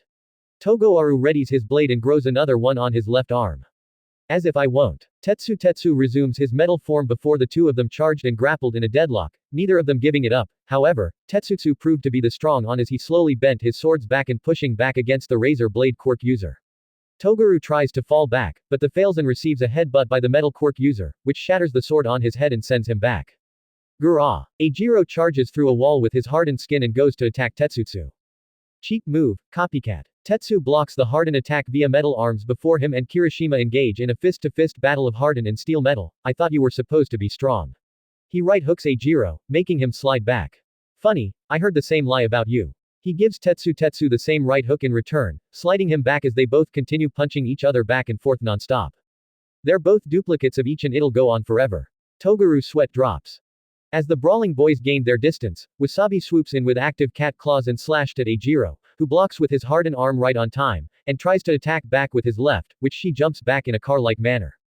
Right in time, Izuno. Tetsu said, walking beside her. It was nothing. She replies, having a green aura-shaped cat ears on her head, along with a tail, figured I'd help someone while their flag is in pursuit. Wasabi Izumo. Quirk. Cat covering. She becomes enveloped in a partial cloak of colored chakra that gives her cat-like movements and enhances her speed. Cat girls come to the rescue, Eijiro reforms hardens an arm. Of course, always gotta back up a classmate. Wasabi jumps at him with her claws extended in chakra aura, striking constantly at the Kirishima, who continues to block everything she throws. Hiya. She goes for an turn-around kick, but the steel Quirk user jumps above before diving down with his own right hook, which she manages to evade in time with her cat reflexes. I better get in and help. Toguru activates his razor arm blade. Now it's Wasabi was about to say, but the ground softens like thick mud, yet it was consuming her and Tetsu like quicksand. This is. The metal boy knows and turns to see Juzo coming out from the softened ground. Gotta stop you guys right there, I'm afraid. Juzo comments, nothing personal. He then adds another move with a placement of his palm on the softened ground, harden. The ground turns solid and traps their lower parts. Oh no. Wasabi exclaims. That was a dirty play, Hununki. Tetsu yells out. Nice catch. Toguru compliments to the mud Quirk user. Great, my chance. Eijiro charges in at Wasabi first, who tries to her best to get out of this solid ground prison but to no avail. She gasps as the hardened Quirk user gets closer and steals her wristband, which settles for the white team taking the lead. Wowza. Kirishima of Class 1A secures the first band from the black team. And as a result, the white team takes the lead. Present Mike announces, which delights the white team. Yeah. Eijiro raises a fist in the air in triumph. Damn it. Tetsu enters his metal form again and proceeds to use brute force to dig his way out of the solid ground, and goes to defree Wasabi too. Celebrate later, we're retreating for now. Toguru warns Eijiro after seeing his metal classmate out. Oh, right. Eijiro gets it and they retreat into a building immediately. Holding his breath, Juzo also resumes to swarming under the area via his softing quirk, Phew. He eventually comes out for air in near a warehouse and looks up to see that Katsuki is blasting his way for the white team's base. Guys, Bakugo is heading directly your way toward our base. Juzo whispers on the communicator, he's either heading for the flag, or he's aiming for Uzumaki and Uchiha's wristbands. Typical. Boruto shrugs through the device, unsurprised by Bakugo's objectives, of course he'd rush over here by himself foolhardily. Mitsuki states in addition, he's the hothead type of our class after all and my guess is he might go for the latter. My thoughts exactly. Izuku adds though as well, be prepared to intercept him, you guys. Yeah, we know. Momo confirms. Meanwhile, Pant. Metal and Shoji huff in exhaustion as they face Shinki, who doesn't have a single scratch on him. This guy's quirk is strong. Mezzo admits, stepping back a little. Metal grits his teeth as his fists are bleed from trying to break through the Iron Sand's defense, even with his inner gates quirk increasing his physicals, not yet. I'm just getting started. He refuses to back down and rushes at Shinki again. Wait, Metal. Mezzo tries to stop him but he's too late as Metal continues with his inner gates quirk and throws consistent attacks on after another but they so much as leave no dent on Shinki's sand. Having had enough, we're done. He forms his iron sand into a hand that grabs Metal and throws him into a wall. Gah. The impact is enough to knock KO Metal out of the fight. Oh no. Mezzo widens in shock. He'd already lost the moment I provoked him. Shinki simply states before holding up two armbands. Mezzo perks down to his wrist and sees that his 20-point band is gone, as well as Metal's. While you both were too busy attacking me, I quietly snatched your headbands. He reveals before turning his back, you two had already lost by that point also. He jumps off toward the white team's base, leaving Mezzo closing his fists in defeat. What a turn of events. The black team has taken the lead by 6-0 points thanks to Shinki taking out two wristbands from the white team. Present Mike announces as the crowd cheers and to the surprise of Team White. Just when we were maintaining a solid lead 2. Hoki doesn't like the sound of that. I'm positive that we can gain it back, but it has to be fast. Kaminari mutters as they're still guarding the flag. Meanwhile, in a cement building, Araya takes on Chocho with what seems to be his puppet Sanshoo, attached by chakra strings from his fingers, while Yuga takes on Mina. Stand still, will you? Chocho uses partial expansion via fist to try and smack Araya, but he continues dodging while controlling his puppet to do the fighting for him. No can do. Araya continues his long-distance battle. Puppeteers are required to fight at long range then close range. He adds, granted, you probably know by now that I'm at a disadvantage in close-range combat, but on the other hand, you're not that good at long range either, which means the advantage in this case goes to me. Araya. Quirk. Puppeteer. He can manifest chakra strings to control objects from a considerable distance, allowing him to fight from afar. Only think you have an advantage on his being a chatterbox. Chocho gets dramatically mad and throws an expansion punch at his puppet, which the puppeteer controls it to dodge before striking back with a couple smoke bombs that blinds Chocho upon hitting the ground. What is this? She covers her mouth as to no inhale it, but what she doesn't know is that Araya uses this chance to take her armband and retracts his puppet to him. When the smoke clears, she sees that it's gone. Game over. Araya reveals it, much to her frustration. On the other hand, Mina skates on the ground via her acid quirk and smirks. We were together in combat training, so I know all about your tricks, Aoyama. I could say the same about you. He twinkles and while firing off naval lasers from his belly via belt. That may be so, but there's a difference. She reveals while evading his laser, I know your weakness. She recalls to him explaining that firing off his naval laser quirk too much will hurt his stomach, which she proceeds to exploit while skating around dodging in a dance-like manner, and it seems to work as Yuga starts to feel the effects. Here's a big one. He unleashes a larger naval laser that Mina successfully dodges, my tummy. He whimpers as she's at his limit. There's my shot. Mina throws some acid at his belt, melting some of it, but mostly his pants, much to his shock. He tries pulling them up, but this gives Mina time to acid skate up to him with her fist ready. And to finish it, she grins, an uppercut. She strikes under his chin, which makes his fall to the ground while dramatically moaning stylishly, and I'll be taking this. She gets his armband while at it. Araya sees this and is somewhat surprised. What's up, Twinkles? You went down already. Which will be the same for you next, jerk. Chocho immediately goes to strike, and succeeds in sending Araya back. Gah. He flies into a wall, and slowly tries getting up. Bet you're not used to taking blows, right? Which makes it easier to steal that armband. Mina joins Chocho as they stare him down, also giving her Yuga's armband to replace the one Araya stole. Damn. He sees that he's at a huge disadvantage and can only think about retreating at this time. Meanwhile, Tokiyami bashes through Iwabe's earth wall as the latter covers his face from the impact. Now, Dark Shadow. Got it. The shadowy bird complies and grabs Iwabe's armband from his right hand before retreating back to its host. Shit. Iwabe isn't pleased about this, having let his guard down the moment he's guarded himself from the impact of his move. Nice. You've managed to take his headband. Yosetsu comes to their end and advises the Dark Shadow user, I'll retrain him with my wielding quirk, so you're free to help Juzo get the flag. He nods. Affirmative. Fumikage replies and leaves the building area. After seeing his teammate go off, I'll have to keep you in place for the rest of them, so it's best if you give up quietly. Yosetsu smirks. As if I'd do something like that. Iwabe remarks, standing up. If you say so, but don't say I didn't warn you. He shrugs. Awase was close to using his wielding quirk until Tsubaki flies in and gives him a blood-less invisible slash, goo. Making him start to slump to the ground, therefore blitzing him. Kurigane. Iwabe's widens in surprise, so fast, she took him out in one shot. Quote. She kneels down and takes her classmate's armband, here. She tosses it to Iwabe, who catches it in surprise before glancing at her. Get it together. She simply says with her eyes closed, if we won you would have been out. I know that. Iwabe growls dramatically at her complacent attitude. Class 1B has some people that are just too smug for their own good. He inwardly thought, putting his staff behind his back. Meanwhile, Shoto departed from the main group, wanting to get in position to take the white team's flag and end this in one fell swoop. Since his team is distracting them, he could commence his assault. He bent down, ice gathering below as it ruptured. As he prepared to do what he was gonna do, a shadow comes from the air and plummets toward him. Cha. It's revealed to be Sarada with a chakra-enhanced punch. Quote! Shoto quickly jumps out of the way, allowing her fist to connect to the ground and create a large crater. This is as far as you go, Todoroki. She says with a glare. Uchiha. Shoto gazes with his right hand iced for an attack. I'll take you down here and now, claiming that headband. Sarada declares, activating her Sharingan. HMPH. Shoto immediately unleashed a wave of ice that plummets her way. In return, she delivers a chakra-enhanced punch to the ground, unleashing a wave of chakra that tears through the ground as the impact travels across the field and counteracts the ice. However, Shoto isn't done yet and fires off another. The Uchiha is forced to dodge to the side and rolls back in position. Not wasting time, huh? She thinks inwardly before doing another chakra smash to the ground to counter more ice, but this time, Shoto's attack wins the collisions, getting through her attack. With a close call, she slightest dodges to her left, but gets a nick of ice on her waist side. After regaining her edge, she sees the small amount of ice to her low side and grits her teeth, tch. Shoto blows some cold fog from his mouth and gazes, shall we continue? He plans to continue his attacks. Sarada, come in. Momo calls from her commonitor, what's going on?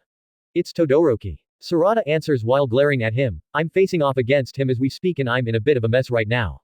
She admits, with a grimace. We were a bit too focused on Bakugo that we forgot about Todoroki. Eijiro said, Kamikiri and I will head over there to back her up, the rest of you can keep doing what you're doing. Mezzo comes in through the communicator, informing the team, guys, be aware of Shinki and Kurogane, they're on the move. He adds after surprising the group, Metal and I got our armbands stolen by him, while Kurogane took Awase's. Damn. Eijiro curses through the device. This isn't good. Namita stammers in worry. We knew of this before during our strategy meeting, but this creates more problems for us. Izuku mutters through as he's running through at the start of the black team's base with Momo and Namita. Honanuki, come in. Enko calls, are you at the black's base yet? Yes, and I'm closing in on their flag. Juzo confirms, which relieves the white team. I was getting startled there for a second. Ping sighs through the device. We'll have to change plans. Boruto speaks up. Uzumaki. Momo's surprised to hear. Until Honanuki gets back here with their flag, the best option we can do right now is hold off Bakugo, Todoroki, Shinki, and Tsubaki. Even try to take their hands. The blonde team continues. After a few seconds of thinking, the team agrees, it's worth a shot. Fumikage goes with it. Since Sarada is fighting Todoroki, then I'll go and intercept Shinki. Mitsuki states, some of you can stop Bakugo and Tsubaki, and get the flag. Okay, let's give it our all. Izuku exclaims in determination, which they all agree before resuming their objectives. Meanwhile, after Mitsuki heads off from their group, Boruto, Tsuyu, and Pony stealthily making their way through a different route at the halfway point through a warehouse with pillars. Don't you think it's better if we help Honanuki recover the flag? Tsuyu asks while frog hopping, it'd be another option and it's faster. She adds, getting a narrowed brow from the Uzumaki, which she then explains, instead of Honanuki rushing back to the white base himself, we can get him to simply pass the flag over to us as a way of backing him up. Boruto thinks about with a finger under his chin for a second, valid point. Since his quirk has some limitations I guess. Yeah, it does. Pony confirms while running on all fours like a horse, even though his mud quirk allows him to swim underground, he still needs to dig out and catch his breath to use it again. So it's like swimming in and out of pool. He gets the drawback, for example, he's not like Diglett, a ground-type Pokemon. That's the reference. Pony agrees on that one. Not like Sue either, water is her element as a frog. He adds. Ribbit, she croaks. Okay girls, change of plan, let's go back Honanuki and end this. Boruto declares and just as he does. There you are. Bakugo roared as Boruto looked up to see the exploding hothead fly down with an exploding fist. Quote exclamation mark quote. Boruto puts his arms around Tsuyu and Pony before jumping away from Katsuki's blast, landing on the ground, you both alright?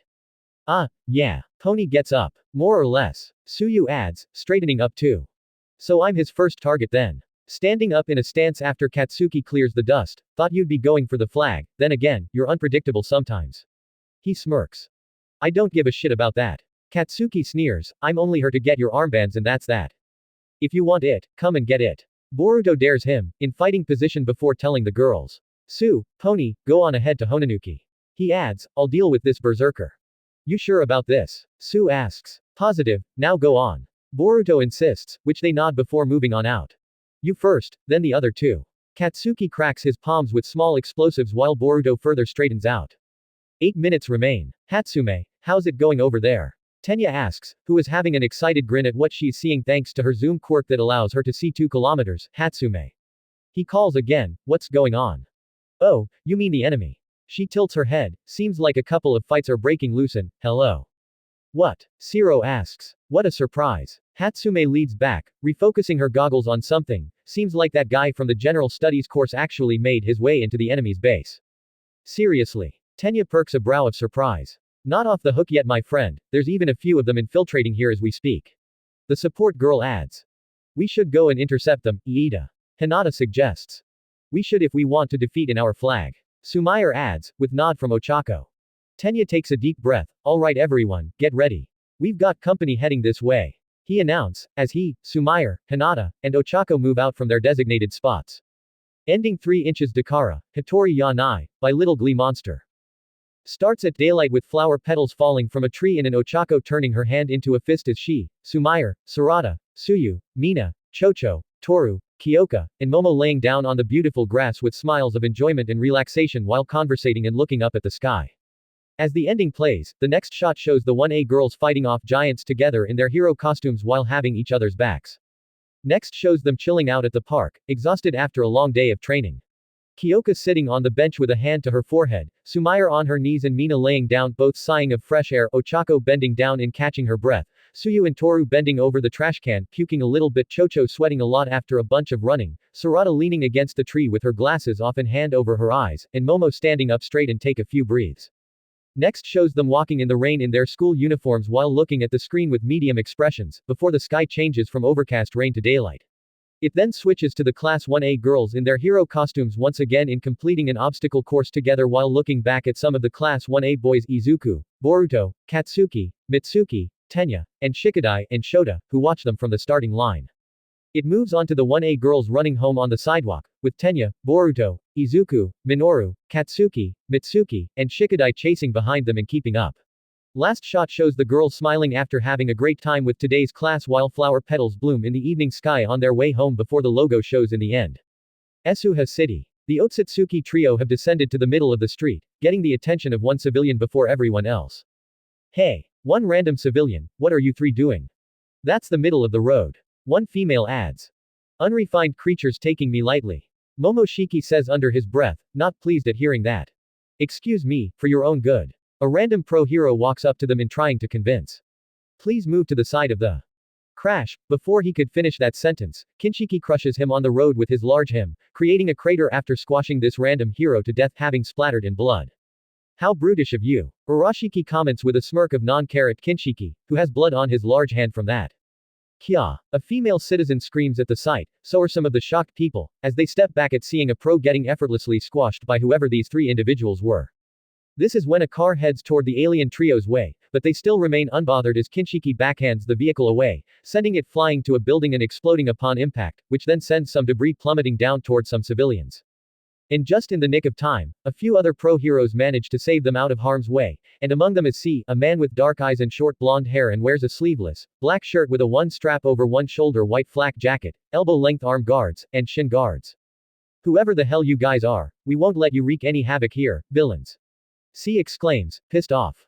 They wanna take us on. This oughta be fun. Urashiki grins in amusement, proceeding to form his red energized fishing rod while Kinshiki forms a red energy knife while Momoshiki watches with a blank expression as his subordinates do the fighting for him since he doesn't need to waste his on fodders.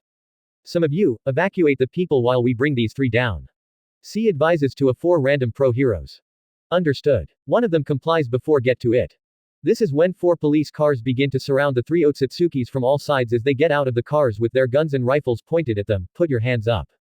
All three of you. An officer exclaims. However, Kinshiki coats his feet with red energy and sends a stomp to the ground that sends an energy wave through the street, sending some pro-heroes, including C, flying back, as well as flipping over all four police cars and sending them crashing upside down after being sent through the air. They're freaks. One pro exclaims, while the other does a battle cry and tries to attack at them recklessly. Wait. C tries to halt him, however, that was on deaf ears. Before this hero tries to strike Kinshiki with his quirk, he gets bisected in half, easily at that, much to the horror of the other evacuating citizens and a few pros. Urashiki on the other hand, begins stealing some power from those who have chakra and non-chakra regular quirks by stabbing them through the chest, but in non-fatal ways unless he wants it to be. After stealing a couple, he notices that the portions of the quirk energies that he purloined were small and he sighs in being a sarcastically bummed out. This is the best you creatures can do. You're all pretty weak and I'm exaggerating. He shrugs. Say that again, you damn villain. The two random pros attack him. Urashiki's fishing hook impales through them at the same, GHA. This attack proves to be fatal as the alien fisherman retracts his lined hook after killing these two fodders. You guys aren't worth it, unfortunately. He mocks their corpse. Freeze. One police officer points his gun at the fisherman, who still isn't threatened in the slightest and uses his hook to steal the gun away from the officer. Huh. This is an interesting toy that you humans got. Urashiki cracks a grin, having an idea, how about I give it a shot? He uses the gun this time and points it at the officer, who backs away in fear. No. Don't. He begs, but the fisherman pulls the trigger and shoots the officer in the head, killing him.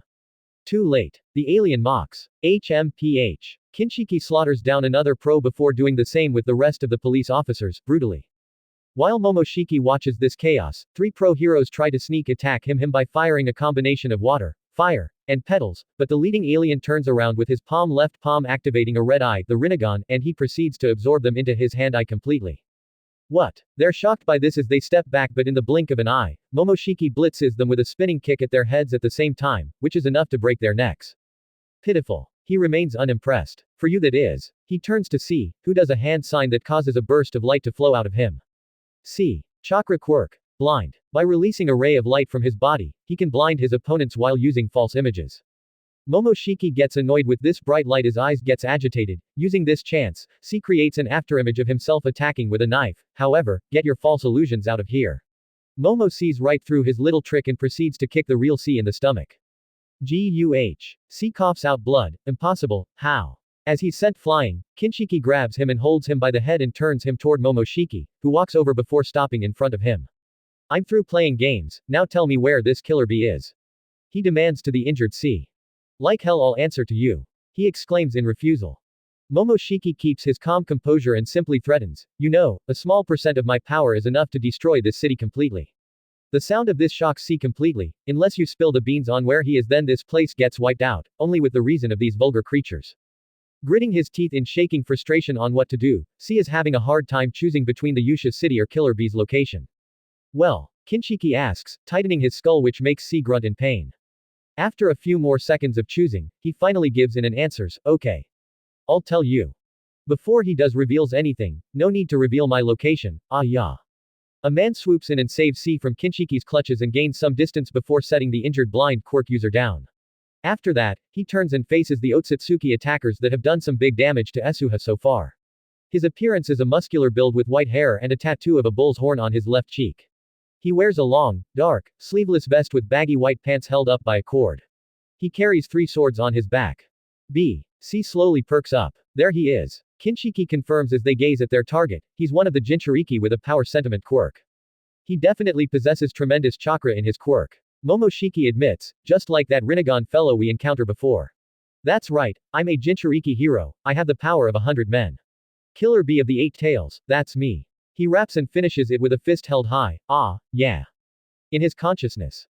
Come on. An octopus creature with 8 tails. Yuki, just look at them. These guys are clearly different from ordinary villains and they don't look human either. Are they? For real? B asks, not taking it too serious. Yes. I mean, look at some of the destruction they caused. Yuki adds, on top of that, they've already killed off a lot of pro heroes before we got here. Fair point, then we'll speed blitz through these guys in no time. B raps in declaration. Back to reality. B declares this while the Otsutsuki duo, this is as far as you go at wrecking this city and now you fools are going behind bars. His words are already annoying me. Momoshiki states, now wanting to get this over with. Then I shall take you. Kinshiki raises his large hand in preparing an attack as Killer Bee is in battle position. The flag game begins with the black team taking the lead, and as that's going on, the Otsutsuki trio attack Asuha and are already dropping several bodies. Killer Bee arrives to take them on in the next chapter, which is also the finale of the flag game before the 1 vs 1s. That's all for today and until next time. 805 Chapter 29, Flag Finale. Opening 2 inches peace sign, by Kenobi Yonezu. Opens to the UA Sports Festival Arena as the sun raises over the stadium. Looking down from arena side as the wind blows, Izuku and Boruto smile down at the middle of the battle ring, ready to face the sports festival head on before turning and giving each other a high five before the logo appears. We first zoom through a few students of Class 1A preparing for the sports festival in various places, Ochako doing arm stretches. Sarada cracking her knuckles before punching the air in practice. Eijiro stretching downward while sitting against the wall. Tenya stretching back his left turbo leg. Sumair doing shoulder stretches. Iwabe swinging his earth hammer up and down. Katsuki stretching out his legs.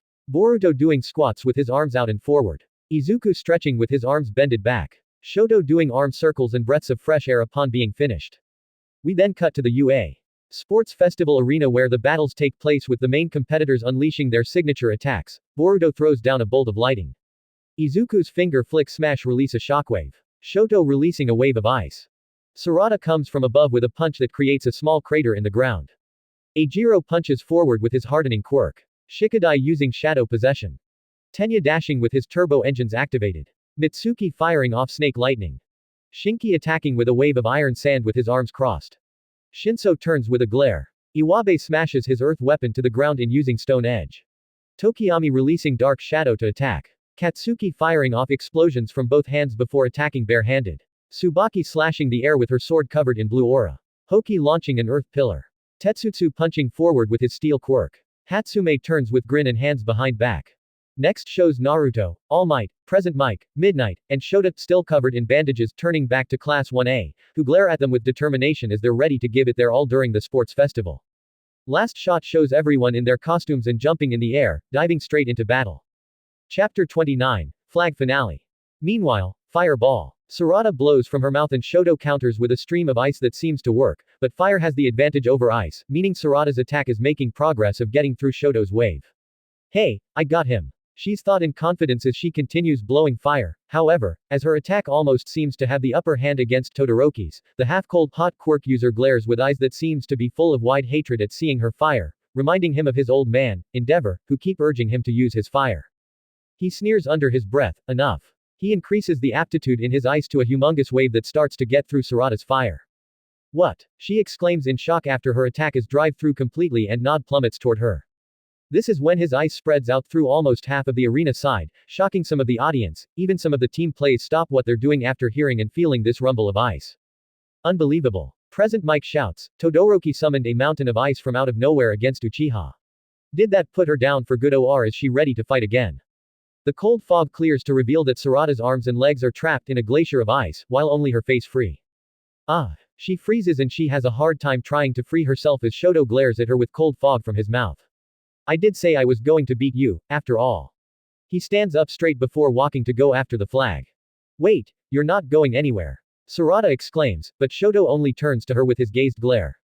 No, we're done. Shoto states bluntly, I could get your armband, but the flag is the quickest way to end this game. He proceeds onward, as Sarada gives off a look of disappointment. Damn, she curses. Meanwhile, Sarada, come in. Do you copy? Yaoyaorozu tries getting in touch with her, but to no avail as the Uchiha's communicator is also frozen beneath the ice. She's not answer. Momo mutters. You don't think that Todoroki beat her? Namida asks, in worry. Wowzers. Todoroki freezes Uchiha in a capsule of ice and now moves onto the white team's territory. Present Mic announces, confirming their suspicions.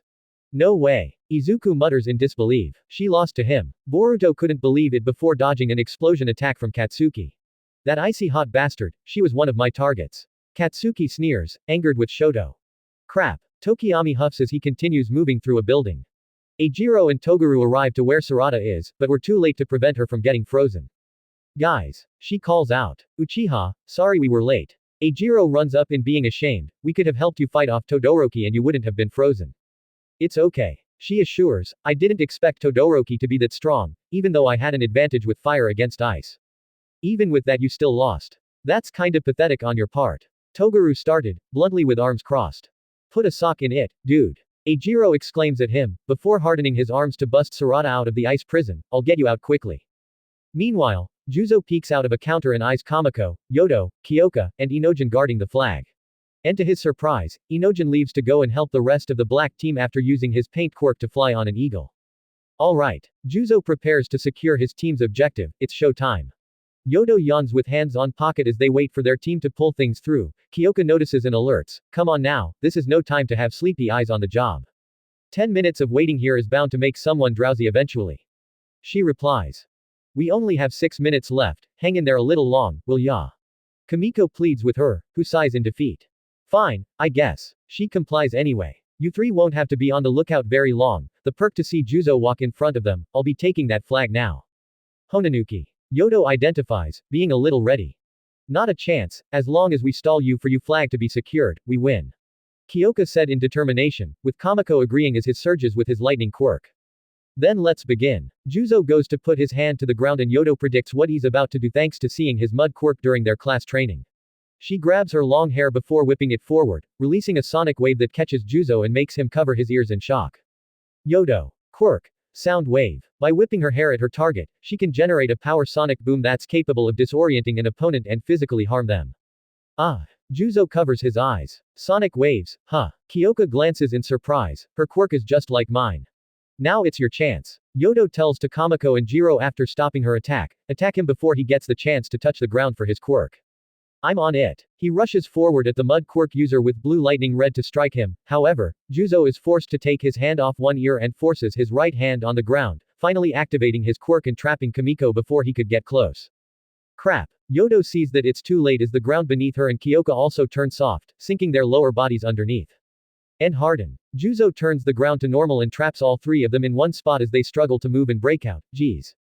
He holds his right ear. This ear is ringing like crazy, but oh well. He proceeds to take all three of their armbands, much to their frustration, and takes the flag too. Mission accomplished. He proceeds to leave them stuck at where they're at and uses his quirk to dive under the earth along with the flag, now to hurry back home. Meanwhile, breakthrough. Mitsuki fires off immediately upon finding Shinki, how blocks on high alert via iron sand. Go no further. Mitsuki smirks, you'll be staying here for a while. HMPH. Shinki simply scoffs as he has no intention of being kept here or playing Mitsuki at his game and controls his sand to successfully grab him by his right arm. I got you. He was about to do more, but the snake teen bursts out with his arm transformed into snakes. Interesting magic trick. What's will you pull out next? A rabbit? Nope, I can only produce snakes. Mitsuki responds and dusts some sand off his arm before resorting to hand signs, wind scythe. He shoots off wind slashes from his arms in continuation, but that doesn't put a dent in Shinki's defenses. It's useless. The 1B student warns as his sand chases after the snake teen, who jumps and dodges a couple of times before hopping on the wall that leads him to getting caught by his opponent's black sand quirk as it appears to crush him from all sides. Shinki's confident that he's got him completely immobilized. However, a burst of snakes come from the sand prison and he assumes, snakes again, does he have clone quirk? He guesses. Striking Shadow Snake. A large snake bursts from the ground, heading to strike Shinki, who forms a wall of iron sand in front of himself to shield and counterattack, making the snake dismantle away upon contact, but this was just a distraction to lower the sand quirk user's guard as two hands seize his legs from underground, which Shinki looks down surprised. Snake Burial. Mitsuki pulls him right underground with his extended arms, leaving only Shinki's head exposed. Seems like I got you. He approaches him, however, Shinki closes his eyes and turns into black sand. Confusing the 1A student, who then turns around to see Shinki reformed completely as if nothing happened. Then again, Mitsuki kinda knew something was off when he did that and states, an iron sand clone, huh? No wonder I felt no resistance from you at that point. He then asks, how was that for a surprise? Not bad, I suppose. However, Shinki prepares his next attack as sand gathers around him. That'll be the last time I fall for such penurious tricks. This might end up being tougher than I thought. The snake teen readies himself as the time is at 5 minutes. Meanwhile, not so fast, Midoriya. Izuku and the girls stop and look up to see Tenya and Ochako up a cliff with some boulder. We'll be taking your bands and our flag back. Iida and Uraraka. Izuku's blinks in surprise. I said I'd do my best, Deku, and here it is. Ochako touches the boulders next to here, release. She allows them to slide down toward the trio.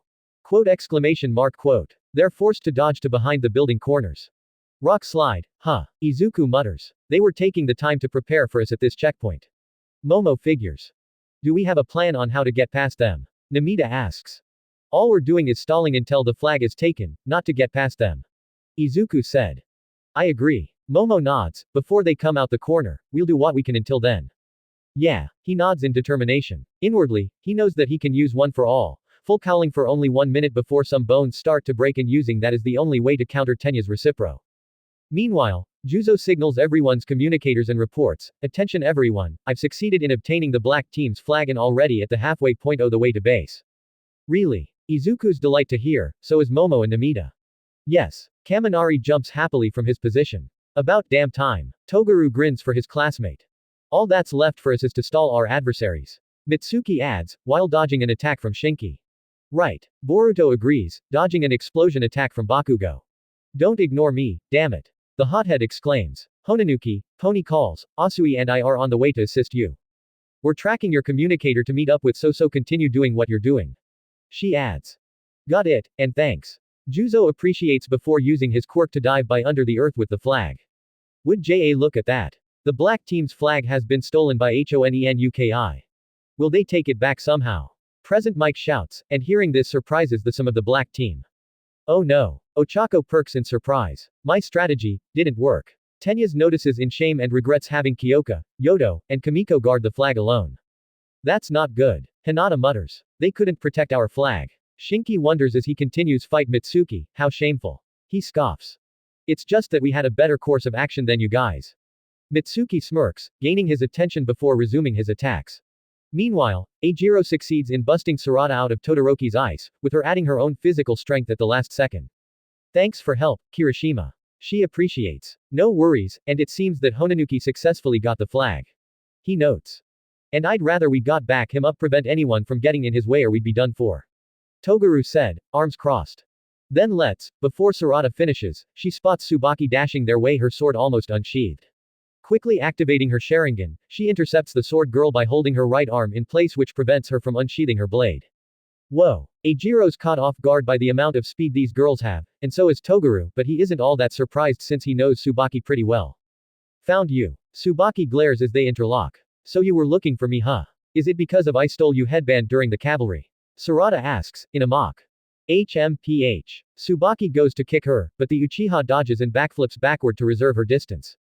We'll take her down 3-1 or at least stall her until time runs out. Eijiro hardens his arms in ready, plus Hunwanuki making it back. The best we can do at the moment. Toguru readies his blades, before they can take on Tsubaki 3-1, bullets of water is shot out of nowhere, which Eijiro shields himself via harden and tape is also launch in addition, which Toagru slashes apart with his arm blades. They see that Sumair and Hinata join up with Tsubaki, making it 3-3. We've got your back, Kurigane. Siro grins. Now this fight is on even ground. Sumair nods, as they're all in positions. Much appreciated. Tsubaki simply said with hands on her unsheathed sword before they clash. This oughta be fun. Eijiro hardens his arms, and Toguru agrees with a grin. Last 3 minutes will be against them. Sarada immediately goes to attack by smashing the ground that sends a burst of chakra waves their way, which the 3 black team members dodge and split up, taking on each one against one. Toguru constantly severs Siro's tape with his blades and the latter can only keep his distance to avoid begin slashes. Sumair keeps shooting bullets of water and even a purple burst of chakra at Eijiro, but they prove futile as his hardened skin is tough to break through. Sarada and Tsubaki on the other hand, prove to be almost evenly matched, with her Sharingan keeping up with the other's swordplay. Meanwhile, Boruto and Katsuki are going at it with a clash of hand to hand, with the former backflipping away from the berserker's explosion, who isn't surprised that Whiskers can keep up, which is agitating him already. Stand still, ya damn Whiskers. Ha. Not gonna happen. He refuses and goes back on the offensive until an ice wall comes between the two, surprising them and stopping their fight. This ice could only mean. Uzumaki turns to who it is, revealing Shoto to be standing near entrance of the pillar building, who huffs out a fog of cold ice. Icy hot. Bakugo blasts part of the ice wall that's was separating him and Uzumaki. He exclaims furiously, he's my prey, stay out of this. Yet you're having a hard time take him down. Shoto remarks, face it, your time has expired. What? Katsuki growls, daring him to say that again. Boruto knows that at this point, it's 2 against 1, meaning that the odds were not in his favor. He was doing fine against Bakugo on his own, but Todoroki is a different story. He knows what to do. Only one option left in this situation and that's. He immediately dashes toward the other entrance to the outside, to retreat. He exclaims, almost dramatically. His 2 rivals stopped arguing and have caught wind of this, on no you don't. Katsuki roars, propelling himself with explosions after the whiskered teen. Shoto is quick to follow after them, having had a change of plan to go after the flag after freezing Uzumaki first. Whaaa. This is unexpected. Present Mike shouts, both Bakugo and Todoroki are chasing after Uzumaki. They missed really want that 100-point wristband off him, huh? No shit. Boruto agrees inwardly as he chakra jumps from building to building while Bakugo flies via explosives and Todoroki skiing on ice air-wise. These 2 are the troublesome ones on the black's side, so stalling them like this for the next couple minutes is all I need. Boruto leaps faster and continues luring them. Meanwhile, Pony and Tsuyu meet up with Juzo in an alley, thinking that the coast is clear for nobody to notice them, near this halfway point to their location. Alright, you 2 can take it from here. Juzo hands the flag to Asui, since you're 2 or more agile than my Quirk, you guys can. Shadow possession. Shikadai comes out of the shadows, using his binding shadow to restrain Juzo, making him perk down at this sudden restraint. Now, Kurorio. Shikadai signals for the black Quirk user to emerge out of his shadow possession binding with a sly grin and steals Juzo's headband, shocking him and the girls. Honanuki. Pony exclaims, as Shihai retreats back in the shadow and stands next to Shikadai. Everything turned out as planned. Shihai grins slyly. I'll admit, this team up between us wasn't bad since our quirks balance well in hand. Shikadai said, smirking to the Juzo and the girls while at it. Damn, looks like coming over here was a big miscalculation. Juzo admits his mistake. While still being restrained by shadow possession, I forgot that Kuwaro can merge with darkness, and Nara using his shadow quirk expands on that. We'll help you. Suyu proposes and almost takes a leap at the shadow duo. Wait. Juzo calls out in a halt, Asui, Tsunatori, focus on getting that flag back to base. Doing so means that we've won this. But, you need a wristband to advance. Pony reminds in worry. Don't worry about it. Juzo assures, not bothered by this outcome as he made it this far into the festival and he doesn't mind taking the L as long as the team itself wins. Now go. Let's go, Tsunatori. Suyu takes the flag with her tongue and hops off, with Pony following, even though she wanted to help the mud quirk user pass too. Shoot, we can't let them get away. Shikadai exclaims and almost releases his shadow binding until Juzo reminds him. The second you release me, I'm using my quirk to trap you. He's ready to do it too. There won't be any darkness to where they're running to. Shihai states, lightly, so we might be stuck here. TCH. Shikadai doesn't like the sound of that. 2 minutes remain. Present Mike announces through speaker. Almost over, huh? In that case. He lands on a rooftop and surges his right fist with electricity, lightning bolt. The attack makes its way toward the propelling Bakugo first. Quote exclamation mark quote. He gasps and barely propels himself to the side of the air, close, damn. The lightning attack is still activate and flies its way toward Shoto next thing, who's taken back a bit by its fast timing. With his eyes widened in unexpected surprise, he instinctively activates the fire on his left side to counter and save himself from Uzumaki's string of lightning. Well, it was worth a shot. Boruto shrugs after see that didn't work and jumps off the rooftop to continue chakra leaping. You won't get away. Bakugo's still in hot pursuit. Meanwhile, Suyu and Pony make back to the White's base, but to their surprise, Abara, Kaminari, and Hoki are standing there with blank eyes, huh? Pony utters and to make them stunned more, their team's flag is gone, our flag. Ribbit. When did, Suyu was gonna say until Shinso comes from the corner, with their team's flag in hand, getting the girls' attentions. That was all my doing. He reveals, smirking a bit, it wasn't hard making my way over here unnoticed. He adds, a little stealth and one move is plenty to secure one's objective, in my case anyway. He scratches his head, lazily, since it's less than 1 minute AAT this point, I won't have time to make it back to our base, however. He lays his eyes on the two, I can't let you girls set the flag in place. Try and stop us if you, suddenly, Pony stops her sentence, her eyes are blank and it feels like she's frozen in place. Tsunatori. Suyu glances and sees the blank expression in her eyes, what's wrong? That's one down. Shinso notes. Before Suyu could ask what he did to her, Enko drives quickly and exclaims, don't speak to him. Huh. The frog girl utters in confusion. I saw what he did. Enko replies, turning her glare at Hitoshi, I think when his opponents speak to one of his statements or question, that's how they freeze all of a sudden. She explains completely. Quote. Suyu nods in understanding, okay, nothing will be said for now. Well, how are you gonna defeat me without at least yelling out an attack? He tries provoking them to speak, but fails, this sucks. Hitoshi scoffs inwardly, now that the girls know how his quirk works, they simply won't say nothing or anything back to him, if I can't get them to speak. Before he even finishes the thought, dark shadow bursts through the wall and rams into the general study student, Ga. He slides on the ground in a wince, opening his eyes to see Tokiyami enter the fray. It matter not at what your quirk is or how it works. The dark quirk user speaks, in the end, victory is ours. Tokiyami. Sue uses her tongue to toss it over. Dark shadow. He calls. Got it. The shadowy bird takes it and places the flag pole in the hole, signifying the horn to blow off. And that settles it. The winner of this extreme flag game is Team White. Present Mike announces before the crowd cheers loudly. We did it. Izuku happily high-fives with Momo and Namita. No. Tenya tightens his fist in shame, almost dramatically, getting a pat on the back from Ochako. Iida, we tried the best we could muster. She assures. Ah what? Hinata signs in dismay. They got us. Sumair says in a letdown. Yeah. Eijiro raises a fist, we pulled this victory in a manly way. Somewhat. Sarada thinks otherwise, gazing down at her open hand, thinking back to when Todoroki froze her with what seemed to be silent rage in his eyes. She didn't know what he saw, but she vows not to lose him again. Quote. Tsubaki glances at the Uchiha from a distance and closes her eyes while sheathing her sword, seeing this as a postpone to their fight, but on the other hand, almost gained the upper hand against Sarada this time around, better than the cavalry battle. With this round out of the way, we're back to being enemies. Togaru eyes Eijiro. Already. But it was fun. he exclaims dramatically, earning a scoff from the razor Quirk user. Bakugo on the other hand, growls in frustration, while Todoroki thinks with a mad expression while gazing at his left palm, not again. Damn it. The fact that he used his left side for the second time already angers him and he can't afford to walk down the path endeavor set for him, not ever. Giving me that rage of a glare won't do you any good. Boruto states to the explosion Quirk user. Huh. Katsuki exclaims, already mad. The moment you and Todoroki got too focused on me instead of the flag, it wasn't that hard to lure you over from that on. He adds, it was all part of the plan and you fell for it, hook, line, and sinker. He reveals, almost in a brag, playing your opponent's game isn't part of being a hero, and you did just that, Bakugo. After stating that, the Uzumaki heads off since this round is over. Bakugo starting raging inside, who does Whiskers think he is? Playing my opponent's game. He sneers in mind, glaring at the blonde teen as he leaves off, swearing this, whatever the next round is, I'll kill him. And make sure he regrets it big time. Wait, we won. Pony immediately asks Enko after the latter snapped her out of Shinso's quirk. Yeah, in less than 1 minute though. She confirms. Ribbit, Tsuyu croaks, smiles in addition. It was a close call, but we managed. Fumikage nods with arms crossed, which happily delights Pony.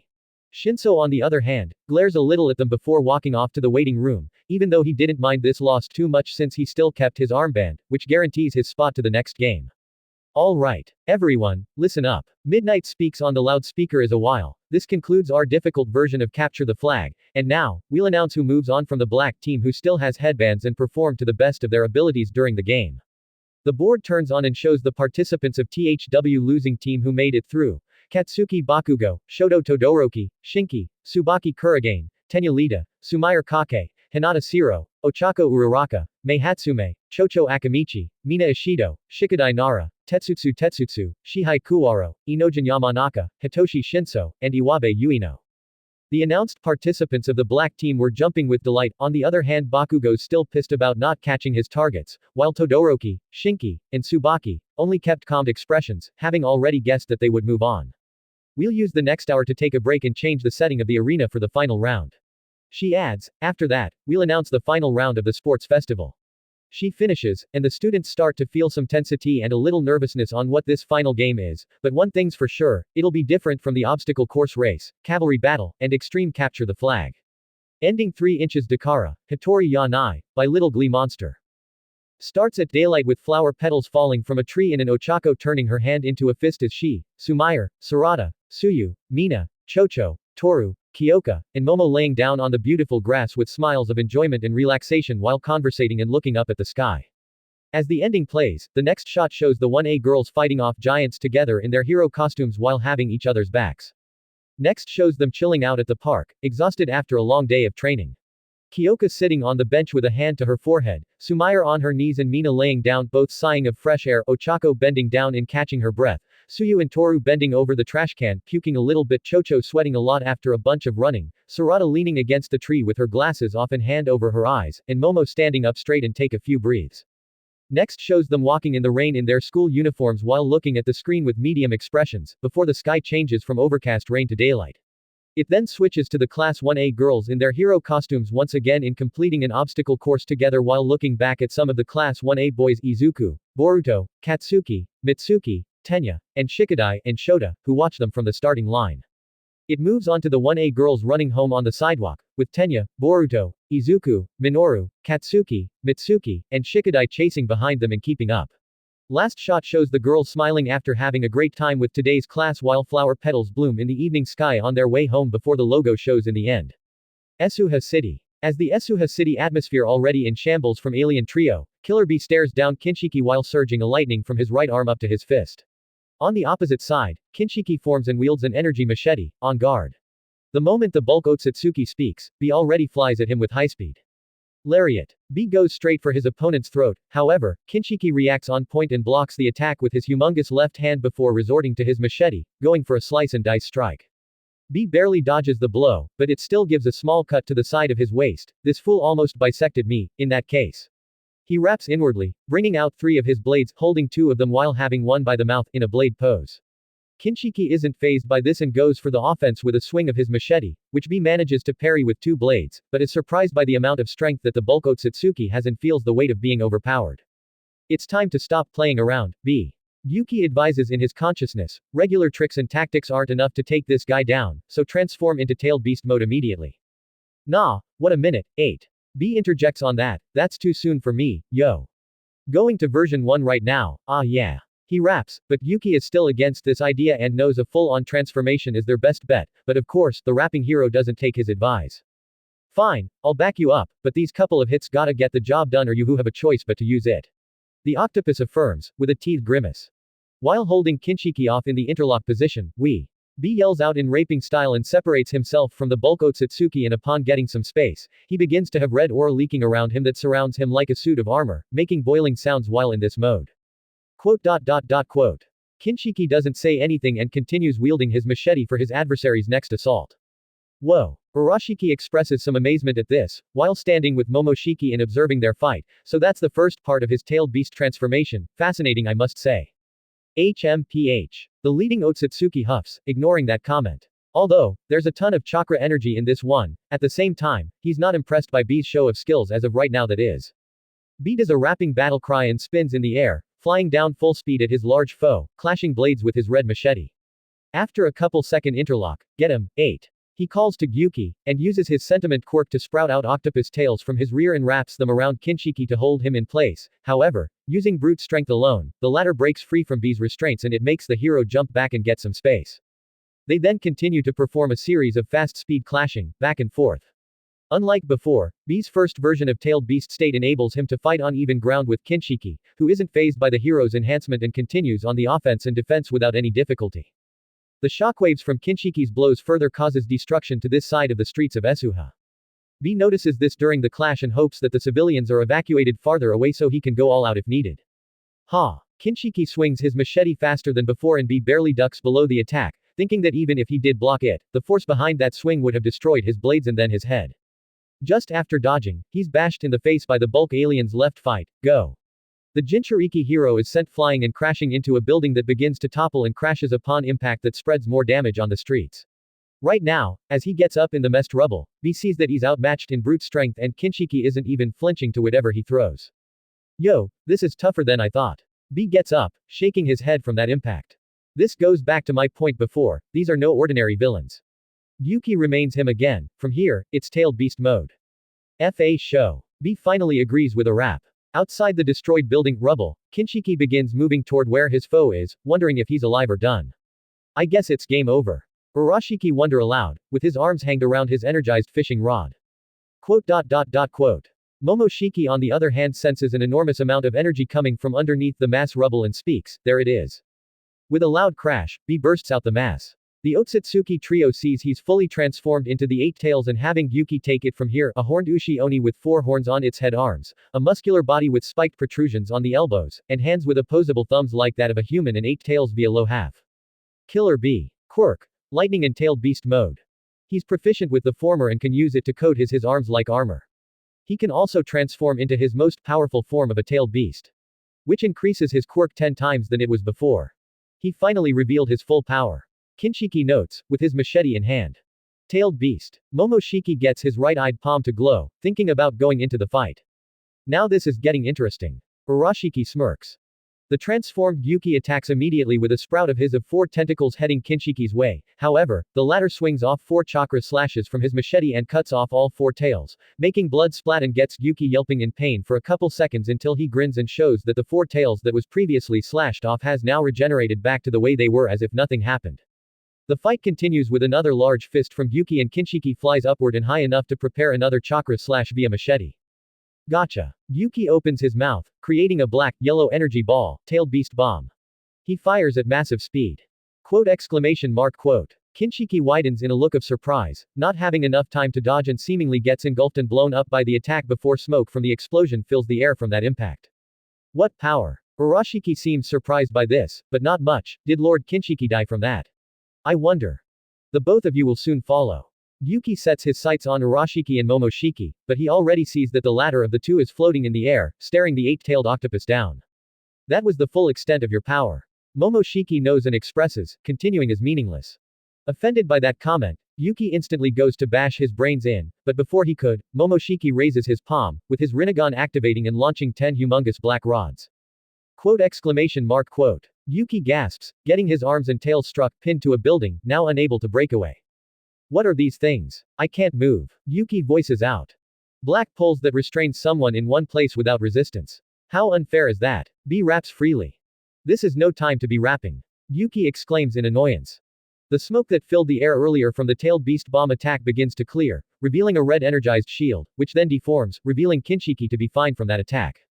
He survived the bomb. Yuki's taken back, this fat guy was tougher than they thought. Well, never mind. Urashiki shrugs, see it was 50-50 on whether he survived that bomb or not earlier. Imagine that. Momoshiki floats in front of the restrained 8-talied octopus, the fruit that we seek is in the form of an unsightly beast. Refusing to throw in the towel, Yuki opens its mouth for another attack, tailed beast bomb. He fires off directly. You can still move. However, Momoshiki's right-palmed Rinnegan begins to absorb the blast by the time it got close, taking it all into his right hand completely, rendering Yuki's attack useless. That guy snatched the tailed beast bomb so easily. Yuki widens in shock. I was just in the middle of watching the UA Sports Festival, but I was called to a deadly obstacle. B continuously raps, without a shred of worry whatsoever. My. Momoshiki smirks as the wind blows through his cloak, it seems we have no choice but to collect them one by one. Stretching his palmed Rinnegan again, he reforms the absorbed tailed beast bomb right in front of the restrained Yuki, but this time, it's expanded in size from what it was before. What is that? Yuki widens. Magnifying your Quirk's attack so easily is cheating. B raps, looks like our victory is fleeting here. No question about that. A bomb that size is gonna destroy almost the entirety of Asuha and everyone else. Yuki said, knowing this is a critical crisis, something needs to be done and fast. Point taken. B surprisingly stops rapping, sitting down on Yuki's big head and thinking, there's 1 to 2 options that can work at this critical point. He said with arms crossed, but judging by his calm expression, he's positive that this plan of his will work. Momoshiki prepares to redirect this attack and adds, consider this payback, twofold. He launches it off it at fast speed. Quote exclamation mark quote. Unable to break free from his restraints, Yuki gasps as he directly gets hit by his own blast, that causes an explosion to erupt from the impact debris from the streets and buildings to start flying everywhere. The radius of the attack begins to spread widely, seemingly engulfing the whole city of Asuha and everyone in it as a bright light unfolds. There ya have it, hope y'all like the extended fight between B and the Otsutsuki clansmen that we didn't see in the anime or movie, as well as the ending of the sports festival third round. The 1 versus 1 mix is finally about to start and the Otsutsukis continue to cause some chaos. Until the next chapter, peace out. 805 Chapter 30, 4th Stage. Asuha City destroyed. Due to the redirected tailed beast bomb, most of Asuha is in full ruins, with most, if not all the pro-heroes and citizens down for the count. Killer Beak still in Yuki 8 Tails form lays on the ground, unconscious with his mouth open. You're quite the daredevil, aren't you? Momoshiki flies down to his face, you took the full brunt of your own blast to avoid the entirety of this rubbish place from being destroyed completely, however, all of it wasn't saved and several or more vulgar creatures are incapacitated. This one proceeds to absorb the 8-tailed octopus's whole body into his right-palmed Rinnegan eye. Wheel, that wasn't too hard. Urashiki flies up, along with Kinshiki. We wouldn't have had to go through this unnecessary trouble if Kagaya had just spared a divine tree in this region. Momoshiki scoffs. It seems that she had developed an attachment to someone on this planet and betrayed us. And even more than that, she bore his children. Urashiki explains in knowing, with his arms resting behind his fishing rod. After absorbing the remains of Yuki, Momo closes his palm, what a disgrace to our clan. She was supposed to provide us with chakra from these quirks, and that explains why it never came. Kinshiki figures and theorizes. Yes, she betrayed us and feared our existence so much that she was creating living weapons against us. The fisherman smirks, but ultimately, her children, the Six Paths hero, Hagoromo, and his brother, the Moon hero, Homura, ended up sealing her away. HMPH. Momoshiki huffs, then they saved me the trouble of having to punish and dispose of her myself. He adds, and I do have to commend the vulgar creatures for doing that. Yes. Kinshiki voices in agreement. Opening his palm to reveal that he only stole 3 pills, the leading Otsutsuki isn't satisfied with this and asks the fisherman, is this all you have to offer? Now, there's still 2 more Jinchurikis left. As for where they are, Urashiki then reveals this, there's this tournament held in Musudafu, something called, the UA Sports Festival. He adds on, both Fire Fox and Desert Sand are located there as we speak. That's where the massive sentiment chakra quirks are, Lord Momoshiki. Kinshiki voices. Momoshiki smirks, liking the sound of that, prepare to depart. Since it's just one place, we'll grab them in one fell swoop. He adds, something tells him he might have a fun time with this one, surprisingly. Opening 2 inches peace sign, by Kenobi Yonezu.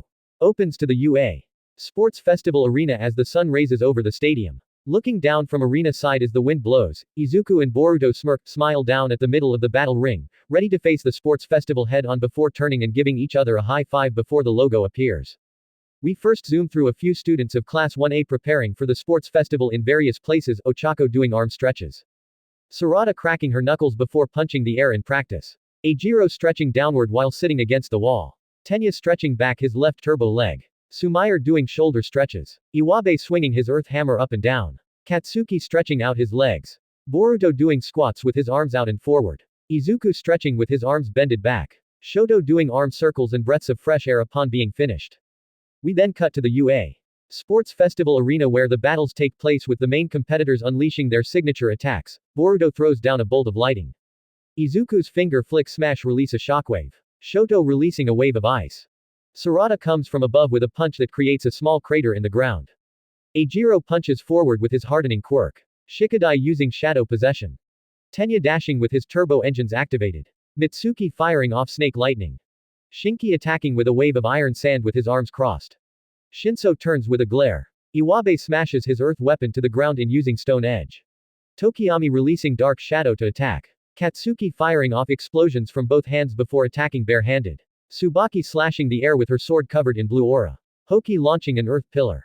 Tetsutsu punching forward with his steel quirk. Hatsume turns with grin and hands behind back. Next shows Naruto, All Might, Present Mic, Midnight, and Shota, still covered in bandages, turning back to Class 1A, who glare at them with determination as they're ready to give it their all during the sports festival. Last shot shows everyone in their costumes and jumping in the air, diving straight into battle. Chapter 30, 4th Stage. While on the way to the cafeteria, Boruto stops where he is.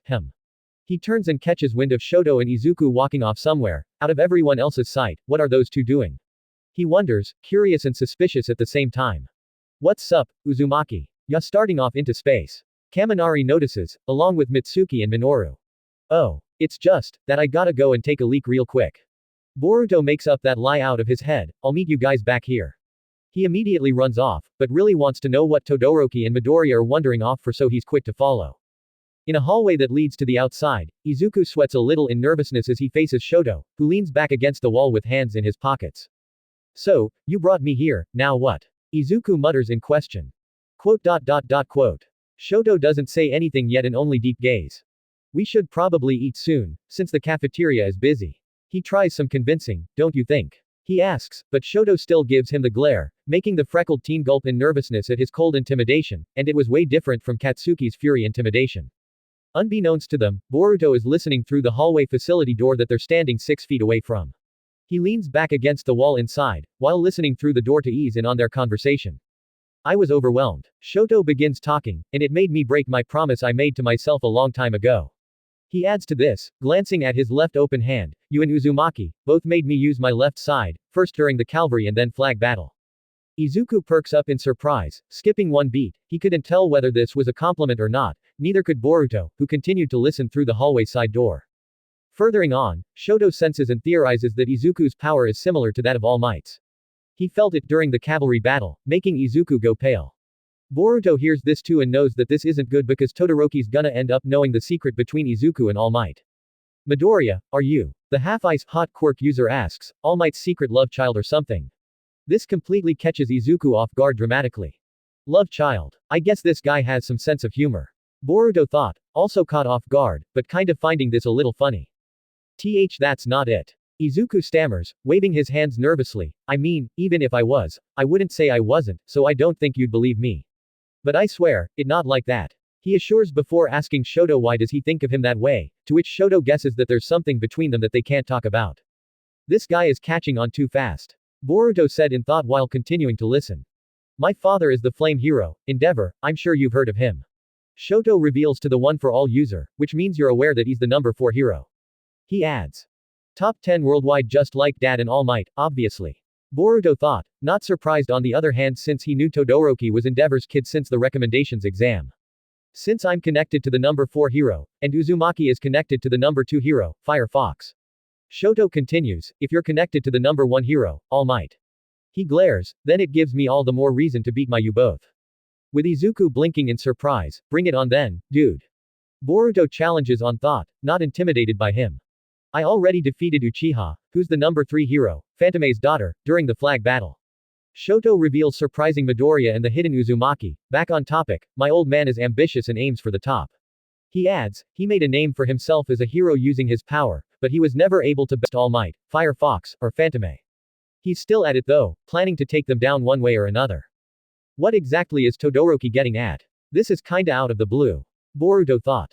Izuku wants to know what he's trying to say as well, to which Shoto asks, you've heard of Quirk marriages. Right. He then adds that it became a problem for the second and third generation after superpowers appeared, choosing a spouse based only on strengthening your own quirk and passing it onto your children, which in turn, forced people into marriage. Here I though quirk marriages were supposed to be illegal. Boruto voice inwardly, the way he's talking about his dad, makes it seem like he hates him. He figures it out. Shoto continues that he won over his mom's relative and got a hold of her ice quirk, and tried to fulfill his own desires by raising him, Shoto, to be a hero to surpass All Might, Fire Fox, and Fantome, surprising the boys. It makes me sick. Todoroki glares at the ground, I won't become a tool or pawn for that scumbag. He adds, in my memories, my mother is always crying.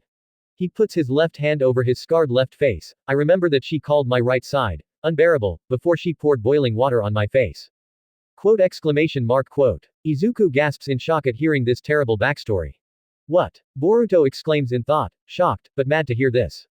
First, his dad is using his own son to fill out his selfish ambitions, and then his mother pours boiling water on him, when he was a child at that, that's just despicable. He tightens his fist. I picked a fight with you guys to show him what I could do, no. Shoto glares darkly, I'll reject that bastard by winning first place without using his fire. Unbeknownst to the three of them, Katsuki has been listening this whole time too, standing behind a wall from the corner with hands in pockets. This scares me, because the world he talks about is so different from the rest of us. Izuku thought, we're striving for the same thing despite having different childhoods. Now walking off to the outside, you're obviously connected to All Might. Even if you won't tell me, but no matter how fast you come at me in the future, I will beat you in Uzumaki with my left side, I can assure you that. After hearing that, so this is why Todoroki had such a cold look back at the recommendations exam, and even now.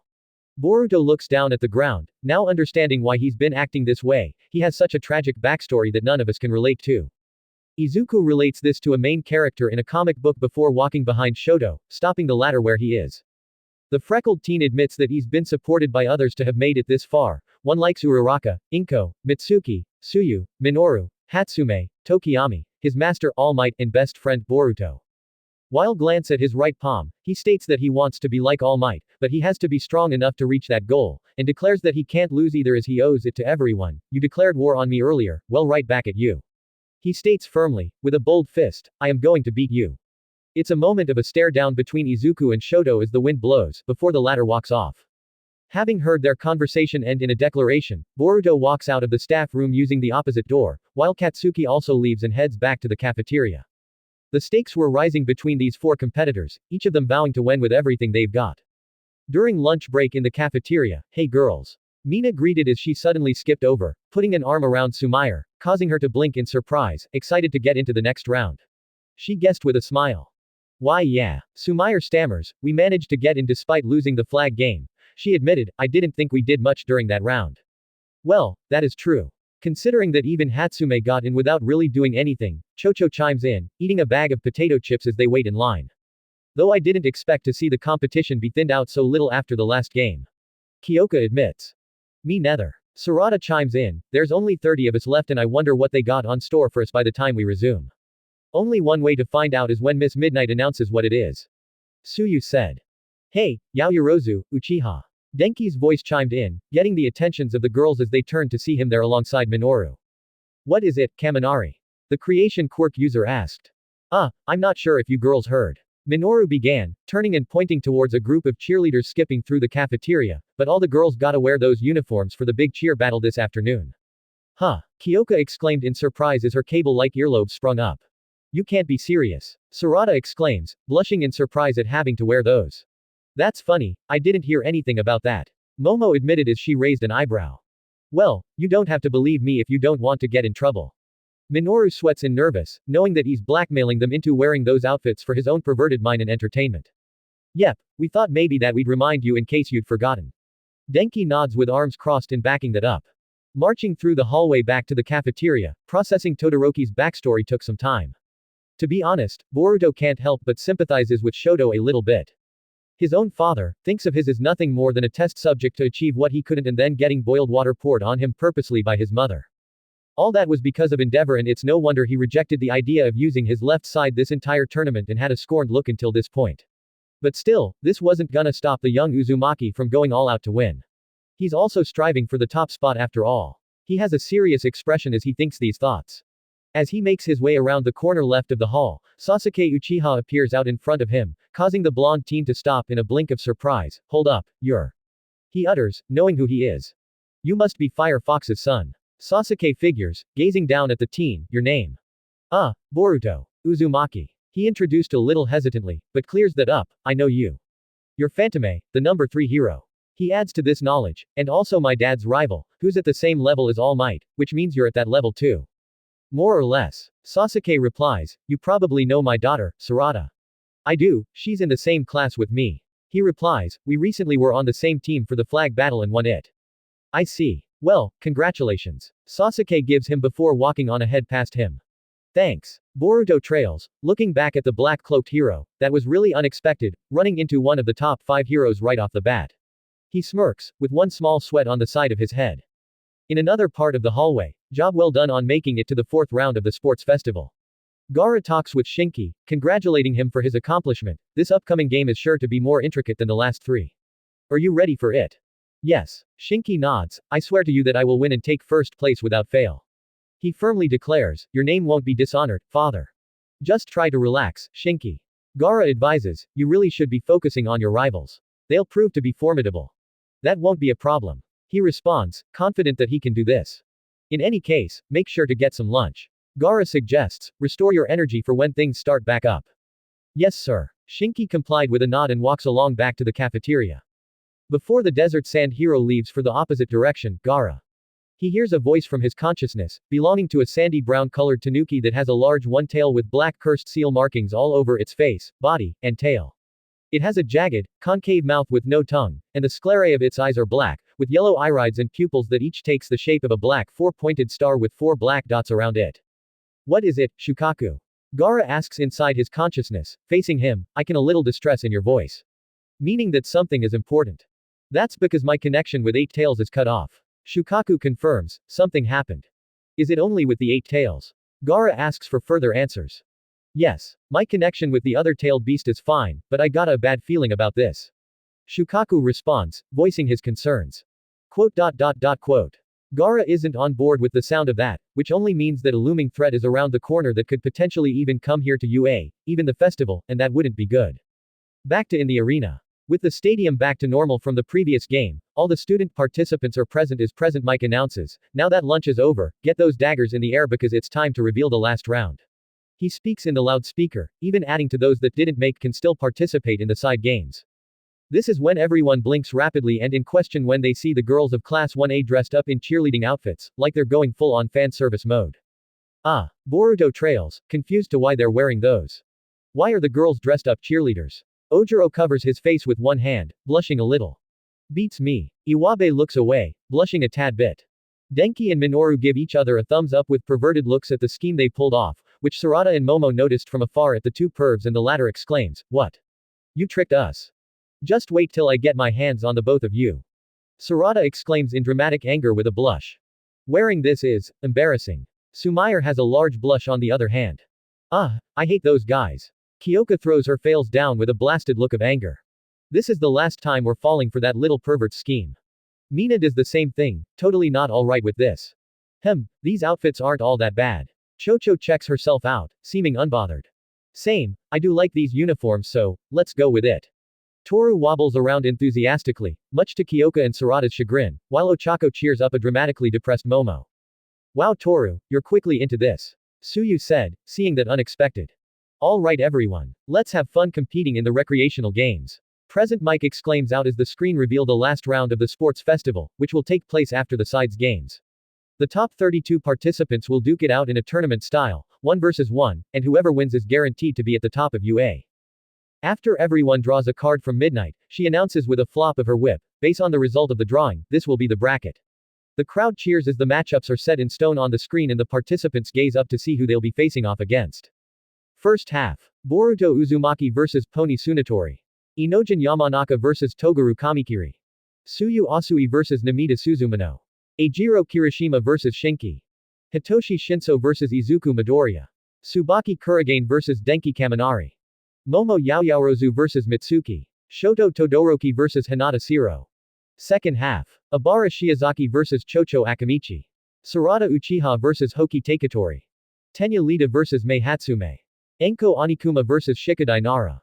Shihai Kurikuro vs Iwabe Yuino. Fumikage Tokiyami vs Tetsutsu. Mina Ishido vs Sumire Kake. Ochako Uraraka vs Katsuki Bakugo. Everyone's thoughts on their foes. I'm already up for the first match and it's against Pony. Boruto glances at the board, smiling without a problem. Facing Uzumaki already. Pony exclaims in surprise, this is gonna be tough. She voices to herself, with a little doubt if she can pull it off. The first one I get to slice and dice. Togaru grins, raring to go. Don't know this Kamikiri guy, but it doesn't mean it'll be easy. Inojin voices to himself. Quote. Shinki gazes at the board, seeing that he'll face Kirishima and doesn't show a hint or worry or excitement. The hardened Quirk user on the other hand, bring it on. This is my time to shine like a man. This might be a balanced matchup. Tsuyu glances with a finger on cheek in wonder, seeing the Suzumono as her opponent. Ah, I'm the fourth match. That's too soon. Namita stammers in nervousness. Shinso. Izuku mutters with a glance at the board. Quote. Hitsushi only looks on with hands in pockets.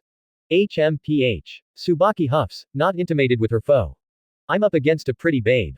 Kaminari blushes a little, but calms himself down as he's here to win, not play around. Todoroki already. Oh boy. Shiro mutters, but grins anyway at giving this a shot. Quote. Shoto only gazes at the screen without a word, also seeing that Midoriya and Uzumaki are in the same bracket side as he is, meaning he'll face one of his rivals sooner or later. Let's make this a fun fight. Mitsuki says to Momo, who nods.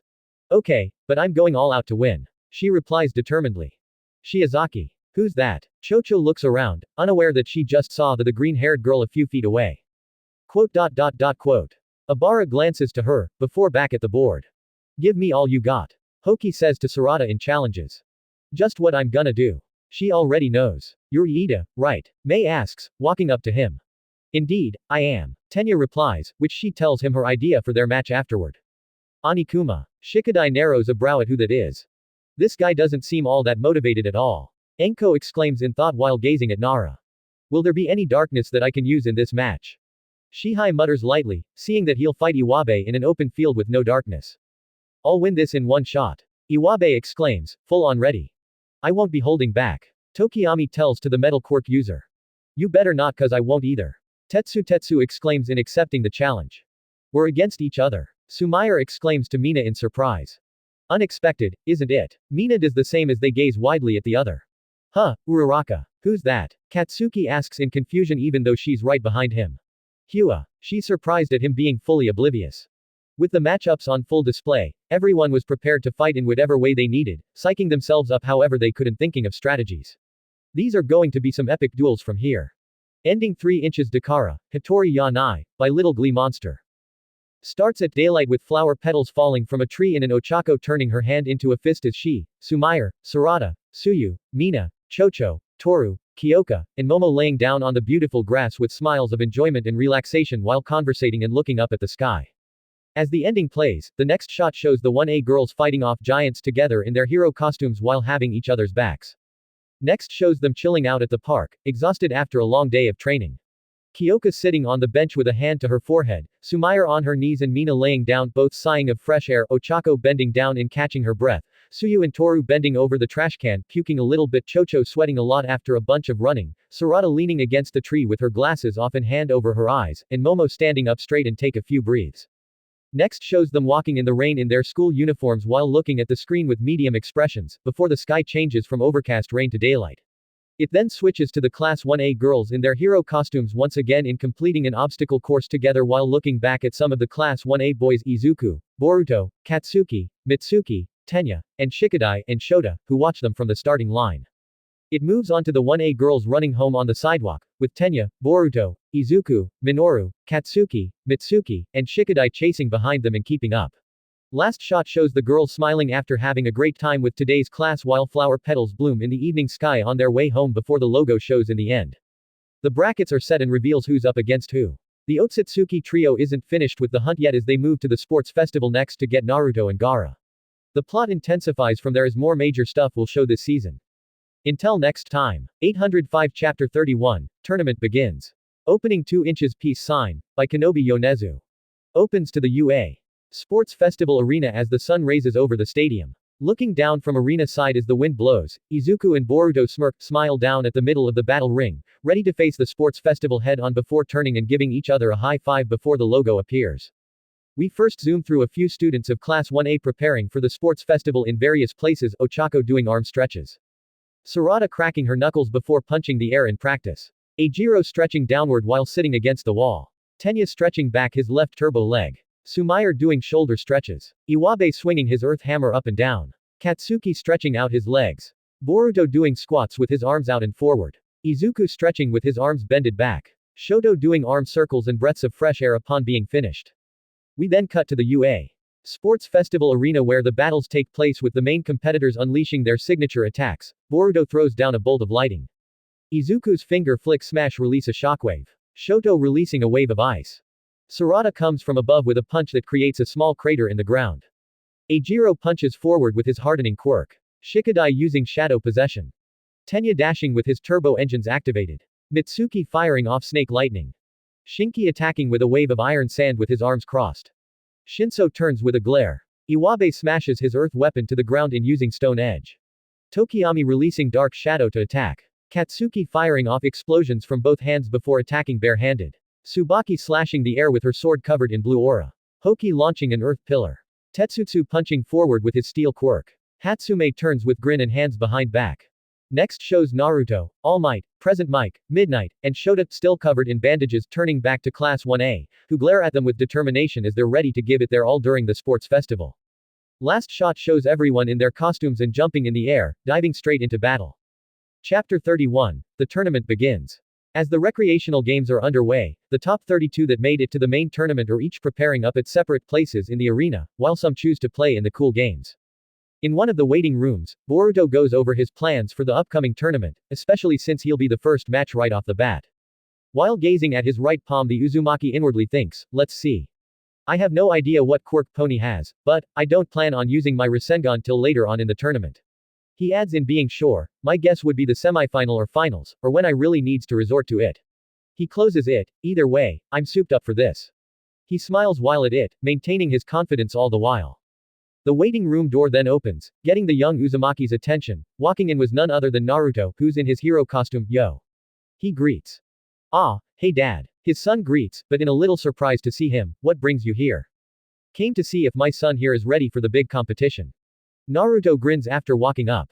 Seriously. Why wouldn't I be? Of course I'm ready. He knows it and repeats, feeling a little dramatic and underestimated. Yeah, I know. After all, you ranked second place in the first 2 games while coming out as the winning team in the last. Naruto smiles, you did great. He congratulates, holding out his fist for a fist bump. I'm positive that you'll make it far in the bracket, actually, the whole thing, and securing the number 1 spot. Quote. Boruto glances, surprised by this speech, but at the same time, these words of encouragement and faith makes him form a positive, firm smile. Hey, that's exactly what I was gonna do from the get-go. He adds, mark my words, I'm striving to the top with everything. He holds out his fist as well. That's what I'm talking about. Naruto grins, as the 2 fist bump on this before the Fire Fox hero leaves his son to prepare for the tournament. Meanwhile, in Class B's waiting room, Tsunatori isn't doing well with taking this pressure. She's up first right off the bat and it's against Boruto, who placed second in obstacle race and cavalry, might even be one of the strongest in Class 1A for all she knows, and that's the stage fright she is getting. Just take deep breaths, Pony. Hoki advises, patting her back as she's sitting down. It's normal having stage frights, we all do, but try to calm down before the first match. Come on, you can't be freaked out by that shrimp, Uzumaki. Toguru laughs with arms crossed, how strong can he be? His clone and wind quirks aren't that big of a deal. Kamikiri, give it a rest. Shihai chimes in, judging too early is a bad sign, ya know. What he said, for all we know, he could have more in his arsenal than just those. Enko backs that up. Guys, that's not helping. Hoki said out, pointing to Pony, who is still uneased, and that last sentence that Anikuma said made it worse. I don't know if I can do this, maybe I should go ahead and forfeit, Pony also says out until Shinki comes over. No. He interjects, if you give up before it even starts it's like forfeiting the right to be hero. He adds, surprising her. She glances downward and thinks about what she's capable of, as Shinki adds, nobody said this was gonna be easy. Everyone here is using their full strength to take the top spot, including your opponent. He glances, you should do the same and give it all you got, especially at this big of a stage where we get scouted. Quote. After hearing those words, Pony starts loosening up, understand what he's getting at. Just do your best. The Iron Sand user encourages, whether you win or lose. Though we prefer you win. Toguru adds, since Class 1A's our rival after all. Yeah, no pressure. Hoki encourages, alone with Shihai and Enko. Guys. Thanks. Pony mutters before turning her look to a confident, serious one, I'll do my best. She promises, which her classmates are glad to hear. After the recreational games, it's finally time for the one-on-one matches to begin. Present Mike exclaimed through the microphone as the crowd cheered excitedly in anticipation. From Class 1A, this little dude claimed second place in both the obstacle race and cavalry battle, as well as getting in through recommendations. From the hero course, Boruto Uzumaki. The young Uzumaki steps out into the open with a confident smile, ready to battle as he walks on the grass to the arena ring. Versus, from Class 1B, the girl WHO has the horns of a unicorn. Also from the hero course, Pony T Sunatori. He exclaims as Pony also makes her way to the cement arena. Go for it, Boruto. Ochako and Sumire cheer from the stands. Yeah, you've got this. Izuku yelled as he sat with the girls in the viewing section, while Class 1B's is next to theirs. From what we know so far, Uzumaki's adaptability and agility means that this match won't be easy for Tsunatori. Sen points out, crossing his arms over chest. Don't worry, we believe she'll come up with something to win. Kendo believes it. Quote. Shinki says nothing, narrowing his eyes down as the match is about to start. Shoto and Katsuki, on the other hand, look closely to make sure Boruto wins so they can face him in the further brackets. As they're both on the arena opposite sides, okay, Pony. We may have teamed during the flag battle, but I won't go easy on you, ya know. Boruto grins, stretching his arms out. The horngirl takes a deep breath and glared back, hands at her sides as her blue eyes focused on him, I wouldn't want anything less. After Present Mike does a hype speech about the rules of KO, immobilization, or out of bounds, both fighters ready. Mike speaks as the whiskered teen spreads his legs and pivots his right leg back with his fingers in position, shadow clone sign, while Pony got down on all fours in a sprinter's position, her horns vibrating as she looked up at him, begin. Boruto immediately summons a shadow clone before they dash fast at Tsunatori while she launches her horns, which he and his clone dodge to the sides before resuming their assault. She grows 2 more horns that detaches as she runs horse-like. She then got onto her horns as the Uzumaki sees her taking flight. Taking to the skies, huh? In that case, Boruto has his clone give him a small lift after it disperses as he lashes his hand out to grab her while coating his right hand in lightning, only for Horngirl to leap over his attack, sacrificing her horns instead before she lands on a set of new ones of flies a little further to gain some distance. Good. If I can keep some distance up here, Pony thought she was gonna do, however, she's cut off as Boruto encases his feet with chakra and does a chakra enchanted long jump right up at her. She's shocked by this sudden level of leaping that no normal hero should do before.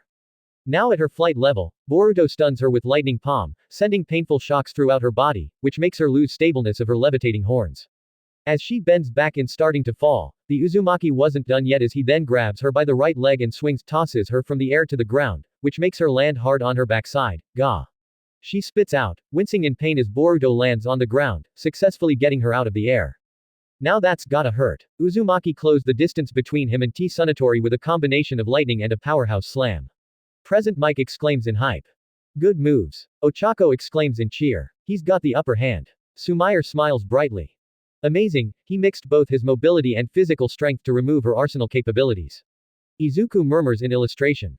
Pony winces a little at feeling some pain on her left waist and her gym clothes damaged up, but stands up, back in all fours.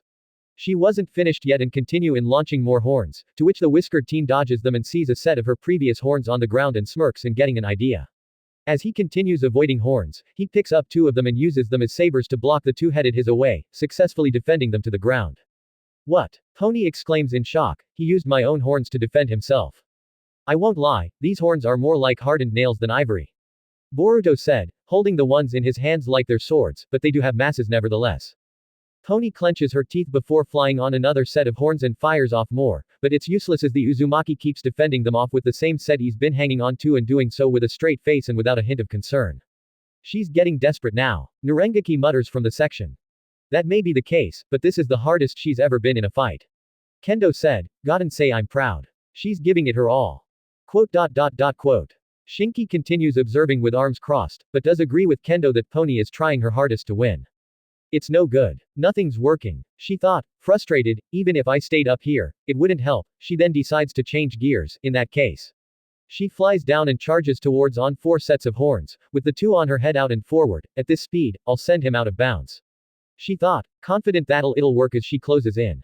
Hey! Boruto grins and jumps backwards, almost barely dodging her charge before landing on top of her back. Giddyap. He playfully treats her like a horse while they're airborne.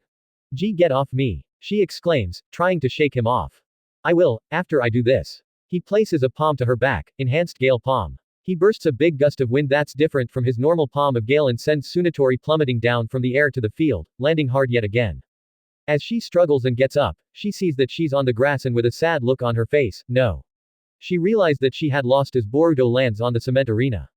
Raising her flail, Tsunatori is out of bounds. Midnight announces, Uzumaki advances to round 2.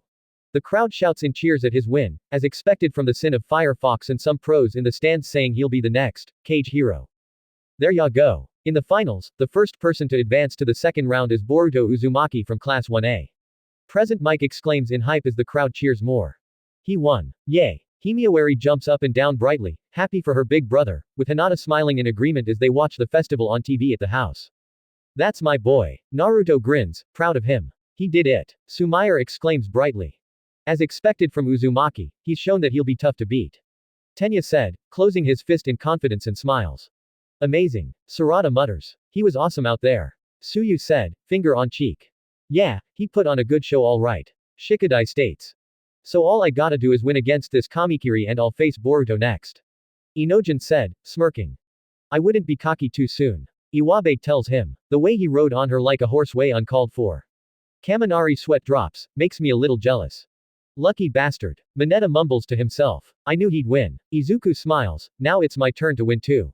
Katsuki only frowns during the cheers, he obviously wasn't surprised that Boruto would win that. He declares inwardly, you're going down, Whiskers. Predictable that Uzumaki would win. Shoto thought, not surprise, my right side is all I need against you, too. He clenches his right fist. She may have lost, but it was a good fight. Juzo said, commending her for trying hard, to which the rest of 1B agrees.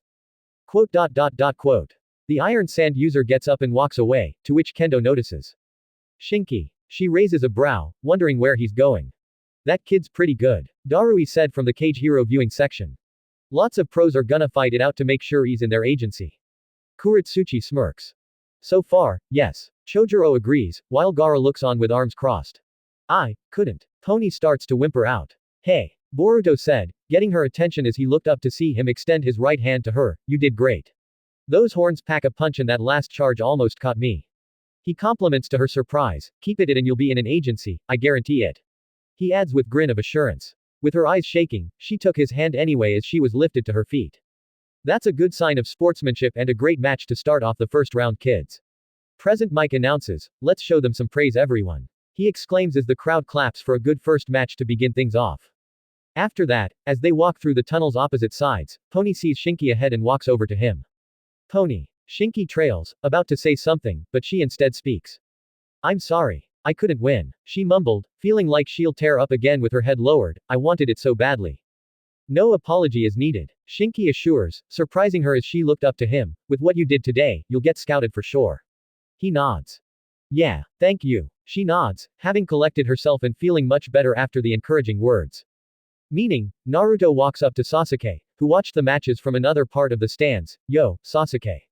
He greets, I take it you watched the last match. Yes. He nods, I met your kid a while ago before the match.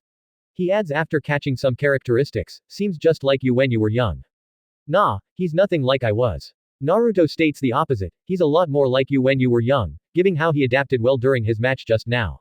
They glance at the other for a couple seconds until Naruto chuckles and turns, no, let's me rephrase that. He's a little different from you too. He adds, or nowadays, things have taken a different turn.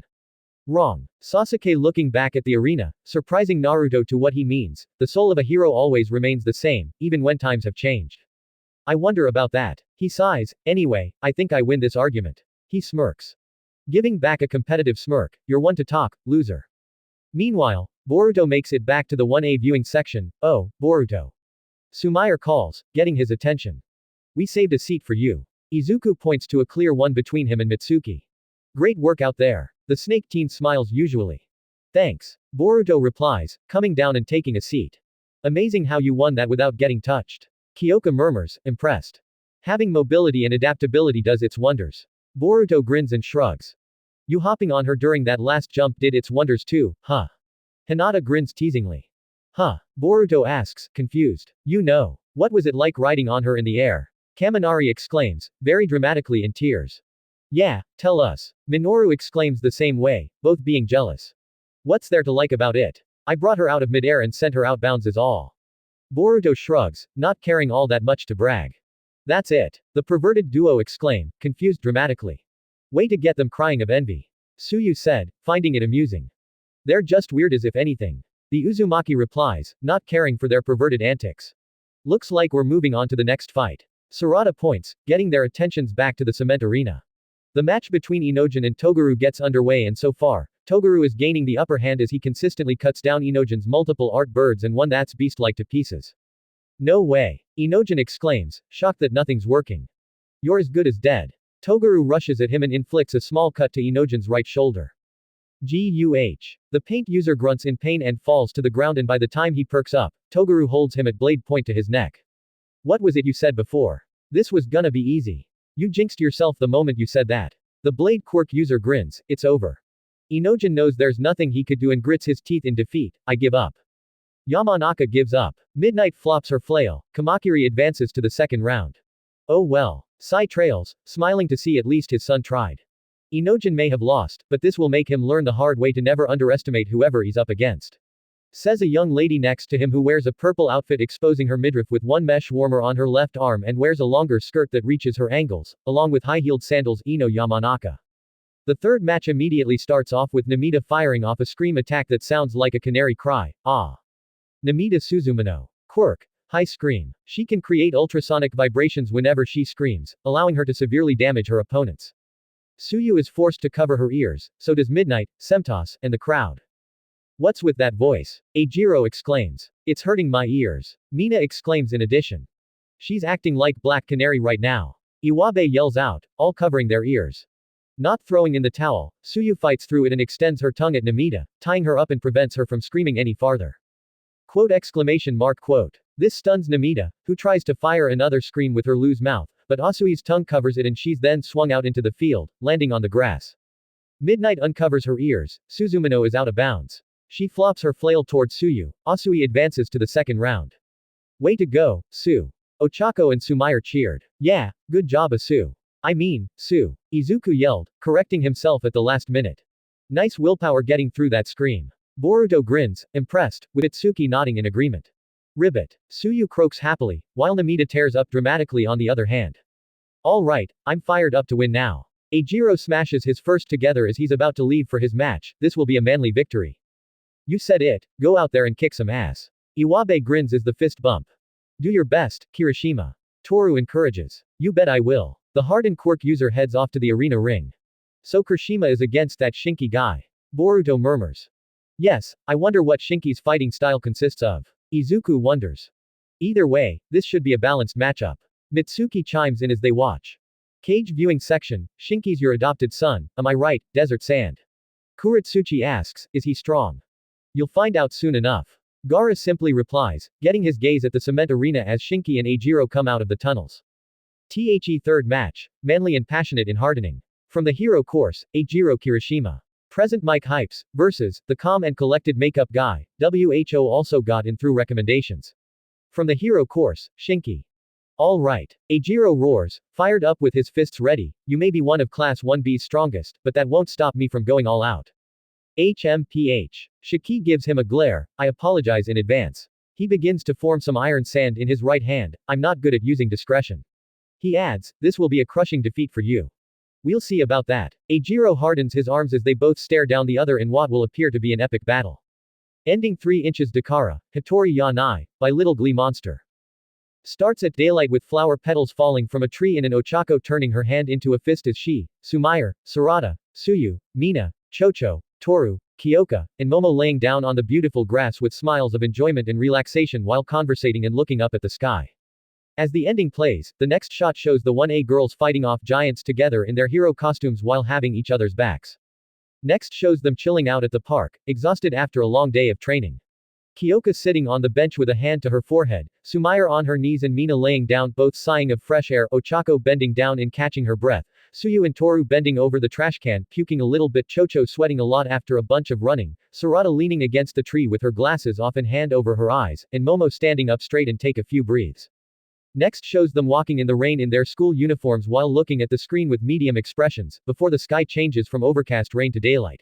It then switches to the Class 1A girls in their hero costumes once again in completing an obstacle course together while looking back at some of the Class 1A boys Izuku, Boruto, Katsuki, Mitsuki, Tenya, and Shikadai, and Shota, who watch them from the starting line.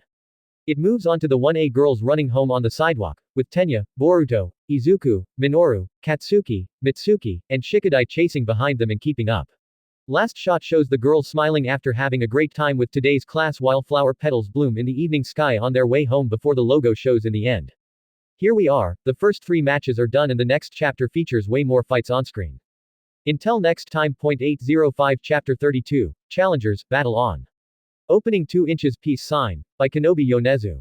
Opens to the UA Sports Festival Arena as the sun raises over the stadium. Looking down from arena side as the wind blows, Izuku and Boruto smile down at the middle of the battle ring, ready to face the sports festival head on before turning and giving each other a high five before the logo appears. We first zoom through a few students of Class 1A preparing for the sports festival in various places, Ochako doing arm stretches. Sarada cracking her knuckles before punching the air in practice. Eijiro stretching downward while sitting against the wall. Tenya stretching back his left turbo leg. Sumire doing shoulder stretches. Iwabe swinging his earth hammer up and down. Katsuki stretching out his legs. Boruto doing squats with his arms out and forward. Izuku stretching with his arms bended back. Shoto doing arm circles and breaths of fresh air upon being finished. We then cut to the UA Sports Festival Arena where the battles take place with the main competitors unleashing their signature attacks. Boruto throws down a bolt of lighting.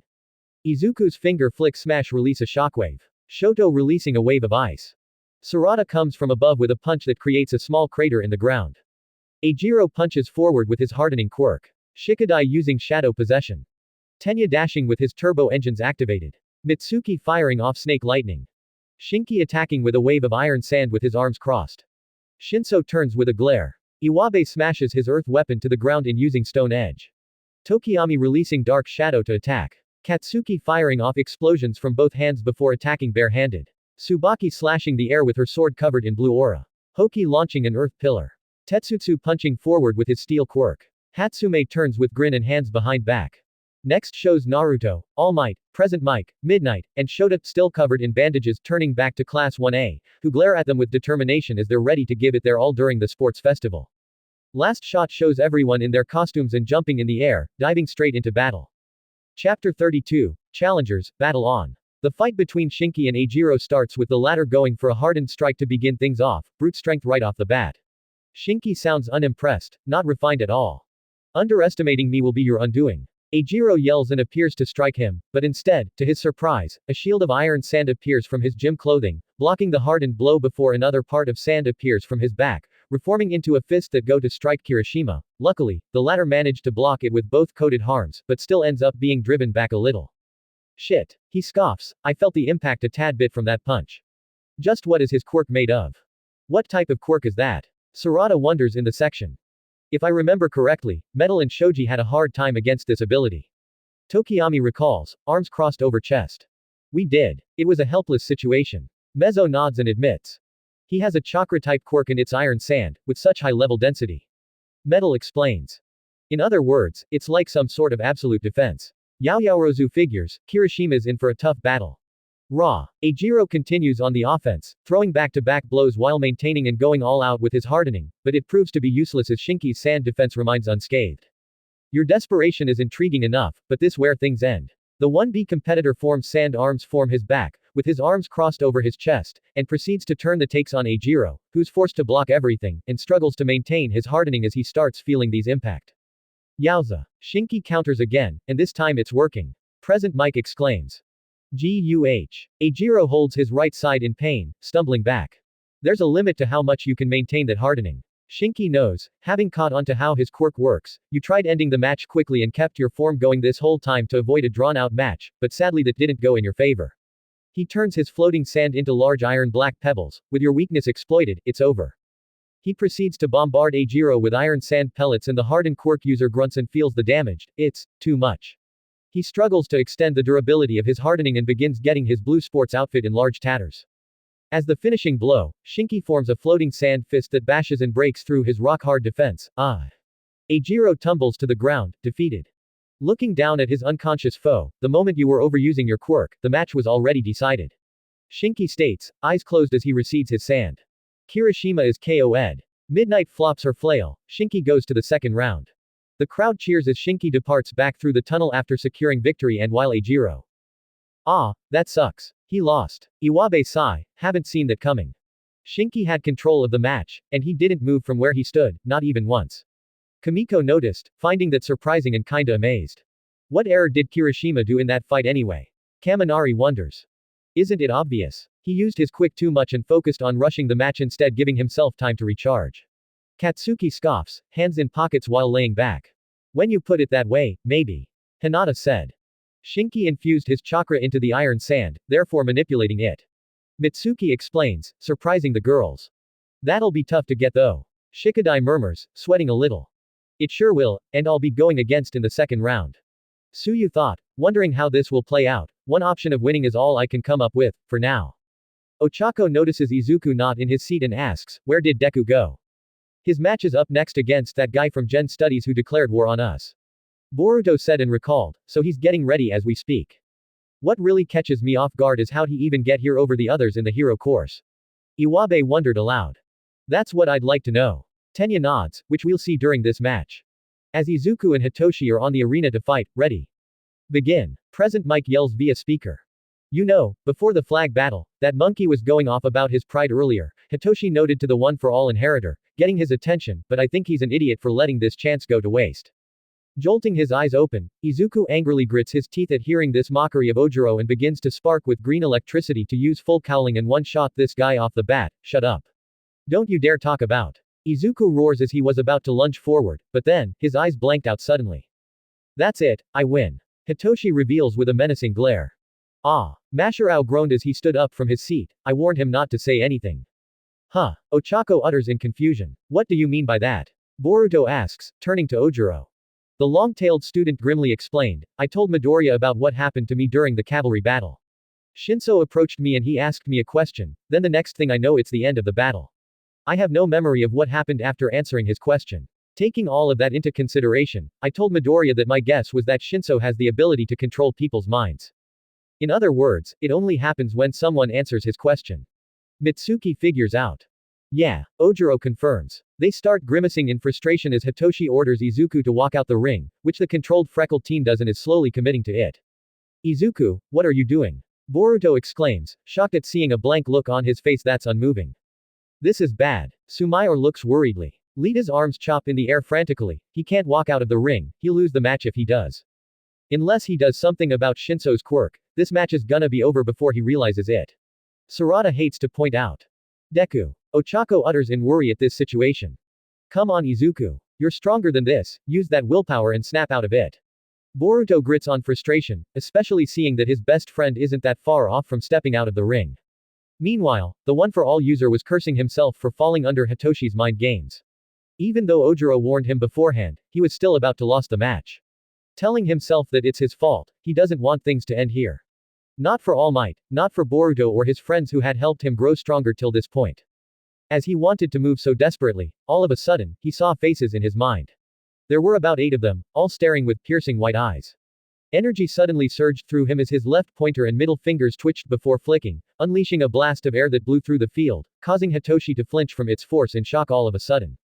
Izuku gulps the air in a heartbeat as he catches himself before he reaches the line. The crowd goes wild as he finally broke out of the brainwashing. What's this? Midoriya stopped just in time. Present Mike exclaims. Class 1A joins in the cheers as well, aside from Mitsuki, Katsuki, and Shoto. That's what I'm talking about. Boruto yells. That's the way to do it. Iida says as he throws his fists into the air. Phew, that was too close for comfort. Sumair puts a hand on her chest.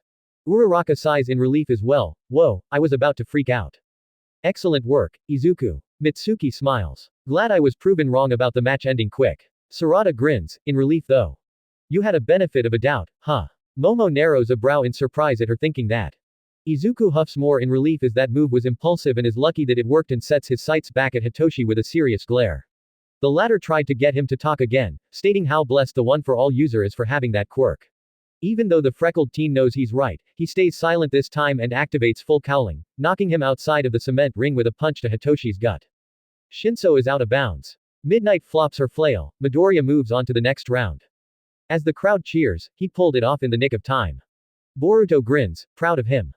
That was too nerve-wracking. Ochako sighs. A second later and that would have been it. Sumair adds, sighing on agreement. Turning the tables at the last moment, that's so like Midoriya. Tenya smiles, with one fist closed. Kaminari nudges Bakugo saying, he pulled that shoulder throw on you before hasn't he? Shut your damn face Sparky. The latter exclaims, which Boruto snickers on the other hand without him noticing. That was a solid victory. Naruto comments on the match. Sasuke noticed the way Izuku moved, with his fingers and his full cowling, his power. He thought inwardly, getting the feeling that it's sorta like the number one hero. Naruto notices his expression and asks, something up? No. It's nothing. He replies, still gazing at the ring. Downward, Izuku asks why Hitoshi wanted to be a hero, which simply says that he can't help what his heart desires. And as his classmates cheered him on back in the stands, he vowed that he'd become a part of the hero course one day before taking his leave, leaving Izuku with a serious gaze and look forward to what's ahead later down the line. To welcome our new competitors. Present Mike hypes as Tsubaki and Kaminari are up. First, we have the lovely swordswoman from Class 1B, Tsubaki Kurogane.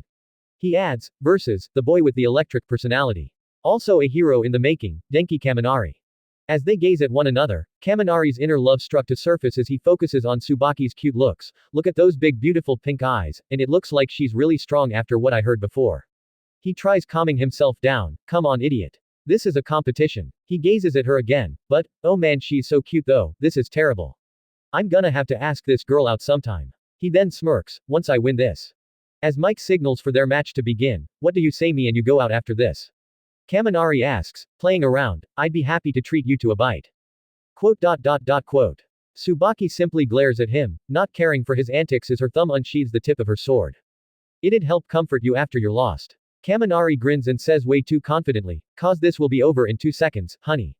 He begins sparking with electricity from head to toe. He goes for the first blow, discriminate shock, 1.3 million. Before he could finish his sentence, Tsubaki speed blitzes with her sword halfway out, huh. Kaminari does get what just happened as he felt something just now. You're right. Tsubaki speaks with her usually calm expression of unconcern, this would be over in 2 seconds. And just like that, Denki feels an invisible slash across his body. Goo. He felt that strike as his eyes begin to blank and go unconscious, even if the slash was bloodless. After dropping the ground, cockiness was already your undoing. Shame you couldn't see it. She closes her eyes, unsurprised as she sheathes her blade. He's IMMEDIATETALLY struck down. Mix exclaims, that's all folks. It was over in an instant. The winner is Kurogane. She advances onward. Midnight flops her flail to her. She's fast. Kyoka mutters. Kaminari didn't even get a chance to attack. Kamiko trails. After fighting her during the flag battle. I can't say that I'm surprised. Sarada thought inwardly. He's right. Monoma brags, looking over the wall from 1B's section, that match was over in just 2 seconds and his cockiness got the better of him. I wonder if real quirk is the ability to tell the future. He rants in a psychopathic way, wasn't Class 1A supposed to be better than us? Ha ha ha. Before he rants any further, Kendo chops him on the neck, knocking him out.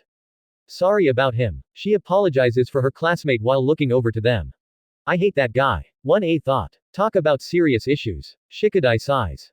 Hey. Did I miss anything? Izuku comes down to his saved seat after getting the rest of his classmates' attention. Hey, Deku. Ochako greets, who does the same. Aside from Kaminari losing to Kurogane. No, not really. Boruto replies. I see, so Kurogane's who I'm in facing round 2. Izuku mutters. She's fast on her feet and took out Kaminari instantly. Mitsuki warns, I'd be careful. Right. Izuku sweats a little at the sound of that. How are the fingers by the way? Ochako asks. Healing at a good pace thanks to Recovery Girl. Izuku states. That's great to hear. Sumair smiles before they turn to the next match. No time to lose. On to the 7th match. Mike hypes, he flexes and stretches out like a slithering snake. From the hero course, Mitsuki. He announces, versus, all-purpose creation. She was admitted through recommendations and I think we can all see why. Also from Class 1A, Momo Yao Yao Rozu. As they're in the ring, Mitsuki appears with his usual calm collected smile, while Momo sweats a little, uneased and unsure of this, but knows what Mitsuki can do. I've seen some of his fighting in action, he can extend his arms via his chakra and make quick and stealthy like a snake, in that case. Now, begin. Mike signals. Momo isn't given the chance to finish her thoughts as a pair of extend arms from Mitsuki makes their way at her. Gasping, shield. She quickly creates from her left arm and block the first punch, but the impact makes Momo clench her teeth together, feeling herself slide back. As she recovers, she barely blocks his left extend fist, which she stands her ground this time and creates a metal pull from the palm of her right hand, slamming it against the ground to stop herself. Oh. Mitsuki smirks, impressed. Now it's my turn to attack. Momo dashes at him with her staff, going on the offense and tries consistently to strike, but the snake teen dodges and sidesteps each pull strike that she threw, with a calm and unconcerned smirk on his face. He won't stand still. Momo grunts in frustration until her pull is caught by Mitsuki's right hand, which he then forcefully disarms her and proceeds to attack her with her own staff, and she barely blocks it in time via shield, but staggers back. Exclamation mark quote. Once she lets her shield down, the snake teen uses both of his extended arms to wrap around her, hence tying his opponent up. She gasps and before she could think to break free, she's thrown out of the ring and onto the field. The creation quirk user sat up and saw that she had been defeated, tensing up in frustration as her eyes shook. Yao Yaorozu is out of bounds. Midnight flops her flail. Mitsuki advances to the second round. Mitsuki gives her a simply wave before heading back through the tunnel to their classmates. She started to whimper out. I couldn't land a single hit on him. Poor Momo. Sarada sighs, she must be really frustrated with how things turned out. Yeah, it felt like Mitsuki was taking it easy on her to avoid hurting her. Ojiro adds. Least we now know he has an ace up his sleeve as this progresses. Metal said, sure of it. Izuku was muttering to himself while taking notes down on Mitsuki's flexibility, which is heard by almost everyone. Just take break and calm down. Boruto sweat drops, putting a hand on his shoulder to stop his low muttering. The 8th match between Todoroki and Hinata immediately gets underway, with Shiro throwing the first move by instantaneously wrapping Todoroki's torso in tape and yanks him through the air with surprising strength, however. Quote. Apologies. Shoto gives off a wide and scornful look, moving his feet on the ground and unleashes a frigid blast of ice that not only completely immobilizes Shiro, but also washes all around the entire stadium, with half of the audience captured in it. Izuku, Boruto, Ochako, Tenya, and Sumire exclaim in big surprise where they leaning back, now stood a big pillar of ice that nearly froze their faces off. The rookies from Class 1A and 1B were also stunned by this display of power. Even the quiet ones like Shinki, Katsuki, Mitsuki, Tsubaki, Shota, Sasuke, and Gaara, remain speechless. Oi, didn't he go a little overboard with this? Naruto sweat drops. Quote. Sasuke simply keeps looking, but notices that what Shoto did was intentional and he did it as if he was angry at something or someone and he knows that feeling all too well. Half of Midnight's body was frozen. Including, much to her chagrin, her whip, which sours her mood. Tell the truth Shiro, can you move at all? His eyes snap to hers, stammering. Are you kidding me? Obviously not, my body is freezing. Shiro has been immobilized. Todoroki advances to the next round. Midnight announces, and surprisingly, no cheers were heard from the crowd due to the surprisingly display of ice power by Shoto. I knew he was powerful but this is insane. Boruto says, now feeling anxious. Now he needs a whole new game plan to beat this guy. As Shoto goes to free Hinata via melting the ice with a small amount of his left side, Boruto notices that Izuku has watched Todoroki with a look of pity. What's up pal? He asks. Informing him with a sad expression, he looks very sad to me. The Uzumaki doesn't get it at first, but then understands. Shoto's expressions thus far has been a look of pain and shame, and after overhearing the conversation between him and Midoriya about his terrible past. It's no surprise. Still, this wasn't gonna stop him from aiming for the top spot as he still's going all out to win this. Ending 3 inches Dakara, Hitori ya Nai, by Little Glee Monster. Starts at daylight with flower petals falling from a tree and an Ochako turning her hand into a fist as she, Sumire, Sarada, Suyu, Mina, Chocho, Toru, Kyoka, and Momo laying down on the beautiful grass with smiles of enjoyment and relaxation while conversating and looking up at the sky. As the ending plays, the next shot shows the 1A girls fighting off giants together in their hero costumes while having each other's backs. Next shows them chilling out at the park, exhausted after a long day of training. Kyoka sitting on the bench with a hand to her forehead, Sumire on her knees and Mina laying down, both sighing of fresh air, Ochako bending down and catching her breath, Suyu and Toru bending over the trash can, puking a little bit, Chocho sweating a lot after a bunch of running, Sarada leaning against the tree with her glasses off and hand over her eyes, and Momo standing up straight and take a few breaths. Next shows them walking in the rain in their school uniforms while looking at the screen with medium expressions, before the sky changes from overcast rain to daylight. It then switches to the Class 1A girls in their hero costumes once again in completing an obstacle course together while looking back at some of the Class 1A boys Izuku, Boruto, Katsuki, Mitsuki, Tenya, and Shikadai, and Shota, who watch them from the starting line. It moves on to the 1A girls running home on the sidewalk, with Tenya, Boruto, Izuku, Minoru, Katsuki, Mitsuki, and Shikadai chasing behind them and keeping up. Last shot shows the girls smiling after having a great time with today's class while flower petals bloom in the evening sky on their way home before the logo shows in the end. 5 matches down and several more to go. From here, the matches will be sped up to keep moving. Thanks for reading and until next time.